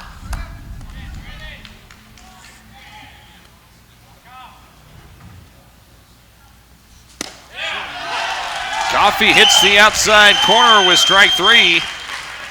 Gets the backwards K, and that's the first strikeout issued by Coffey today. He works a 1-2-3 second. No runs, no hits, no errors, nobody left, and ORU leads at 1-0 after 2. Top of the order due up in the third when we come back for the Golden Eagles. This is Oral Roberts Baseball on the ORU Sports Network. The sale is on. Come on in and save at Tommy Nick Chevrolet and Tommy Nick's Chrysler Dodge Jeep Ram, both in Tahlequah. Low price always means low payment that fits your monthly budget. Just a few examples. 2017 Jeep Cherokee, $16,900 or $239 a month. 2015 Escape, $15,900 or $225 a month. 2016 Equinox, $14,900 or $211 a month. 2016 Trax, $13,900 or $197 a month. 2012 Cruise, $99.95 or $141 a month. 2017 Spark, $99.95 or $141 a month. Hurry for best selection. Come on in now or see us at TommyNicksAutoGroup.com. Check out the Tommy Nicks service departments for an oil change and lots of other great services. All are zero down. All are zero down. Subject to prior sale. All incentives applied. 4.99% APR, 84 months with approved credit. Come on in and save huge at both Tommy Nicks Chevrolet and Tommy Nicks Chrysler Dodge Jeep Ram in Tahlequah. I'm Tommy Nicks. My dad won't be undersold. Get excited, Whataburger fans. Our one-of-a-kind mushroom Swiss burger is back. If you love mushrooms, you're going to love this burger. 2 patties, 2 slices of Swiss cheese, 2 layers of mushrooms. These mushrooms are beautiful. It's a really good balance between hearty and savory. That au jus sauce on top. The creamy au jus sauce. It really sets it apart. Just adds flavor that makes you go, wow. It is just absolutely amazing. It's not just a mushroom Swiss burger, it's a Whataburger mushroom Swiss burger. Here for a limited time.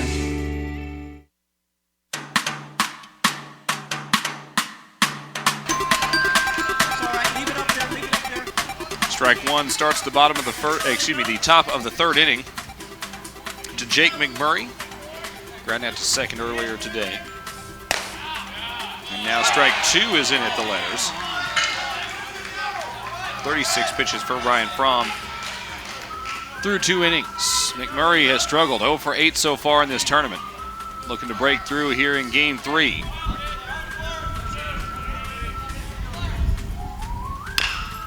Ground ball to the left side. Keeps the count at 0-2. It's foul. It's game 3 for each of these two teams. It's game 5 for the tournament overall.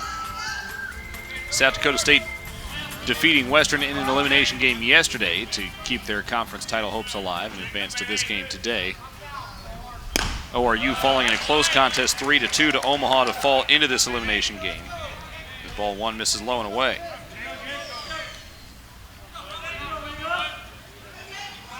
ORU leads at 1-0 on an RBI single from Blake Hall, scoring Andrew Pace in the second inning. Here's a grounder to the left side. It eats up the shortstop, but Steiger picks it out of the air with his bare hand and fires to first. If he isn't able to grab that in the air after it bounced up off of his body and it falls all the way back to the turf, there's no chance he gets McMurray. Instead, he's able to save the play, 1 down in the inning.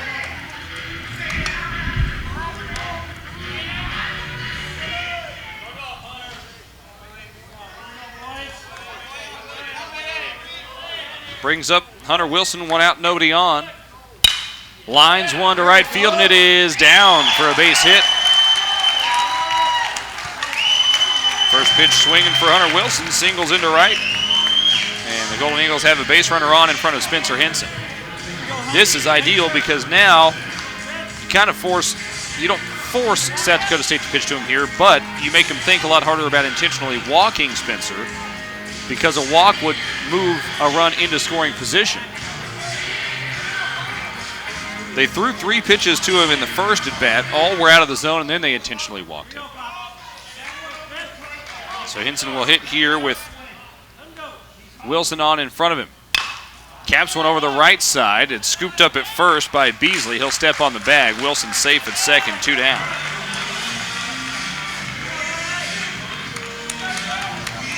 Henson out in front of that one. 2 outs, it brings up Riley Kaiser. Each of the last 2 batters have offered at the first pitch. Kaiser a ground out to second in his first at bat in this game. Drove in a run in game 1 of the day, going 1 for 4 against Omaha. This would be a big time to come up with an RBI swing right here. 2 down, Wilson with plenty of speed at second base. Center fielder Badger playing fairly deep. Both of the other outfielders are at fairly normal depth. This one sliced down the right field line, foul. Hits off the window of the weight room down there up the right field line, and caroms out into right field on the warning track. Strike 1 to Kaiser.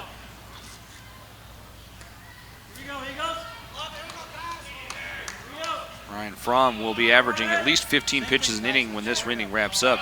He's about to throw pitch number 45. Golden Eagles trying to run that up a little bit here and perhaps score a run or 2 in the 3rd inning. Already leading it 1-0. 2 down, runner on second here in the top of the 3rd. The pitch home. Breaking ball. Kaiser held his swing as the ball dropped into the zone.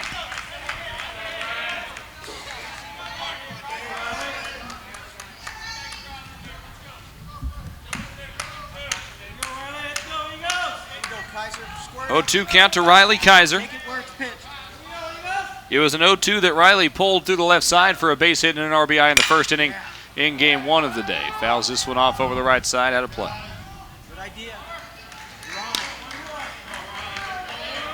That was somewhat similar to his first swing of this at bat, that is.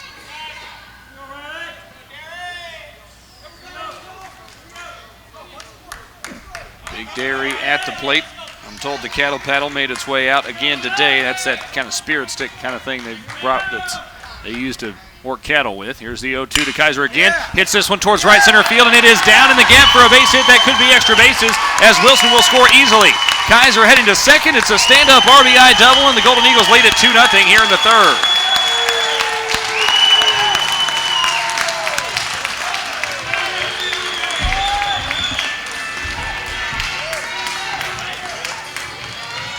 So not only does Kaiser drive in the run, he keeps the pressure on, getting himself into scoring position, and it brings up Andrew Pace. 2-0 Golden Eagles here in the top of the 3rd inning. 3 hits now for Oral Roberts compared to 2 for South Dakota State. Brings up Andrew Pace. Pace drew a walk and scored in the 2nd inning. Now trying to drive in a run, takes ball 1 up and away. Drew a walk and a full count, I might add. Pace is a guy who, generally speaking, sees a lot of pitches as well. So he's already seen now 7 from Ryan Fromm today. As ball 2 misses outside.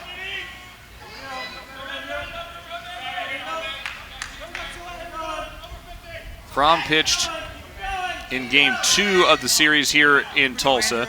Went 6 1/3, allowing 6 hits, 1 run, striking out 3 and walking 2. South Dakota State took 2 of 3 in that series. Pace slices 1 foul over the left side. The count goes to 2-1. So ORU's already scored more off of Fromm than they did in that outing for the senior out of Minnesota. He pitched 5 innings, allowing 3 runs. More on that in a moment as a foul ball is at the first base side. Count goes to 2-2. in Game 2 of the series in Brookings. He went only 1 inning, took the loss to fall to 5-4, allowed 5 hits, 3 runs, 2 of them earned, and struck out 1. Didn't walk anybody, but the Golden Eagles were able to tag him hits-wise. 2-2 count, 2 down. Runner on second base. ORU leads it 2-0 here in the top of the third. The pitch home. Pace grounds it to the right side, right at the second baseman, Ira. He fields it cleanly and throws to first for out number 3. But the Golden Eagles add another one on the RBI double from Riley Kaiser, and it's 2-0 ORU as we head to the bottom of the third inning. 1 run on 2 hits. No errors, 1 left in the third for the Golden Eagles. 8-9-1 hitters due up for South Dakota State when we return. This is Golden Eagle Baseball on the ORU Sports Network. Windshield store. Hello, sir. This is the police, sir. I need a new windshield, and my insurance company told me to call you. Oh, yeah, the insurance company. They send all their windshield claims over here. It's a little deal the home office set up. Sounds like steering to me, sir, and that's against the law, sir. People have the right to get their windshields replaced anywhere they want to. Well, then if I send everyone over to Robinson Glass, I'd be okay. Actually, I just send them to RobinsonGlass.com. Heck, Robinson Glass does better work than we do anyway. They use better materials, they have a nationwide warranty, and they do a lot of other stuff we don't do. Shower doors, mirrors, commercial and residential glass repair. I remember one time the neighbor kid threw a boomerang and it winged the cat, broke a window, and stuck in my mom's windshield. Robinson Glass came out and fixed everything good as new. Well, except for the cat. Why is that, sir? He was already fixed. I see. Robinson is all you need to know about glass. Robinson Glass. Sir, I'm afraid I'm going to have to run you in after all. Well, why? For the worst cat joke I ever heard. There's got to be a law against that somewhere.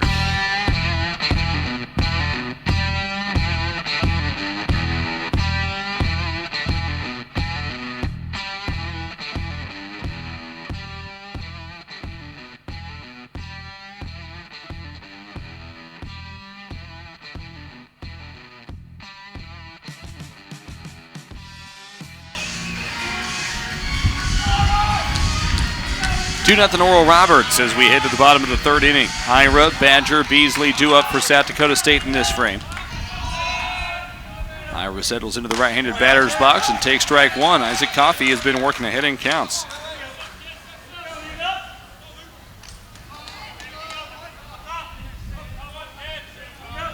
.22 pitches through 2 innings for the true freshman out of Goleta, California. Check swing, did he go around? Yes, he did. And 0-2 count out of Luke Ira. Coffey's parents in attendance this weekend to see their son compete in his first collegiate tournament. Here's the 0-2. Two-seam fastball breaks back into the outside corner, strike 3. 2 in a row that Coffey has struck out, now 1 down in the inning. And it brings up Landon Badger.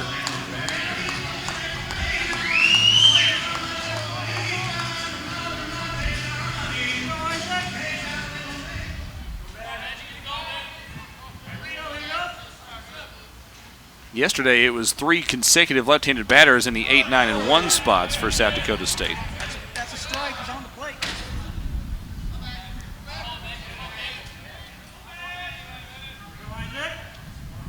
Today, it's left, right, left in the 9, 1, 2 spots. Ball 1 was inside. Strike 1 hits the outside corner, and the count's even.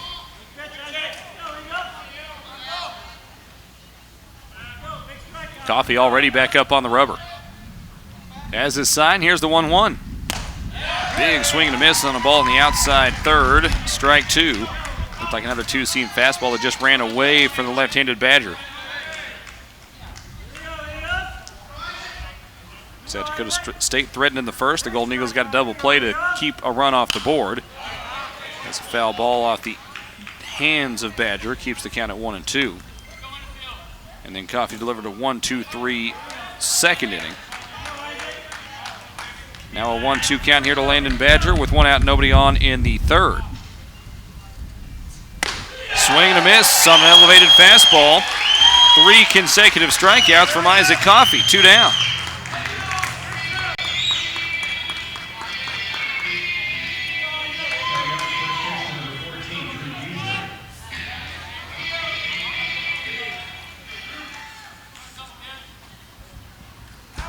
Brings up Drew Beasley. Had Tried to single back up the middle in the first inning. A jam shot that just found the right spot. Ball one misses up high. In fact, of the 2 hits South Dakota State has, both of those are infield singles. They entered the game yesterday with 3 of their late hits being infield singles. Here's the 1-0. Lifted in the air behind home plate. Gets out of play. Counts even at 1-1.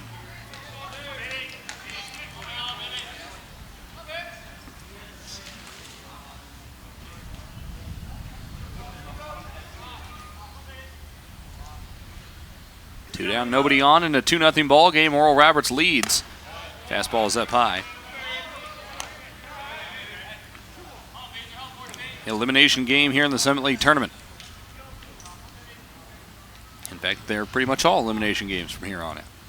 Here's the 2-1. Ball 3 deemed up and away.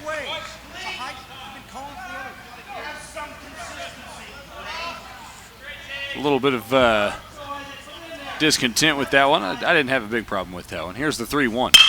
Lifted in the air to center field. Hall moving to his right towards the left center field gap, and he makes the catch for out number 3. Oh, another 1-2-3 inning from Coffey. In fact, that is 7 in a row retired by the ORU freshman starter.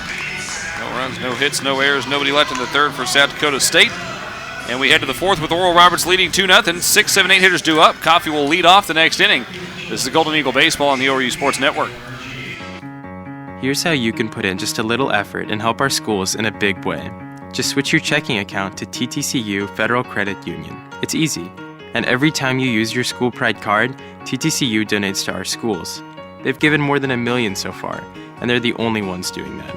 With approved credit, some restrictions apply. TTCU is federally insured by NCUA. TTCU Federal Credit Union. So switch to TTCU and be that person who's helping make a difference for our schools. The constant energy, the tight turns and bustle of the city. Some survive it, others were made to conquer it. The first ever Lexus UX and UX F-Sport crossovers are crafted for those who were made for the city. UX, starting at $32,000. See Lexus of Tulsa, 4210 South Memorial. MSRP excludes delivery, processing, and handling fee of $1,025, which may be subject to change at any time. Excludes taxes, title, license, and optional equipment. Dealer price will vary.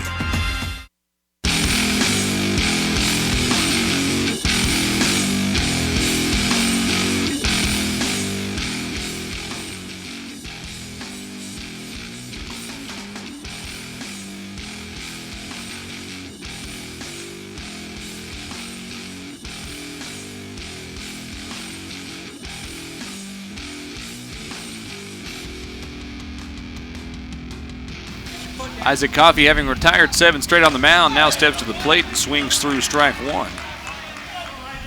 Flew out to right in his first at bat. The Golden Eagles have forced Ryan Fraud to throw 53 pitches already. Coffey grounds this one to the third base side, deemed to be just fair. Boy, that was close. But apparently a fair ball, and Coffey is retired on the 5-3 ground out. Coffey, I think, appeared to actually stop running because he thought it was a foul ball. But that's okay. He can go back to focusing on pitching. If he keeps going the way he is, then that's going to be just fine. Hunter Swift fouls the first pitch of the at-bat off of his foot, it looked like. Strike 1.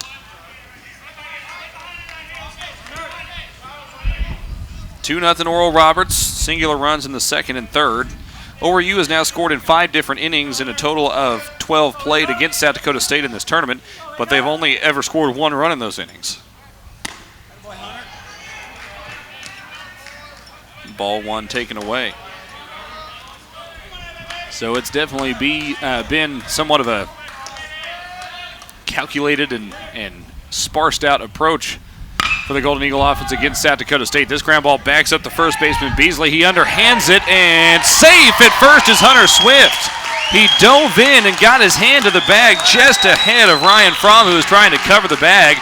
Fromm tumbles over Swift in the process, but it's an infield single for Hunter Swift.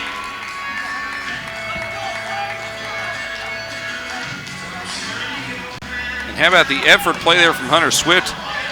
You hear often, don't dive into the bag at first, run through the bag, but I think that was the right play there in that.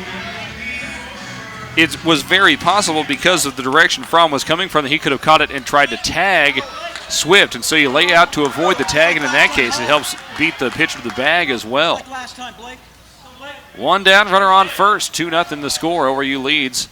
Here's Blake Hall, who's driven in a run already. Hits this one high in the air to left field. Smith camped underneath it and left. Holds his glove above his left shoulder and makes the catch for out number 2. That brings up Anthony Martinez.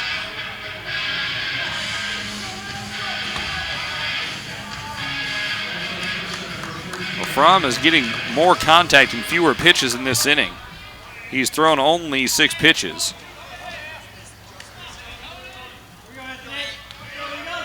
Let's see what Anthony Martinez can come up with here. First pitch home. Gets the outside corner for a strike. Runner on first. ORU leading at 2-0. Top of the 4th. Winner takes on Omaha tomorrow.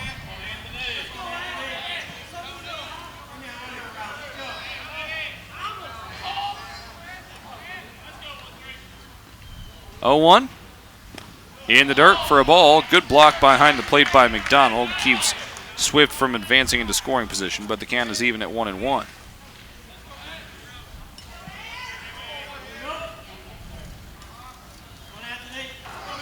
This game started around 2:40. Been a fairly slow-paced, calculated game so far as a pickoff throw skips over to Beasley. He backhands it out of the turf. That ball gets by. That gets Swift to second easily and possibly even third. 1-1 count, 2 outs. Martinez, slightly open stance, bouncing that left foot up and down. Takes a hack at this one and foul tips it off the shin guard, it looked like, of McDonald, and caromed over to the third base dugout, which is where the Jackrabbits reside for this one. 1-2 count, 2 down. Swift on first at the infield single. ORU now with 4 hits in the game, South Dakota State with 2. Both of South Dakota State's hits are infield singles, so that's been a theme. Runner on the move. Martinez rips it to left, and it's down in left field for a base hit.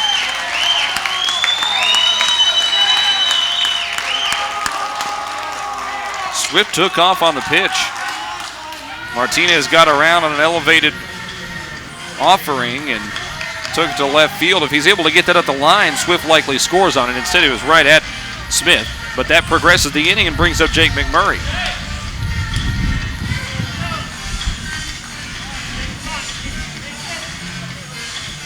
Martinez has had himself a pretty good tournament. 3 hits now and 9 at-bats. And we'll have a mound visit from pitching coach Mitch Moorman.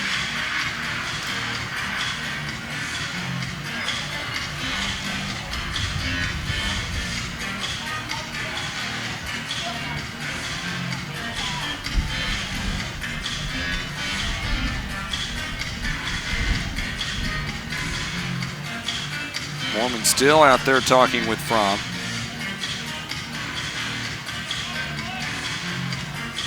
Now has decided that he's ready to wrap things up and heads back to the dugout.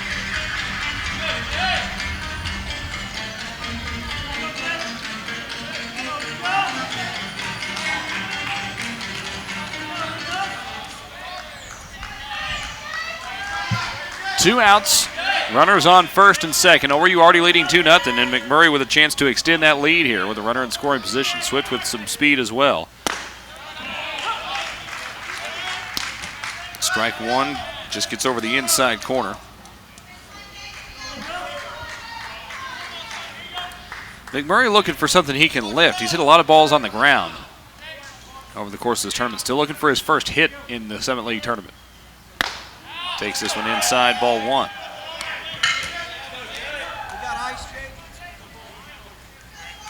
Hunter Wilson is on deck. He's 1 for 2 in the game. And then Spencer Hensel would follow if he can extend the inning for that long. Here's the 1-1. Low and away, ball 2.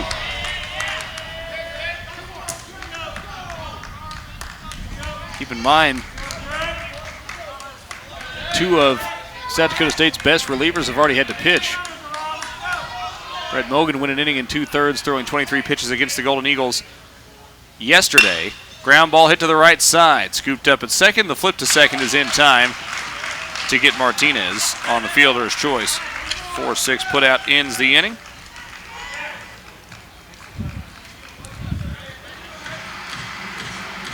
So ORU gets a couple of guys on but can't score. No runs on 2 hits, no errors, 2 let on base.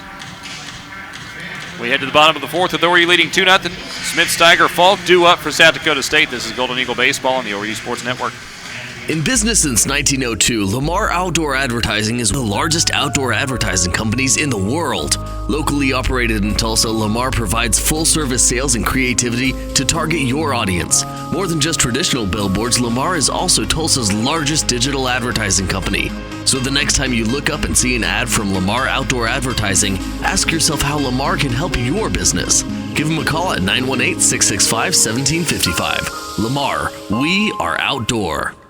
Car buyers, if you're even thinking about buying a new or pre-owned vehicle, there's only one name you need to know. Jim Norton Toyota. Log in at jimnortontoyota.com or go see them today at 9809 South Memorial to shop an incredible selection of award-winning Toyotas, plus an incredible selection of late-model, barely driven pre-owns. Plus, at Jim Norton Toyota, you'll always get a lifetime engine warranty at no extra charge. So log on to jimnortontoyota.com for all the details. Hurry to Jim Norton Toyota, 9809 South Memorial, where T-Town gets Toyota.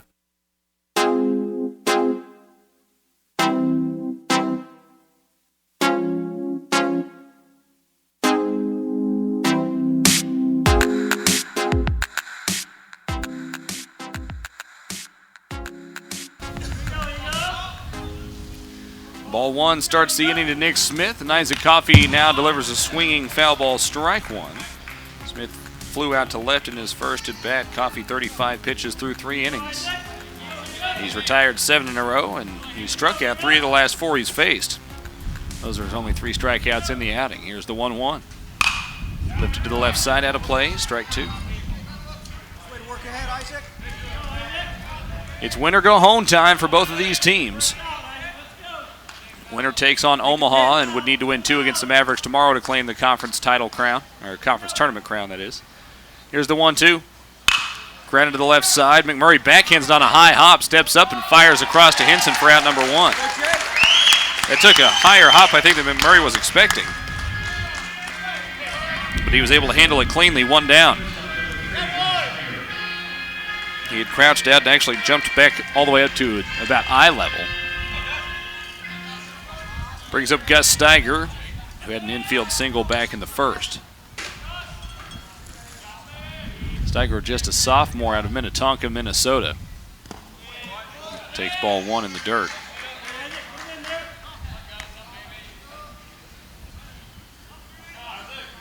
Steiger voted first team All-Summit League shortstop this year. Again, just a sophomore. Fouls this one into the netting to even the count at 1-1. We are seeing a lot of young players impact this league right now, especially on the mound. You look across the league, and McMinn, one of the few seniors that will be graduating from starting pitching, as a ground ball is bunted back towards Coffey. Fields throws back to first, off balance, and makes the play for out number 2. Well done. Coffey never really got his feet settled underneath him and was kind of falling over when he made that throw, but he made it accurately and quickly. It brings up Josh Falk with 2 out and nobody on.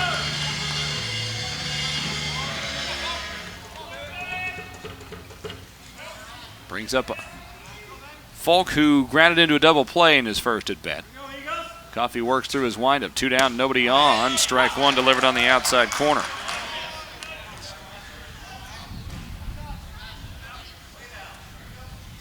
Coffey has been very good in terms of pinpointing the baseball so far in this game. Here's the 0-1. Lifted in the air to right.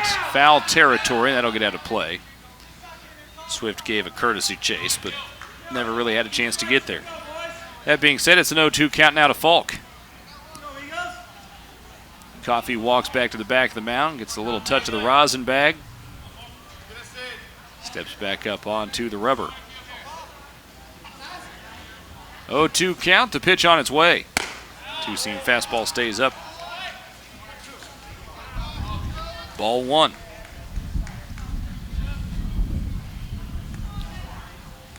ORU leading at 2-0. Bottom of the 4th. Out hitting South Dakota State 5-2. Here's the 1-2. Blind, right of McMurray, out number 3, caught by the third baseman, and that's 10 consecutive retired by Coffey in the ORU defense. No runs, no hits, no errors, nobody left in the 4th for South Dakota State.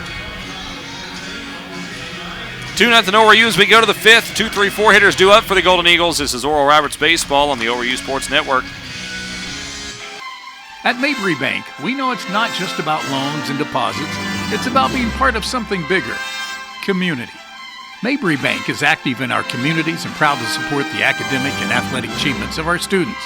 From educational scholarships to parades and tailgate parties, we're proud to support the students, teachers, coaches, and parents. This long-standing commitment to community has been part of the bank's mission for 4 generations. Mabry Bank, solutions for life. Member FDIC. Nothing improves business like creative visuals. Blue Line Signs can help produce logos, signs, banners, trade show displays, and even vehicle wraps that can help take advertising anywhere you go. Stop by their showroom today, located at the 8200 Trade Center on 41st Street, just east of Memorial, or visit BlueLineSigns.com for more info.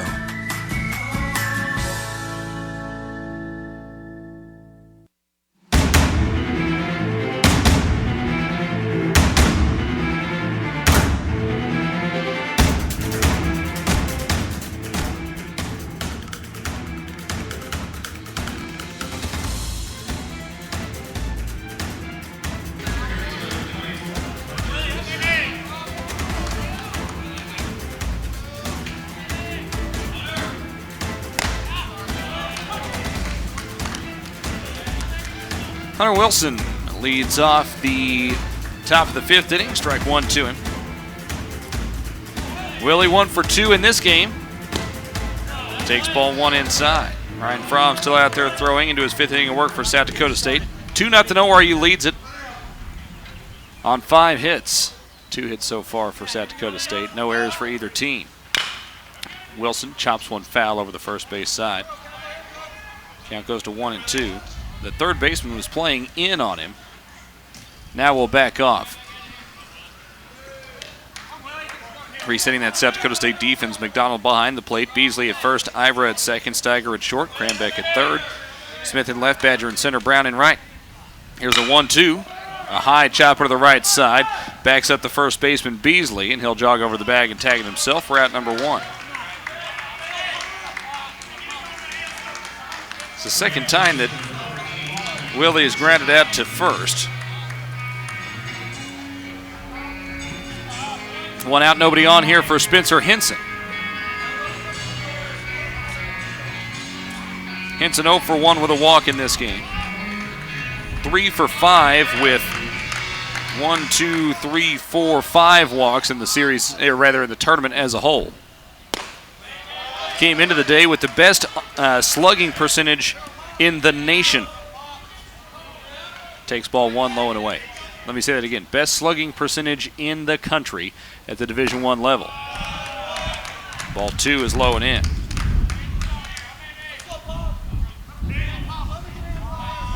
His 22 extra base hits probably have something to do with that. 32 extra base hits. Grounds one to the left side here. It's scooped up by Steiger deep in the hole at short. He was playing over that way anyway. He throws it over to first for out number 2.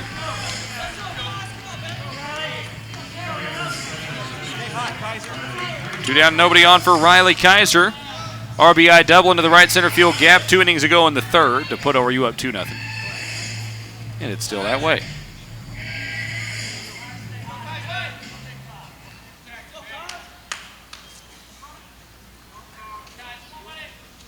Riley steps into the right-handed batter's box, adjusting his batting gloves in the process.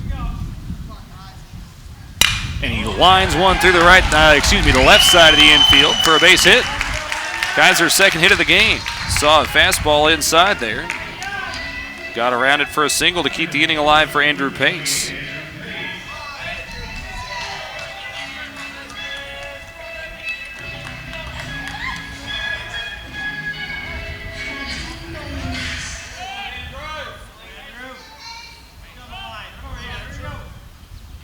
Kaiser with a short lead over there on first base. Now Pace trying to find a way to move him into scoring position. 2 outs in the inning. There's strike 1. 75 pitches now unofficially for Ryan Fromm. 0-1 count, 2 down. Pace 0 for 1 with the walk in this contest. Ground out to second base as well. Caps this one up the third base side.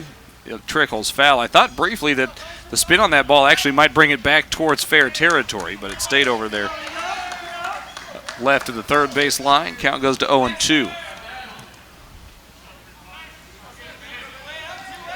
Pace just 1 hit in the tournament so far.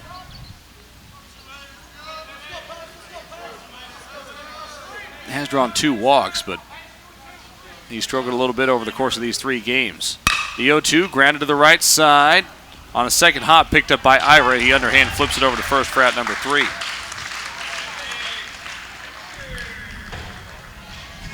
Golden Eagles get a single from Riley Kaiser, but no more in the 5th. No runs on 1 hit, no errors, 1 left.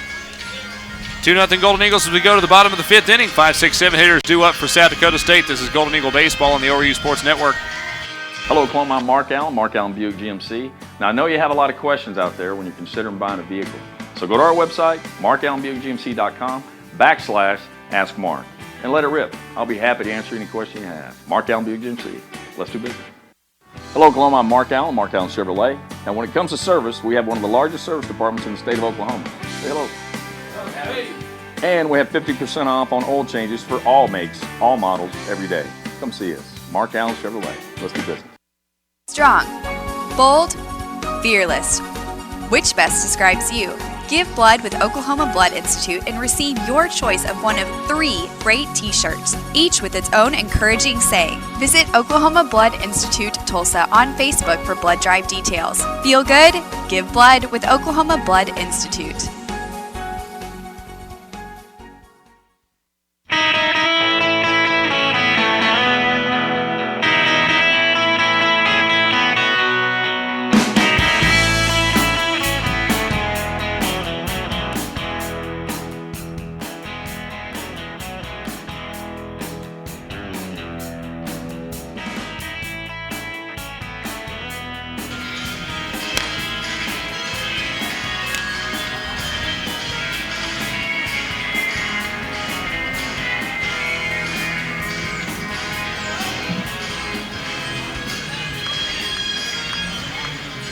Five, 6, 7 hitters due up here in the bottom of the 5th for South Dakota State. That's Brown, McDonald, and Cranbeck. Brown 0 for 1 so far in this contest. Grounded out to short in his first at bat. First pitch to him is up high. Isaac Coffey, 46 pitches through 4 innings. Slight breeze blowing in from center right now under partly cloudy skies. Ball 2 misses up high. Just some puffy white clouds dotting the blue sky here in South Tulsa. Temperature still very warm. Upper 80s, quite humid as well as Brown swings through a strike. The count goes to 2-1. Right now here in Tulsa, we're looking at 87 degrees. Feels like 94 though, with nearly 60% humidity. Fastball misses just away. Count goes to 3-1.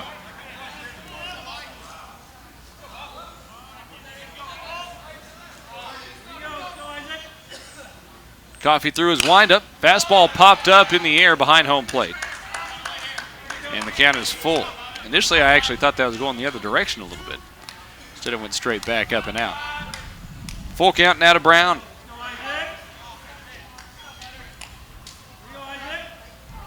Coffey gets it, delivers.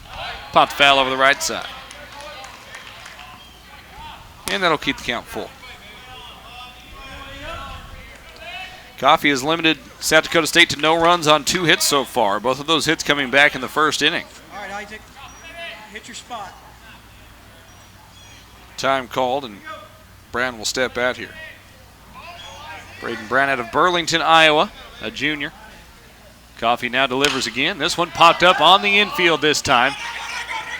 Spencer Henson loudly calling everyone off. Good communication skills from the junior out of Pryor. Technically from Locust Grove. 1 down in the inning.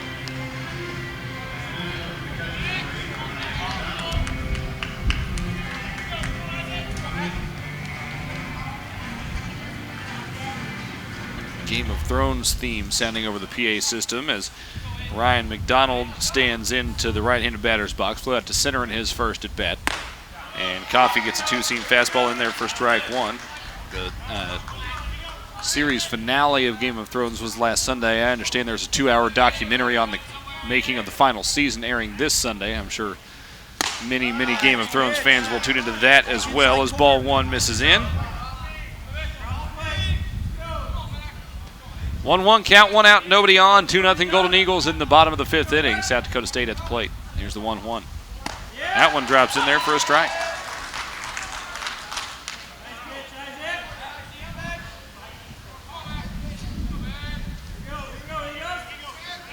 1-2 count. Isaac Coffey peering over the black glove on his left hand, delivers home, and the 1-2 is on the outside corner for strike three. That's a 4th strikeout for Isaac Coffey. 3 of them have been looking, and at least 2 of those were that two-seam fastball that ran back into the outside corner against a right-handed hitter. 2 down.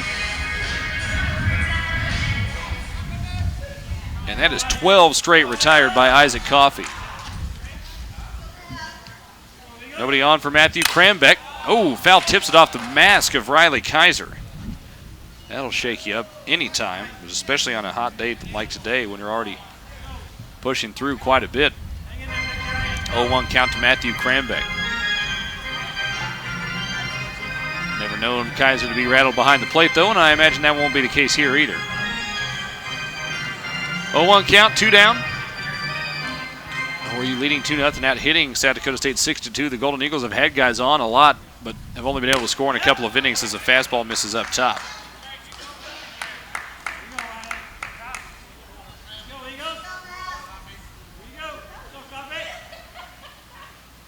1-1 on its way from Isaac Coffey. Hit foul into the netting over the right side behind home plate. Hicks actually up on the gutter ring, and then a nice barehanded catch by A.J. Archambault sitting down on the bench down and to my right. 1-2 count now to Matthew Crambeck. Coffey already standing on the rubber. He has not been wasting a lot of time between pitches. Has his signal. Here's the 1-2. Foul tipped and caught by Kaiser for strike 3. 5 strikeouts for Isaac Coffey over 5 innings of work, and he has retired 13 in a row as we end the 5th inning. 4 consecutive 3-up, 3-down frames for Isaac Coffey and the Golden Eagle defense, and it's 2-0 Oral Roberts as we go to the top of the 6th. Coffey, Swift, Hall due up when we come back. This is Golden Eagle Baseball on the ORU Sports Network. In business since 1902, Lamar Outdoor Advertising is one of the largest outdoor advertising companies in the world. Locally operated in Tulsa, Lamar provides full-service sales and creativity to target your audience. More than just traditional billboards, Lamar is also Tulsa's largest digital advertising company. So the next time you look up and see an ad from Lamar Outdoor Advertising, ask yourself how Lamar can help your business. Give them a call at 918-665-1755. Lamar, we are outdoor. The sale is on. Come on in and save at Tommy Nick Chevrolet and Tommy Nick's Chrysler Dodge Jeep Ram, both in Tahlequah. Low price always means low payment that fits your monthly budget. Just a few examples. 2017 Jeep Cherokee, $1,6900 or $239 a month. 2015 Escape, $1,500 or $225 a month. 2016 Equinox, $1,4900 or $211 a month. 2016 Trax, $1,3900 or $197 a month. 2012 Cruise, $99.95 or $141 a month. 2017 Spark, $99.95 or $141 a month. Hurry for best selection. Come on in now or see us at TommyNicksAutoGroup.com. Check out the Tommy Nicks service departments for an oil change and lots of other great services. All are zero down. All are zero down. Subject to prior sale. All incentives applied. 4.99% APR, 84 months with approved credit. Come on in and save huge at both Tommy Nicks Chevrolet and Tommy Nicks Chrysler Dodge Jeep Ram in Tahlequah. I'm Tommy Nicks. My dad won't be undersold.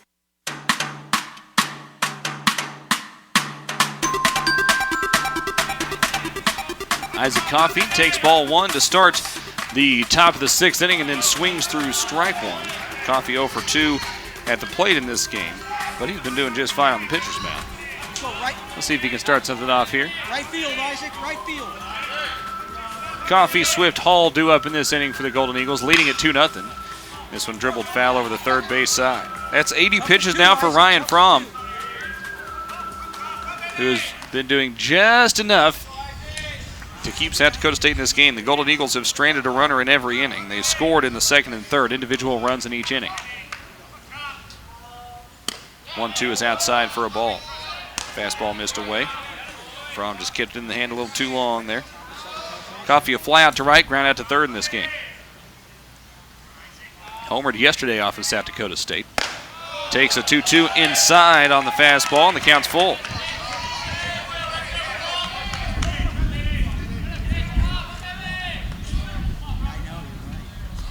Full count to Isaac Coffee. Fromm delivers. Coffee dribbles it right back up the middle to him. Took a goofy hop, but he's able to gather it and throw over to first for out number 1.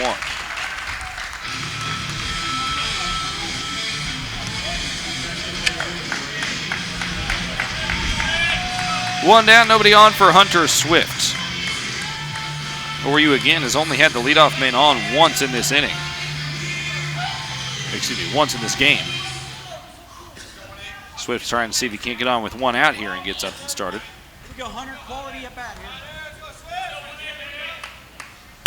Grounded to the right side, right at the second baseman, Ira. Catches it on the second hop and gets Swift for out number 2.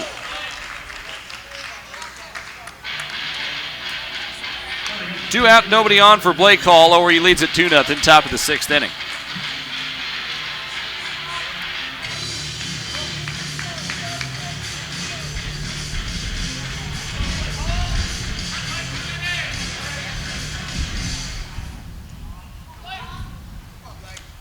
Hall 1 for 2 in this game with an RBI single. Fromm delivers, and the fastball gets the outside corner for strike 1.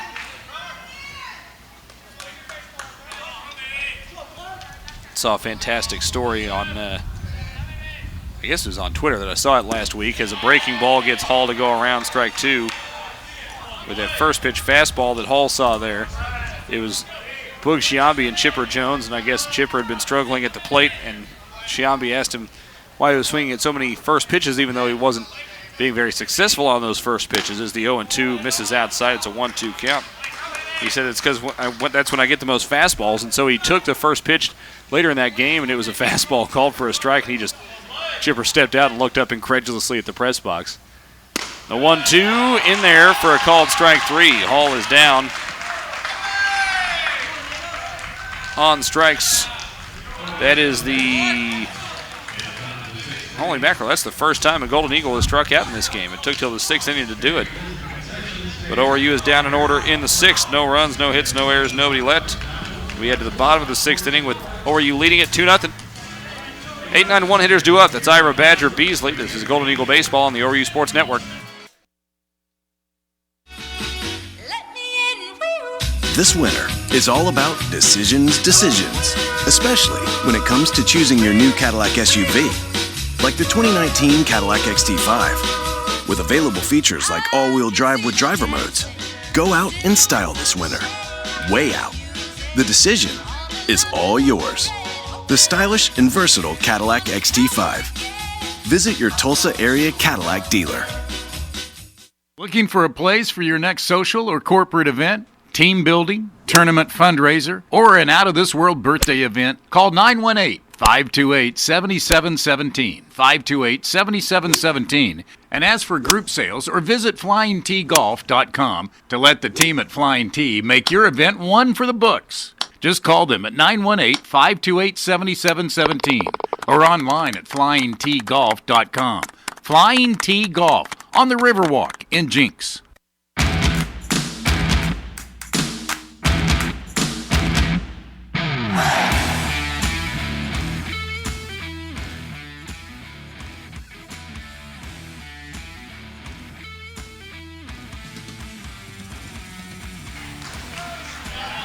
Luke Ira checks the swing, goes around on strike 1 to start the bottom half of the 6th inning. Oral Roberts leading South Dakota State 2-0 elimination game here at J.L. Johnson Stadium in the 2019 Summit League Tournament. Ball 1 misses up high.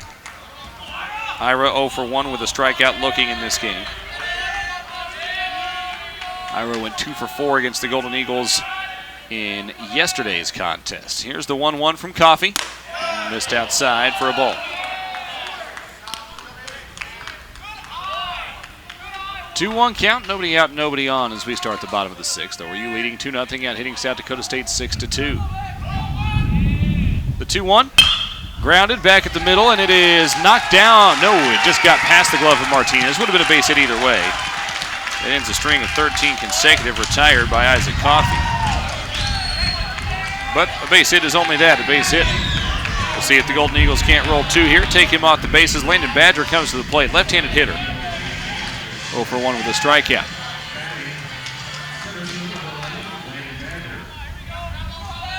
Of the 3 hits for South Dakota State, none of them have gotten through the infield in the air. They've all grounded through somehow, one way or the other.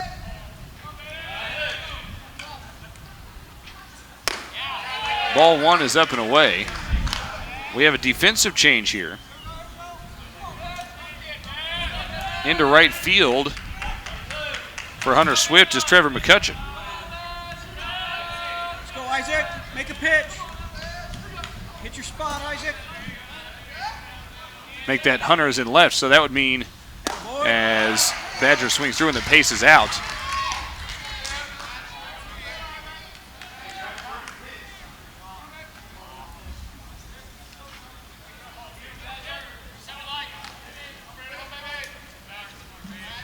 So Swift in left, McCutcheon in right. We'll reset the rest of the defense for you in a moment. 1-1 count to Landon Badger. The pitch home. Squared to bunt, pulled it back. It's a ball low.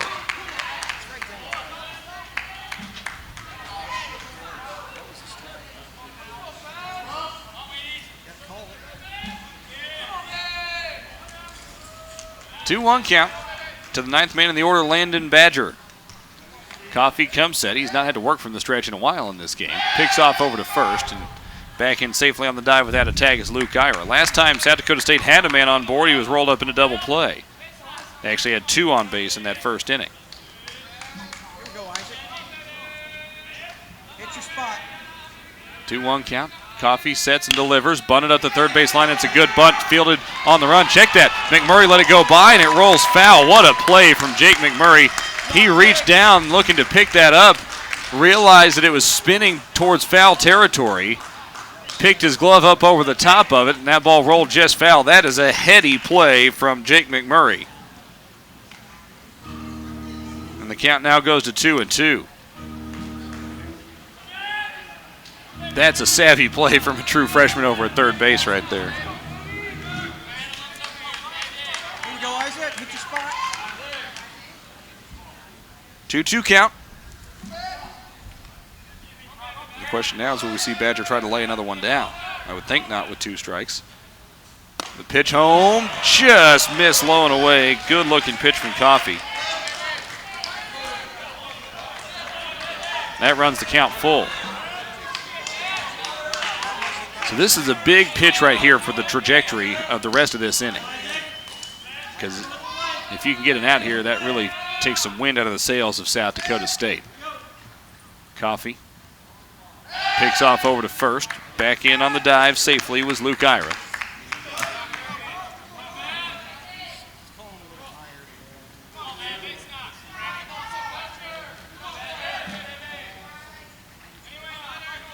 Coffey ready again. Delivers from the stretch. Ball lifted into left field. Swift giving chase into foul territory. Still on the run. Does he have room? Not quite. Hits out the top of the outdoor batting cages at the left side there in the away bullpen. The count stays full. Badger able to stay with that one and take it the other way for the foul ball.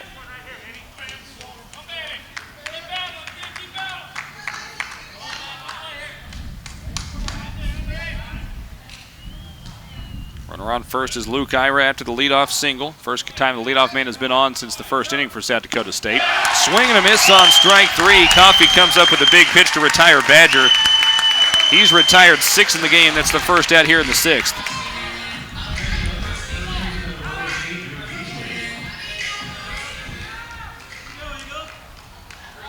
Now just 2 shy of his career high 8 strikeouts at Purdue Fort Wayne back on April 28th.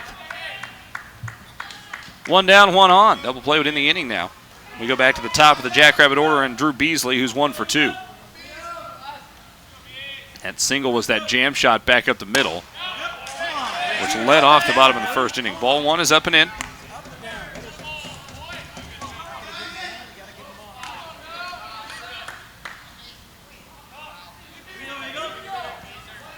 Nice thing about that strikeout is it also keeps the runner from advancing into scoring position. Pickoff move behind the runner over at first, and he's back in safely. 1-0 count to Beasley. Beasley, 2 for 6 in the first 2 games of the tournament for South Dakota State. Now 3 for 8 as a whole in the tournament. Here's the 1-0.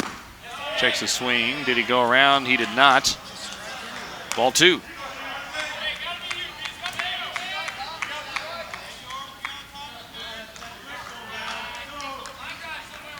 The leadoff single has really turned this inning into a little more of a grind for Isaac Coffey. He's already thrown 13 pitches in the frame. He had been buzzing through the 2nd through 5th there. Here's the 2-0. Ripped up the third base line, snagged by McMurray, turns and throws to second. The throw is high, but he got back down on the bag just in time.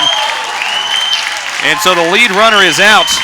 McMurray hesitated there, decided to make the throw to second anyway, and just barely got the runner at second base on the fielder's choice. 2 down. Beasley safe at first on the play.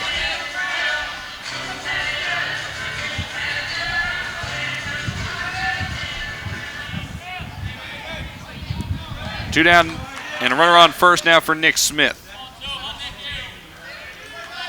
Still a 2-0 ball game. Oral Roberts leading, bottom of the 6th inning, as the shadows start to creep out towards home plate here at J.L. Johnson Stadium. Ball 1 is up and away. Into the 4 o'clock hour now. First pitch of game 1 of the day for ORU is at 11 a.m.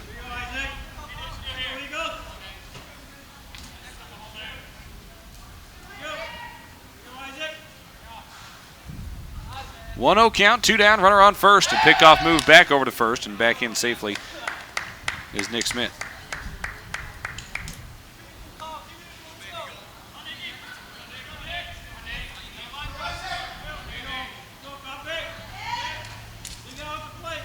One-0, still the count. Nick Smith waiting in the left-handed batter's box. Hacks at 1 and fouls it off over the third base side. Count is even at 1-1.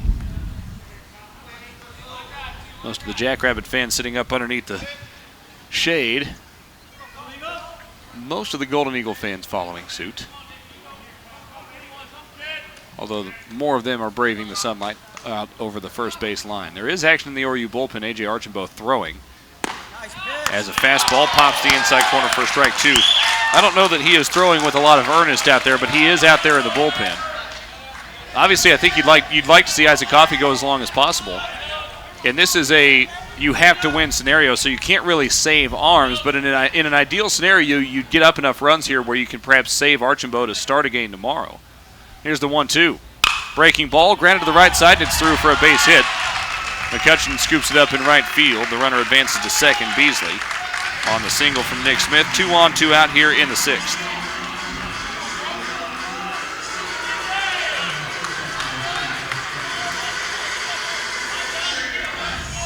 That brings up Gus Steiger. 1 for 2 in the game. ORU trying to keep zeros on the board for South Dakota State, currently leading at 2-0. 2 outs here in the bottom of the 6th.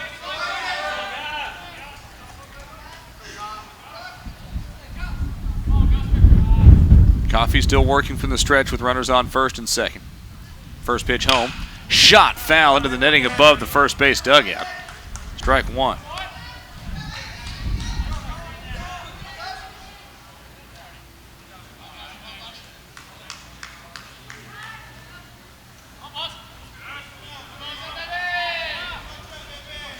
Isaac Coffey's thrown 18 pitches in this inning, his most in an inning by far today. 0-1 count. Coffey comes set at the chest, delivers home. Fastball hits the outside corner, strike 2.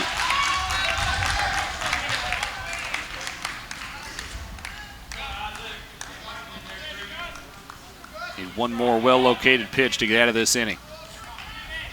0-2 count, 2 down. Gus Steiger, arguably the best, if not indisputably the best hitter overall on this South Dakota State team. The 0-2 up high.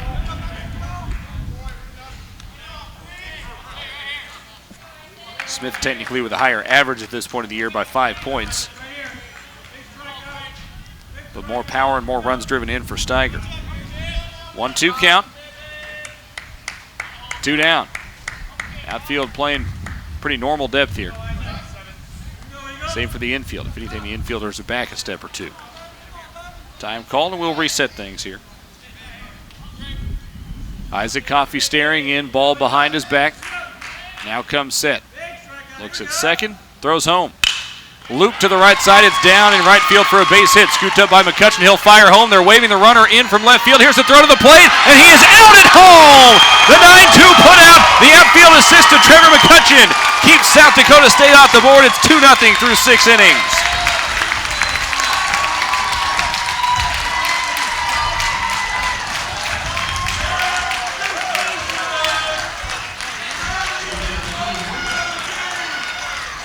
How about that from Trevor McCutcheon to keep a run off the board? No runs on 3 hits, no errors, 2 left on for South Dakota State. And the Golden Eagles bring in McCutcheon as a defensive replacement, and he gets the job done from right field. 2-0 ORU through 6. 9-1-2 hitters due up when we return. This is Golden Eagle Baseball on the ORU Sports Network. I'm traveling a lot, always have a craving for Whataburger. I had to make a connection in Houston, had about an hour. Whataburger just opened at Terminal B. Boom, I need to have a patty melt. The creamy pepper sauce, Monterey Jack cheese, bread's toasted. Grabbed my patty melt, started rushing it back. By the time I got there, the lady was just closing the door. She sees my bag, she goes, sorry, but if you give me your Whataburger, I'll let you on the plane. And I told her, book me on to the next flight. And I was late for work, but it was worth every bite. I don't think anything tops a patty melt at Whataburger. At Mabry Bank, we know it's not just about loans and deposits. It's about being part of something bigger, community. Mabry Bank is active in our communities and proud to support the academic and athletic achievements of our students. From educational scholarships to parades and tailgate parties, we're proud to support the students, teachers, coaches, and parents. This long-standing commitment to community has been part of the bank's mission for 4 generations. Mabry Bank, solutions for life. Member FDIC.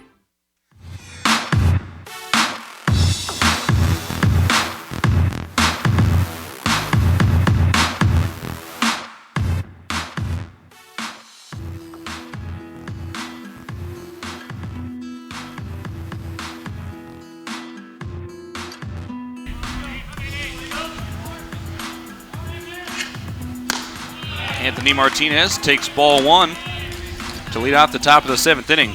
ORU has led 2-0 since the 3rd. He's hoping to create some separation here. They've gotten a great outing from Isaac Coffey as Martinez fouls one backing out of play. And if you can get a little separation, you give Coffey a little bit longer of a leash to be able to keep trying to eat up innings. Save that bullpen for what will hopefully be 2 games tomorrow. And the Golden Eagles in an unusual spot of needing to come back through the loser's bracket. They've done it 3 times before as ball 2 misses low and away. ORU, again, has never lost a Summit League tournament it has participated in. But again, they have come back through the loser's bracket 3 times to win it.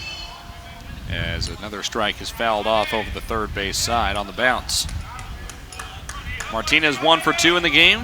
Single to left field in the 4th. 3 hits in 2 games and 6 innings so far in this tournament. Here's the 2-2. Low and away, ball 3, and the count's full. From now north of 90 pitches, I might add, here in the 7th inning. Golden Eagles continue to put pressure on them. Last inning was the first inning in which ORU did not have a base runner, as Martinez fouls another one off. Count remains full as a cloud that had been providing a little shade moves out of the way. Sunshine back on the field here at J.L. Johnson Stadium on a hot and humid day here in late May. Another 3-2. This one popped up in the air. straight back up the chute. The catcher, McDonald, underneath it. He's called off by the third baseman, who can't make the play. Crambeck came all the way in for it. It tipped off his glove, and then he kicked the catcher's mask afterwards.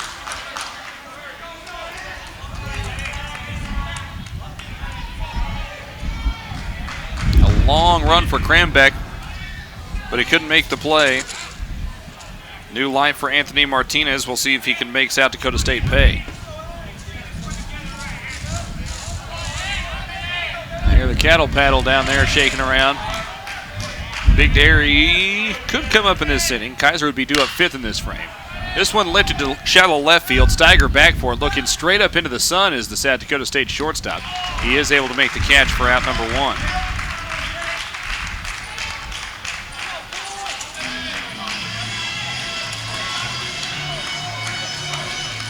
One out, nobody on for Jake McMurray. McMurray 0 for 3 in the game, 3 ground balls. Again, looking for something he can try to elevate a little bit. He's not had a lot of that today. Strike 1 gets the inside corner.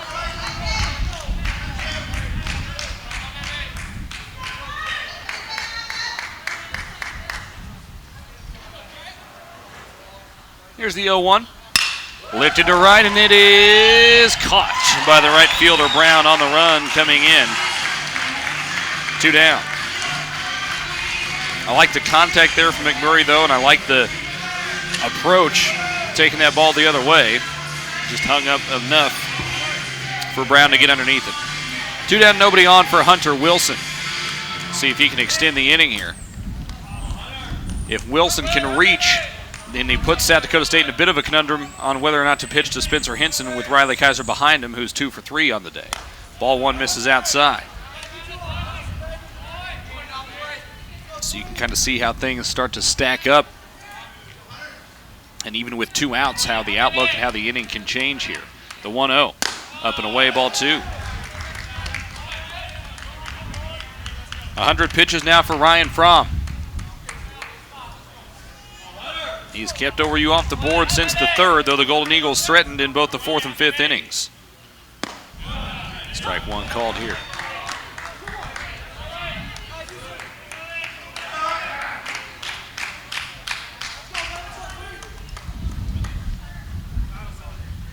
Two-one count, 2 down, nobody on, a 2-0 ball game. Ball 3 is away. And Wilson now just 1 ball away from drawing a walk and extending this inning. Also now obviously a hitter's count with the 3-1 count in favor of the man at the plate, Hunter Wilson. Fromm delivers, ground ball to the right side. It's reached down to the left of Vira. He scoops it up and delivers it to first for the out.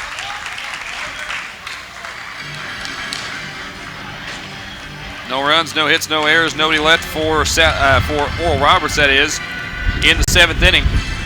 We go to the bottom of the 7th with ORU leading South Dakota State 2-0 elimination game here at J.L. Johnson Stadium. Isaac Coffey back out to work the 7th. He'll face the 4, 5, 6 hitters for the Jackrabbits when we come back in the bottom half. This is Golden Eagle Baseball on the ORU Sports Network. Nothing improves business like creative visuals. Blue Line Signs can help produce logos, signs, banners, trade show displays, and even vehicle wraps that can help take advertising anywhere you go. Stop by their showroom today, located at the 8200 Trade Center on 41st Street, just east of Memorial, or visit BlueLineSigns.com for more info.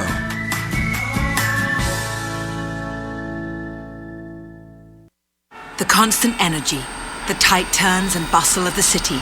Some survive it, others were made to conquer it. The first ever Lexus UX and UX F-Sport crossovers, crafted for the new frontier. UX, starting at $32,000. See Lexus of Tulsa, 4210 South Memorial. MSRP excludes delivery, processing, and handling fee of $1,025, which may be subject to change at any time. Excludes taxes, title, license, and optional equipment. Dealer price will vary.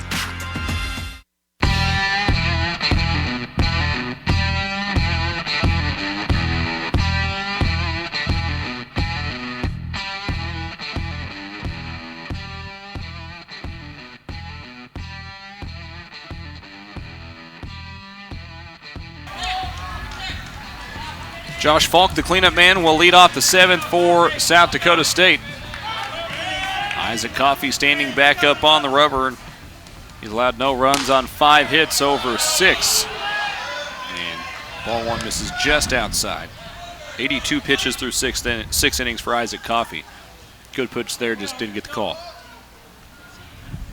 Here's the 1-0. That one's in there.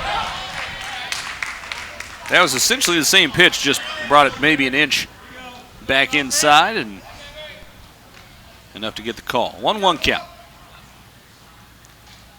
Coffey at one point retired 13 consecutive Jackrabbits as ball 2 misses down. That going from the 3rd out in the 1st all the way through the end of the 5th inning. Leadoff man reached in the 6th. Here's the 2-1. Hit to left. Swift came in, now goes back and makes a twisting catch in left field for out number 1. Boy, that was somewhat terrifying. Swift got turned around on that, made it look a little harder than I think it needed to be, but he was able to get it done nonetheless. In the scorebook, this looks like a fly out to left field. 1 down.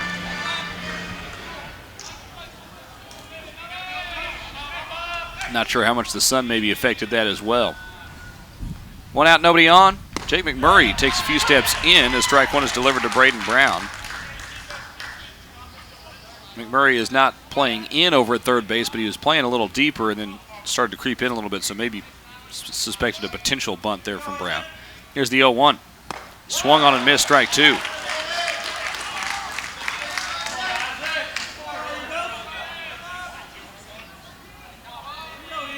Coffey right back up on the mound.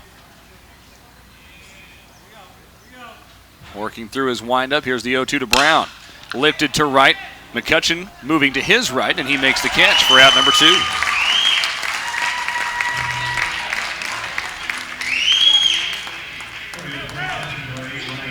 Two down, nobody on for Ryan McDonald, who's 0 for 2 on the day. Fly out to center and a strikeout.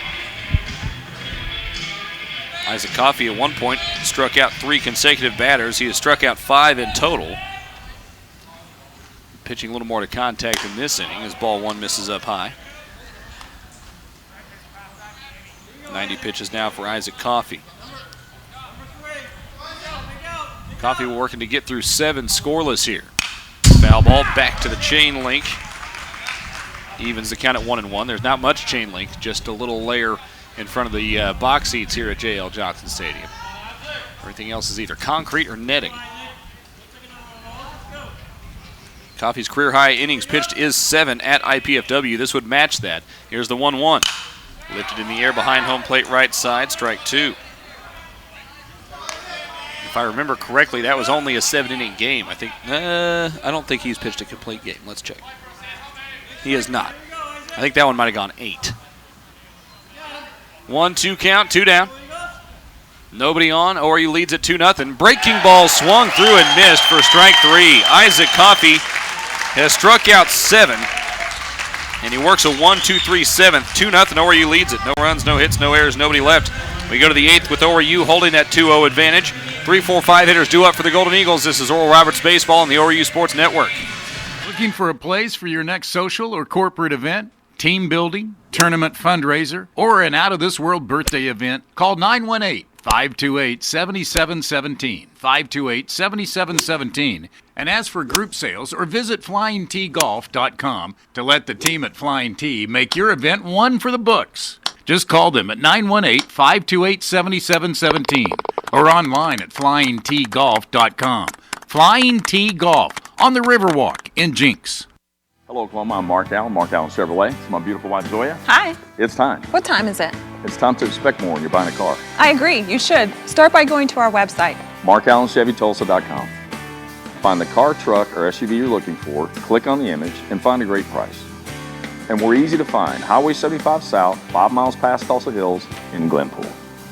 So come see us. We'd really like to meet you. We're here every day. Mark Allen Chevrolet. Let's do business.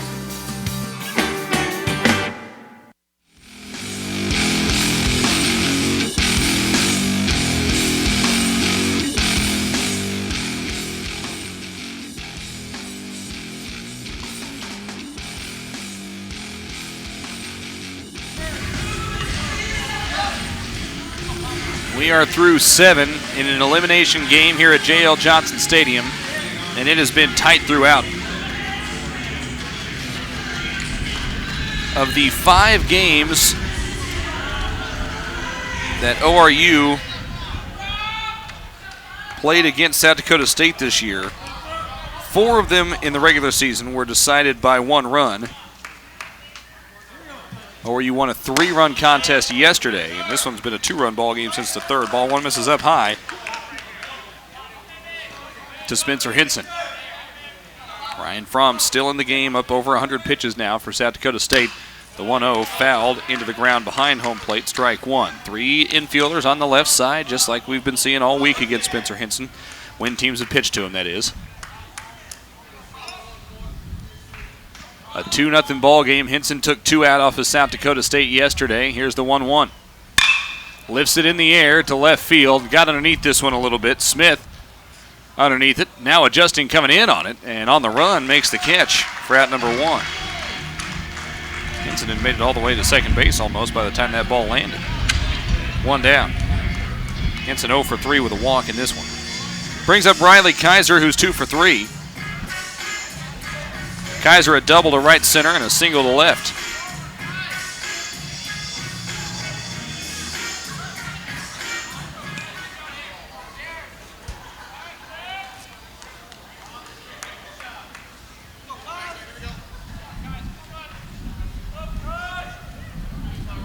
First pitch of the at-bat, in at the letters for a strike.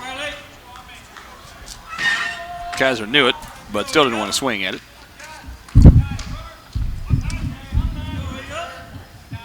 Oh, 1 count. Riley slaps this one over the right side. Out of play towards the parking lot, and the count goes to 0-2.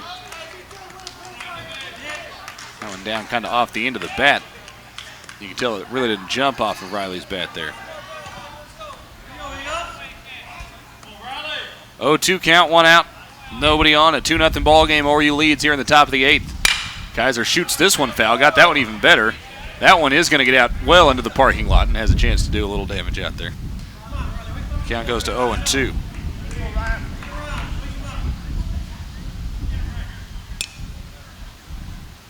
Spencer Hinson jogging down towards the bullpen in case he needs to get ready to go. He closed out the game against the Jackrabbits yesterday and got the save.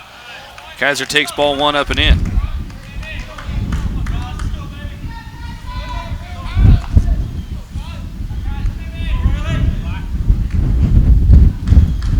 One-two count, 1 down. Riley Kaiser awaits. Fraun delivers. Got him to chase the high here. Strike 3. It's only the 2nd time a Golden Eagle has struck out in this game. ORU's doing a great job putting the ball in play. And it brings up Trevor McCutcheon.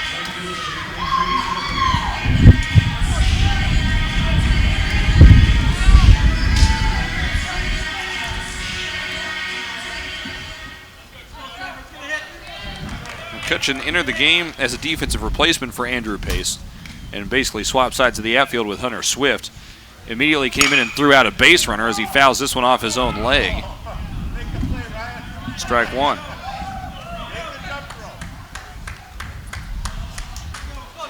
That play ended the 6th inning and kept a run off the board.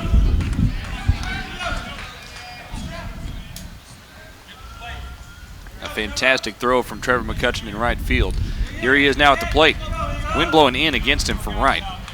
But he's got enough power to lift it out to left as well, especially if the wind will help him out a little bit. Here's the 0-1. Lines it through the right side of the infield for a base hit. That never got more than about 5 feet off the ground. It didn't need to. Trevor McCutcheon is on with the single ahead of Isaac Coffey.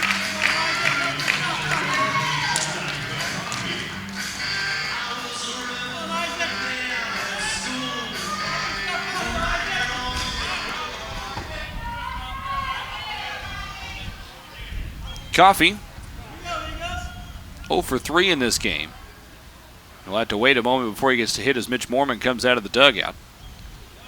If it goes down as a visit, it'll be the 2nd visit of the game for South Dakota State, 1st of the inning. If they make a pitching change, it obviously won't count as a visit.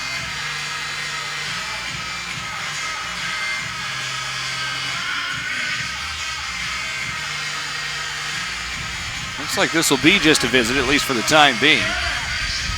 Mormon did not bring the infielders in, so it's just him and Fromm talking. He likes to leave Fromm in the contest, so the second visit of the game for South Dakota State. Coffee 0 for 3. A couple of groundouts and a fly out to right. We'll see what he can come up with here. If he can reach, it would bring up Hunter Swift.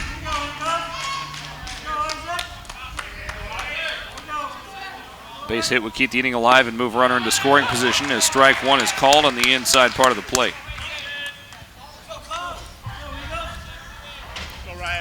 Pitch number 115 is coming up for Ryan Fromm. Here it is. Hit foul into the parking lot off the bat of Isaac Coffey. The count goes to 0-2.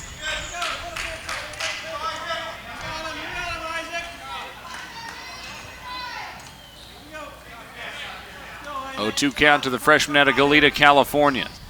ORU leading at 2-0 out, hitting South Dakota State 7-5 in the contest. Neither team with an error. Fromm sets and delivers home.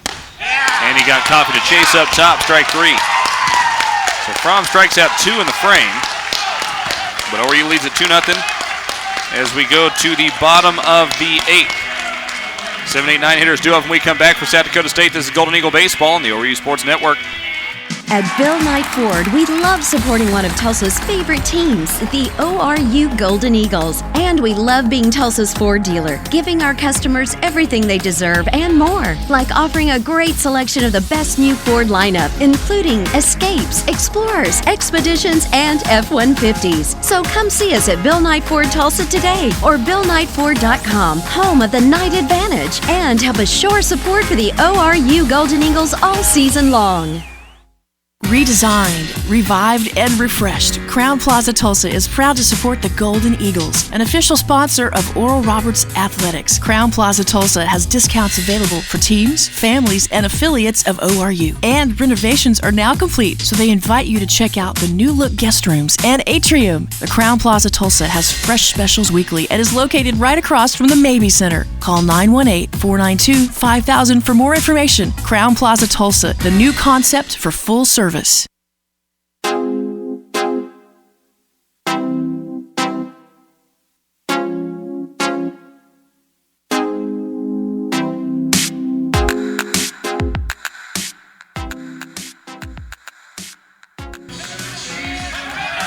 Isaac Coffey got the start in this game and has thrown 7 scoreless innings, which matches his career high in terms of innings pitched in a single game. And he's got a chance to move past that now, facing the 7-8-9 hitters, Cranbeck, Ira, and Badger for South Dakota State here in the 8th. 2-0, Oral Roberts leads. Loser goes home, winner takes on Omaha tomorrow, with a chance still at the conference title. Here's the first pitch of the inning. It's popped foul over the right side, out of play for strike one.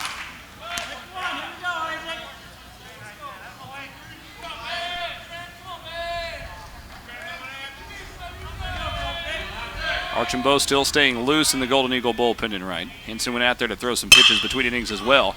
This ball lifted to right, McCutcheon tracking it to his left towards the foul line, and he makes the catch just a few steps in fair territory, for out number one. A new career high, 7 1/3 innings for Isaac Coffey and counting. That brings up Luke Ira. And the first out of the inning is going to be big moving forward here for, well, there's only one other first out you need to get. You're down to 5 outs here to move on and keep the season alive until at least tomorrow. Luke Ira steps in, 1 for 2. Takes a fastball up high.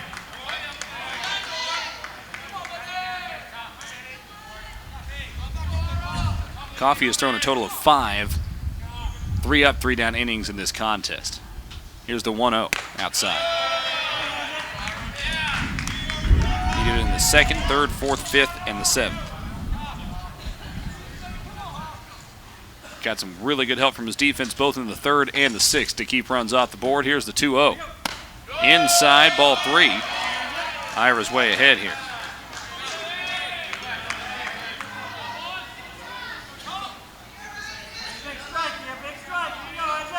Pitch number 100 from Isaac Coffey is in there.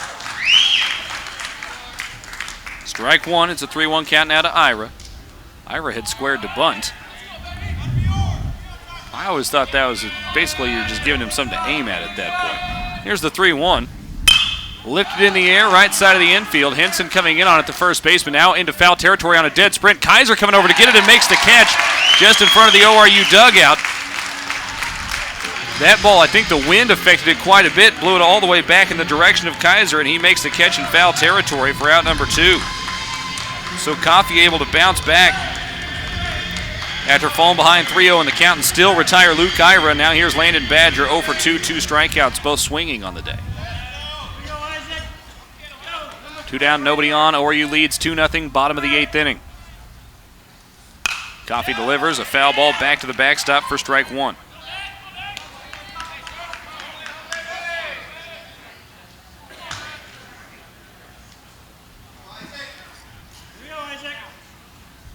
A 1 pitch on its way. That one misses low and away. Evening the count at 1-1. Badger has seen at least 5 pitches in each of his 2 previous at-bats, so he's been working some longer counts. Here's the 1-1. That one's away, ball 2.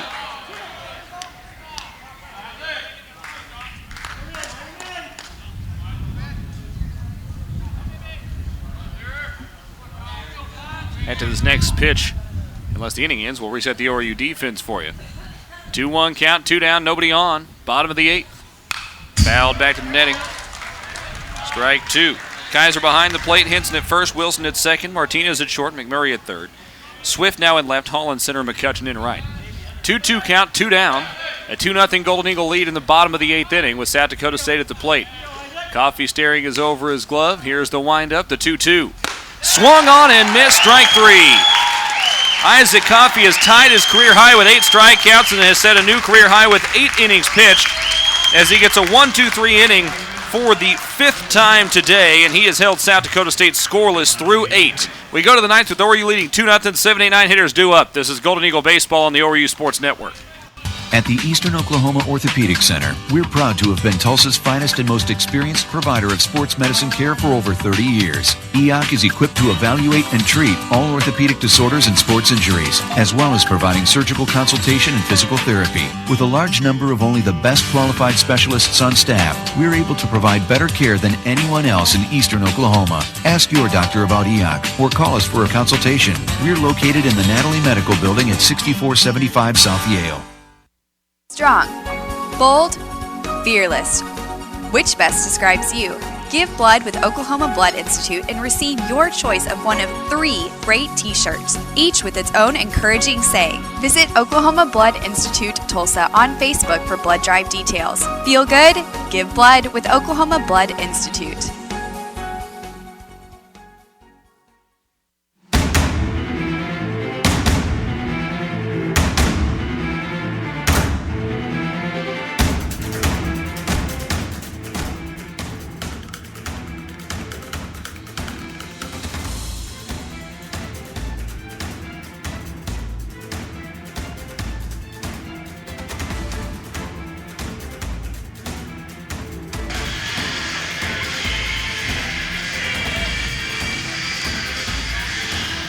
We go to the 9th with Oral Roberts looking for some insurance, leading at 2-0 here in an elimination game over South Dakota State. Strike 1 called on the outside corner of the leadoff man in the inning, Hunter Swift. ORU has never lost to South Dakota State in the Summit League Tournament game. Ryan Fromm, the starter, still in there for South Dakota State. Drops a breaker in there for strike 2. Fromm is quickly approaching the 120 pitch mark, but both of these starters have been very good today. Fromm deserves a lot of credit. Gave up singular runs in the 2nd and 3rd, but no more, at least to this point. Here's the 0-2. That's up. Swift wipes his left hand down in the back right corner of that left-handed batter's box, which there's no dirt there. It's just turf and rubber. The 1-2, grounded to the left side. It backs up the third baseman, Cranbeck. He catches on a second hop, dropped it on the exchange, and then the throw over to first was not in time. That'll be an error on Cranbeck over at third.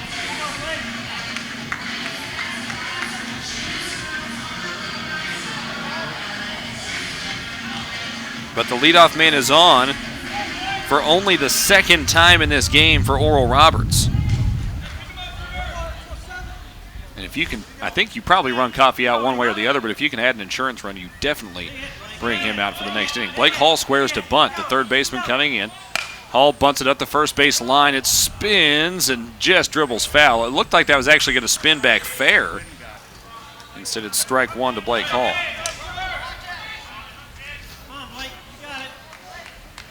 Hall trying to get the bunt down at the first base line and advance Hunter Swift to second with only one out and bring up Anthony Martinez.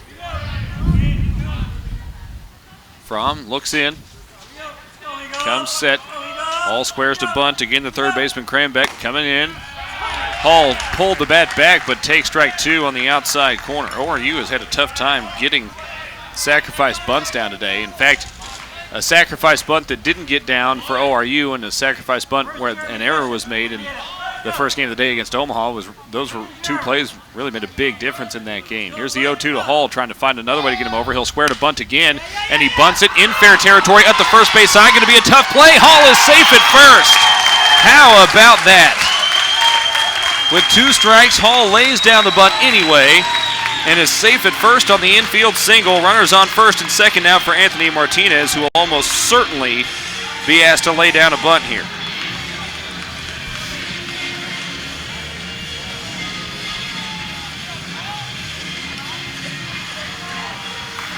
And we may have a pitching change now as Rob Bishop exits the dugout. And if so, it is hard to fault the effort of Ryan Fromm today.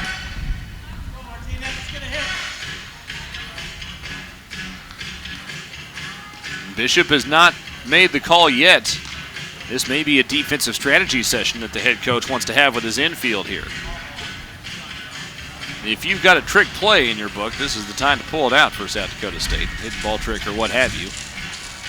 Golden Eagle base runners will need to be very aware of that.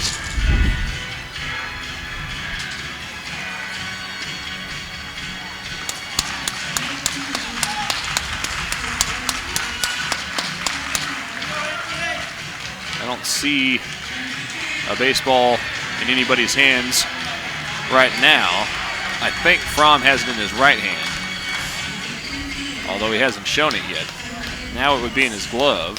There the ball is. Okay, so no hidden ball trick or anything like that, just a defensive strategy session for South Dakota State. Anthony Martinez, the team leader in sacrifice bunts this year with 6, and looking to get a big one down right here, I presume.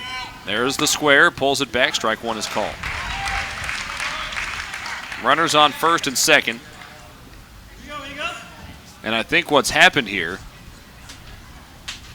as Ryan Neal calls time and comes to speak with Anthony Martinez, I think that South Dakota State has changed up its bunt coverage. Usually in this situation, the third baseman stays put, but they're crashing both of the corners here. So basically, South Dakota State is giving up second base in an effort to be able to find a way to get an extra out here, but that would mean the shortstop Steiger would have to beat Swift over to third. There's the throw back to second base, and it's sailed into center field. Both runners trying to advance, and they both can get in there safely, and that changes things dramatically. Fromm airmailed the throw back to second base. The trick play was on. Steiger was the one that clapped as he ran away from second base. That signaled Ira to the bag. Fromm turned and launched it into center field, and the error moves 2 into scoring position with no outs. And now Anthony Martinez can swing away. The infield is in for South Dakota State. It's an 0-1 count to Anthony Martinez. Holy moly, that changed the perspective of this inning dramatically. 2-0 ORU leads, looking to add insurance here in the top of the ninth. The pitch home. Martinez grounds it. It is off the glove and picked up by the second baseman. The throw to first is off the mark. Martinez is safe. Run trying to score from third, and he's safe at home. It's 3-0 ORU. Hall advances to third on the play as well. Still nobody out in the inning.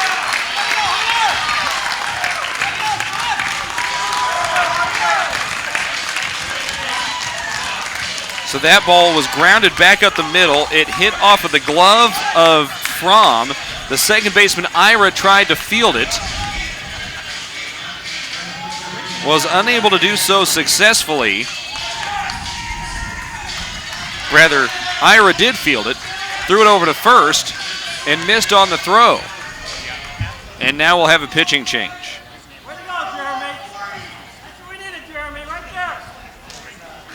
Holy cow.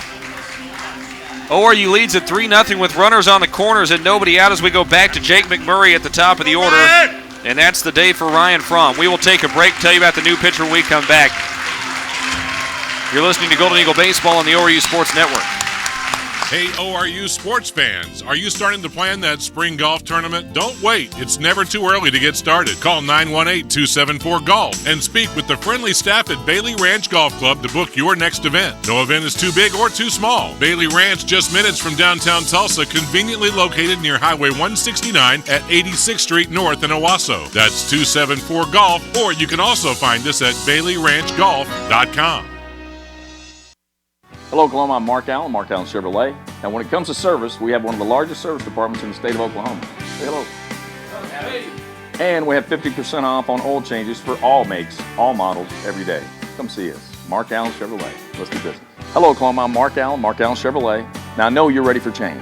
So, if you could sell yourself a car, how would you do it? I'd like to know. Go to markallenchevytulsa.com/Ask Mark and ask away. Let's do business.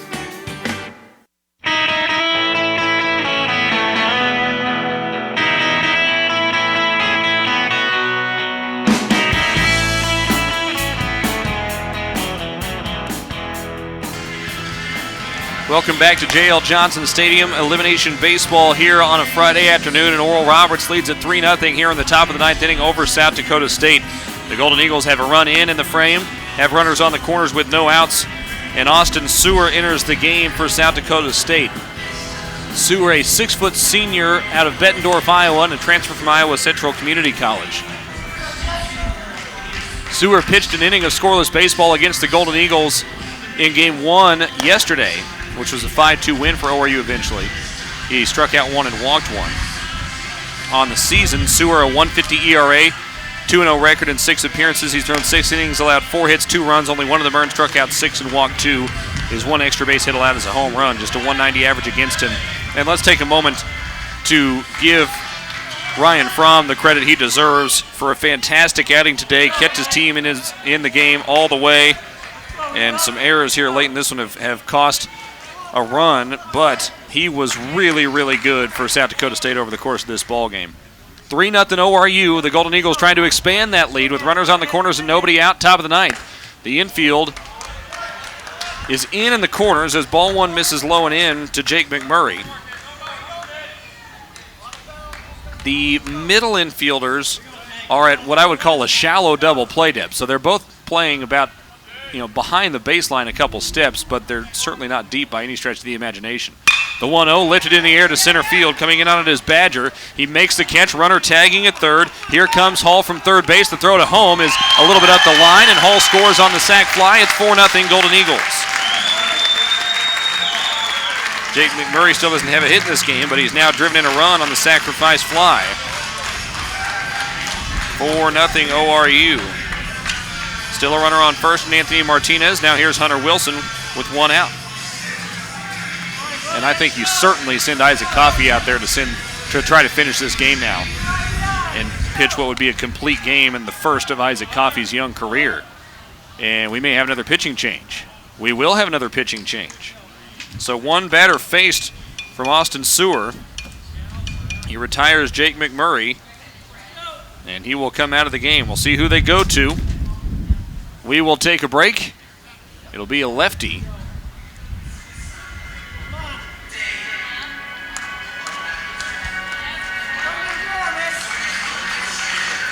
More about the new pitcher when we come back in just a moment. 4-0 ORU leads, top of the ninth. This is Golden Eagle Baseball on the ORU Sports Network. The sale is on. Come on in and save at Tommy Nix Chevrolet and Tommy Nix Chrysler Dodge Jeep Ram, both in Tahlequah. Low price always means low payment that fits your monthly budget. Just a few examples. 2017 Jeep Cherokee, $16,900 or $239 a month. 2015 Escape, $15,900 or $225 a month. 2016 Equinox, $14,900 or $211 a month. 2016 Trax, $13,900 or $197 a month. 2012 Cruise, $99.95 or $141 a month. 2017 Spark, $99.95 or $141 a month. Hurry for best selection. Come on in now or see us at TommyNixAutoGroup.com. Check out the Tommy Nix service departments for an oil change and lots of other great services. All are zero down. All are zero down. Subject to prior sale. All incentives applied. 4.99% APR, 84 months with approved credit. Come on in and save huge at both Tommy Nix Chevrolet and Tommy Nix Chrysler Dodge Jeep Ram in Tahlequah. I'm Tommy Nix. My dad won't be undersold. Get excited, Whataburger fans. Our one-of-a-kind mushroom Swiss burger is back. If you love mushrooms, you're going to love this burger. 2 patties, 2 slices of Swiss cheese, 2 layers of mushrooms. These mushrooms are beautiful. It's a really good balance between hearty and savory. That au jus sauce on top. The creamy au jus sauce. It really sets it apart. Just adds flavor that makes you go, wow. It is just absolutely amazing. It's not just a mushroom Swiss burger, it's a Whataburger mushroom Swiss burger. Here for a limited time.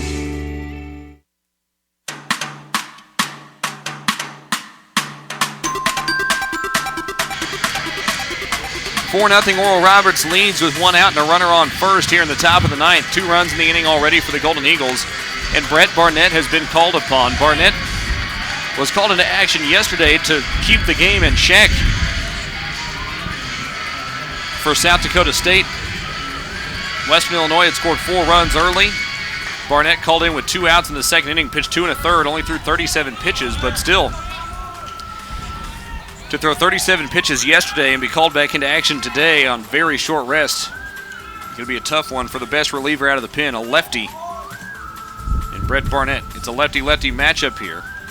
He'll face Hunter Wilson, and ball 1 misses up and in. Only 2 pitches for Austin Sewer in his outing. Barnett, a 1.34 ERA this year, 5-1 record in 19 appearances. He's got 7 saves, 33 2/3 innings, allowed 16 hits, 5 runs, all of them earned. Struck out 46 and walked 13. The 1-0 is up high. It's a 2-0 count to Hunter Wilson. Just a 140 average against the lefty. The question is, will they leave him in to face Spencer Henson, who is hitting .500 against lefties this year? Here's the 2-0. That one's low and in, ball 3.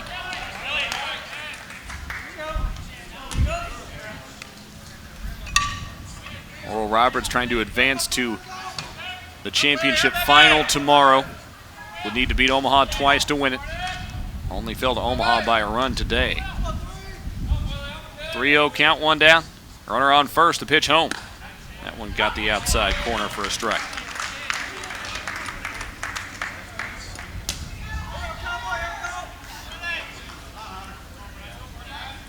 4-0 the lead. ORU out hitting South Dakota State 8-5. 3 errors all charged to the Jackrabbits today. Wind blowing in pretty good from center field right now. It's actually wrapped the American flag around the pole as ball 4 is up. Wilson draws the walk, and that puts 2 on, including 1 in scoring position with only 1 out for Spencer Henson. And again, Henson has crushed lefties this year. A .500 average against lefties, 16 of 32, as a helicopter flies by at close range. Probably examining flooding over on the Arkansas River, which is just a mile from here.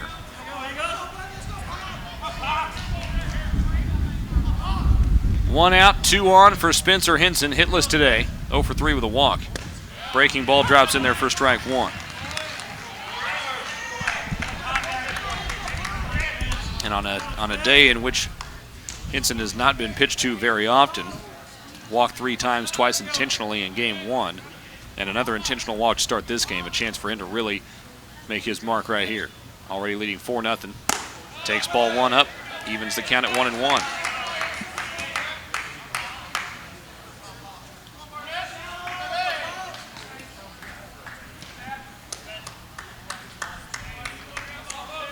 It's Martinez on second, Wilson on first. So speed on the base paths here for the Golden Eagles.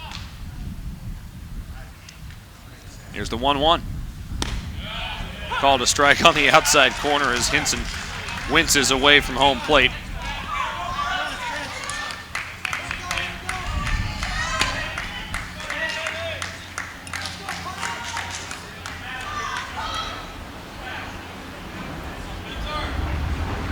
Oh, 2 count as again the helicopter flies by. I haven't actually been able to see it. It must be somewhere behind the stadium. Breaking ball, tried to come in the back door, and Hinson just stuck the bat out there and fouled it back. It's a lot of bat control right there. He didn't even, I wouldn't even call that a swing. He just kind of laid the bat out there where it would get a piece and fouled it off. Runners on first and second. Again, the hard shift is on. 3 infielders on the left side of the infield. Here's the 1-2. Another backdoor breaking ball. That one's called a strike. And Hinson down on strikes for the first time today. First strikeout from Barnett. 2 outs in the inning for Riley Kaiser. Kaiser's hit .244 against lefties this year, but he's been swinging the bat well today. 2 for 4, including an RBI double in the third. Kaiser hitting, let's see, that would be 4 for 12, so .333 in the series, in the tournament that is. Looking for one more big swing here. 2 outs, runners on first and second. Ori leads at 4-0, top of the 9th inning. The pitch home. Breaking ball drops into the zone for strike 1.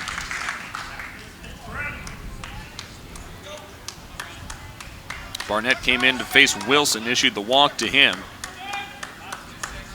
but seems to have settled in a little bit after that. Got the strikeout on Hinson and now delivers strike 1 to Kaiser. Lots of breaking stuff out of the left hand of Brett Barnett. Here's the 0-1. Grounded foul over the third base side. Count goes to 0-2.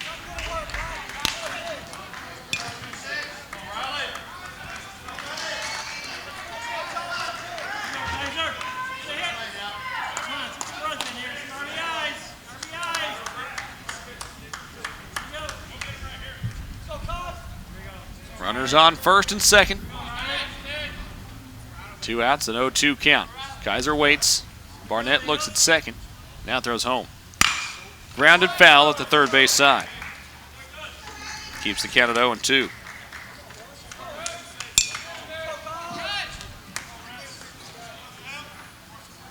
Kaiser driven in 2 runs today, 1 in each game.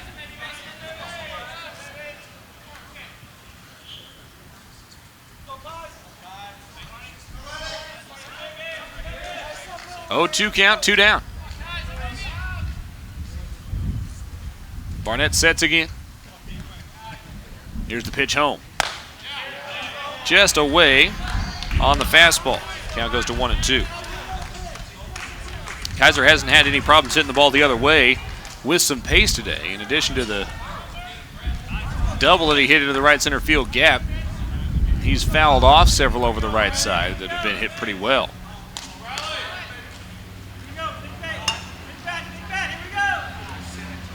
Barnett a long look at second. Here's the 1-2. Runners moving. Kaiser fouls it off up the third base side. Martinez had a huge lead. They weren't holding him on at all as the helicopter buzzes by again. And so he said, all right, I'm going to just go ahead and take third base then. Kaiser had to swing at the ball in the zone and foul it off. So everybody will go back to where they came from. That will bring the middle infielders back in a little bit to at least try to keep Martinez honest. And you never know, that may open up a gap in the middle, in the infield somewhere for Kaiser. Here's the 1-2. That's up high, ball 2. I mean, neither infielder was within 30 feet of the second base bag when Martinez took off that last time. You obviously don't want to make an out at third with 2 outs to end an inning, but that's basically a sure thing on a stolen base in that kind of a situation. You got a huge lead again. 2-2. Low and away, ball 3, the count's full.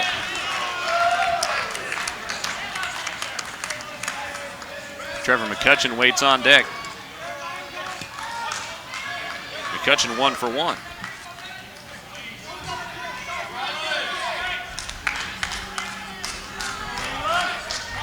Full count to Riley Kaiser.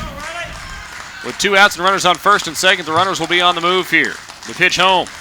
Breaking ball, fouled back into the netting by Kaiser. It tried to drop into the top of the zone, and Riley spoiled it. He's fouled off 3 two-strike pitches at this point. Center fielder Badger playing at normal depth. The left fielder Smith actually is maybe in a step or two from where I might expect him to be. As is the right fielder Brown. Those guys probably trying to shallow up just a little bit in case a ground ball gets through the infield. Here's the 3-2. Grounder up the third base side. It eats up the third baseman, and he is somehow out at third. Are you kidding? No way. Anthony Martinez slid into third base. I don't think that ball was ever controlled. Time has been called. In my opinion, everyone will likely end up being safe here. I don't see how you can say that Martinez was out on that play because Martinez slid in right at that time, and I don't think the ball was ever controlled. I think it got pinned against Martinez, and Cranbeck picked it up and tagged him. If that's the case, everyone is safe, and it'll bring up Trevor McCutcheon. All the base runners are staying where they're at. Ryan Neal, the third base coach, immediately asked for an appeal to second base, and it comes back as out. Boy, I don't know about that. Ryan Neal is still pleading his case. Now at the home plate umpire. Ryan Fulmer is out of the dugout to argue as well. That's iffy at best. But perhaps the most important part is that ORU has a 4-0 lead going to the bottom of the 9th inning. Ryan Fulmer still giving the umpiring crew an earful as he heads away. So Kaiser is technically out on the fielder's, reached on the fielder's choice. Martinez is out at third on some sort of 5 unassisted play to end the inning. But ORU gets 2 runs on 1 hit, 3 errors, 2 left on, and it's 4-0 ORU as we go to the bottom of the 9th inning. Top of the order due up. Isaac Coffey out there to face him. This is Golden Eagle Baseball on the ORU Sports Network.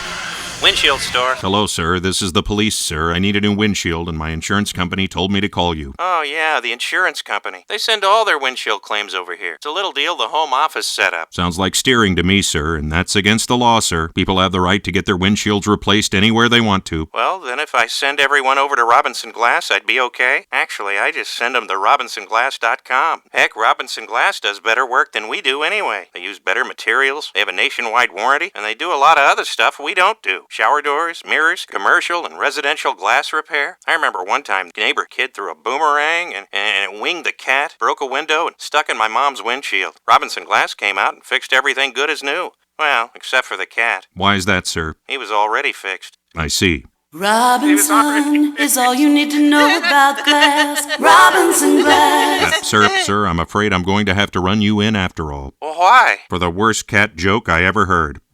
There's got to be a law against that somewhere.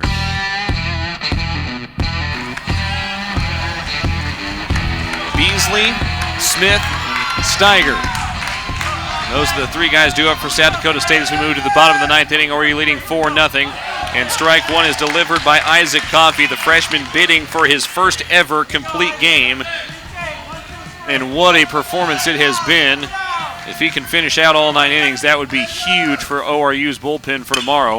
A foul ball back to the backstop makes it 0-2, and this first out is a big one to really start to tighten the screws on the Jackrabbits. Loser goes home, winner takes on Omaha tomorrow, and will have to beat the Mavericks twice to be conference champions. Time called. Beasley steps out. He is 1 for 3 today against Isaac Coffey. Coffey has struck out 8, which ties his career high. Here's the 0-2. Oh, that one came inside and just hit the arm. That was, he's out. He's out. Beasley was said to have chicken winged that, stuck the elbow out, and it clipped him, which changes it from a ball to a strike. And the call is that Drew Beasley is out on strikes, which is a 9th strikeout for Isaac Coffey. That's a new career high for Coffey. He's also pitched a career high 8 1/3 innings, and Rob Bishop has just been thrown from the game. You know, I would expect a coach to come out and fight for his team at this point. So it's hard to argue I don't disagree with the call. I think the call was the right call, but I understand why Rob Bishop is animated and fighting for his guys right now. The fact remains, though, one out for ORU, and Nick Smith steps to the plate. A South Dakota State fan has come down behind home plate to allow himself to give the home plate umpire an earful. Time has been called as we allow the second base umpire to head back out to his spot. That's Andrew Fulton, who I believe is the crew chief today, and so he was helping in the dust-up there. Dust-up's not a fair word. Argument, what have you. Strike one to Nick Smith. Here's the 0-1. Grounded to the left side. Martinez backhands it in the hole at short. Fires across the diamond. Straight to Hinson, out number 2.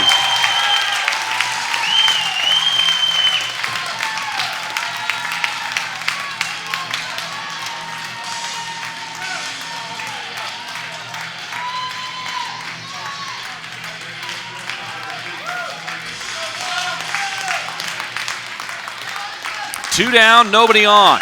And Isaac Coffey is 1 out away from a complete game shutout. The first would be the first of his career. The first pitch home.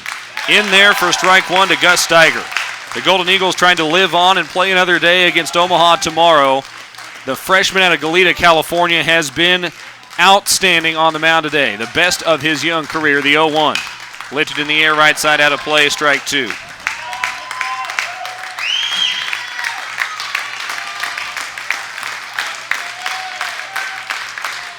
Golden Eagle fans on their feet below me.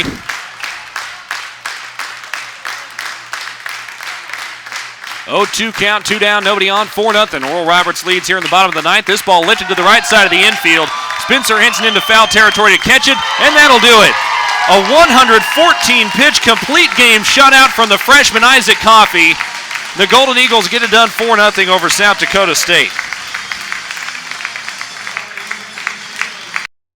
No runs, no hits, no errors, nobody left in the ninth for South Dakota State. Coffey has 7 1-2-3 innings in that contest. What a day for Isaac Coffey, a Golden Eagle freshman. We will take a break. The Don Thornton Cadillac postgame show is coming up in a moment. Oral Roberts wins at 4-0 over South Dakota State and lives on to play Omaha tomorrow. This is Golden Eagle Baseball on the ORU Sports Network. Here's how you can put in just a little effort and help our schools in a big way. Just switch your checking account to TTCU Federal Credit Union. It's easy. And every time you use your School Pride card, TTCU donates to our schools. They've given more than $1 million so far, and they're the only ones doing that. With approved credit, some restrictions apply. TTCU is federally insured by NCOA. TTCU Federal Credit Union. So switch to TTCU and be that person who's helping make a difference for our schools.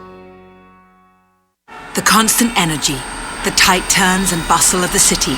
Some survive it, others were made to conquer it. The first ever Lexus UX and UX F-Sport crossovers are crafted for those who were made for the city. UX, starting at $32,000. See Lexus of Tulsa, 4210 South Memorial. MSRP excludes delivery, processing, and handling fee of $1,025, which may be subject to change at any time. Excludes taxes, title, license, and optional equipment. Dealer price will vary.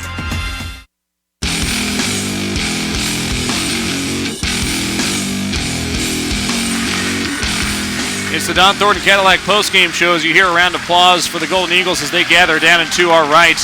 And now the applause from ORU coming from the team for Isaac Coffey as he gets recognized in the postgame huddle. What a day for him.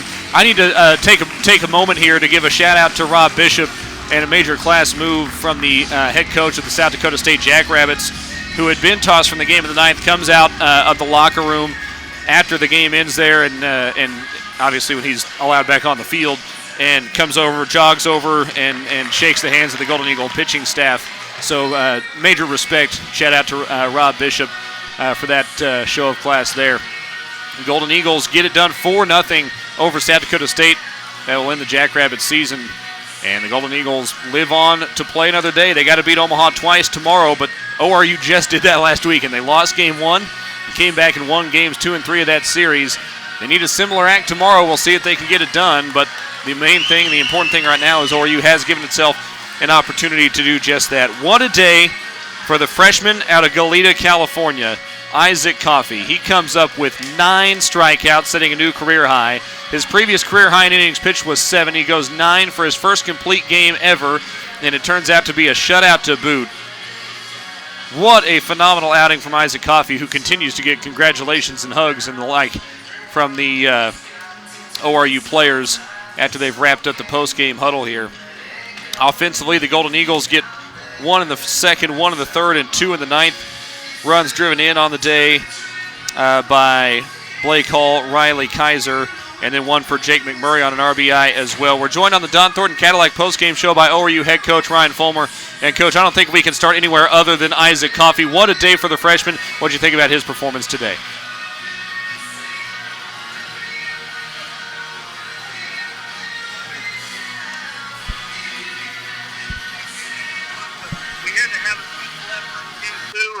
And Isaac surely gave us that. So with the good pitching on the mound, you got great defensive play behind him, too. Who stood out to you specifically on the defensive end? Well, I thought it was a team effort. I thought, number one, Riley Kaiser was good all day today. He was really good, handled the staff really well, handled all the things that were going on inside the game. I thought he handled really well. I thought our guys in the middle played outstanding. Jake McMurray made a great play on the ball down the line that we get the force at second. We make 2 good plays in the outfield. Trevor throws the guy out. He hasn't spent a lot of time out there and makes a big play with the tight game. So it was a team effort. There were a lot of good defensive efforts today, but again, hats off to what Isaac Coffey did. And finally, Coach, on the offensive end, it wasn't the most outstanding offensive performance. You guys were able to grind away, get enough done. What did you think made the difference for you offensively in this game? Well, we have a day like today. I mean, both guys throwing strike. I don't know how many walks in 2 games, but there wasn't very many, 4 or 5, I think, combined in 2 games. So, number one, you got to tip your hats a little bit to the guys on the mound, throwing a lot of strikes, shoving the ball in the zone. Second part is it's not an easy day to score on.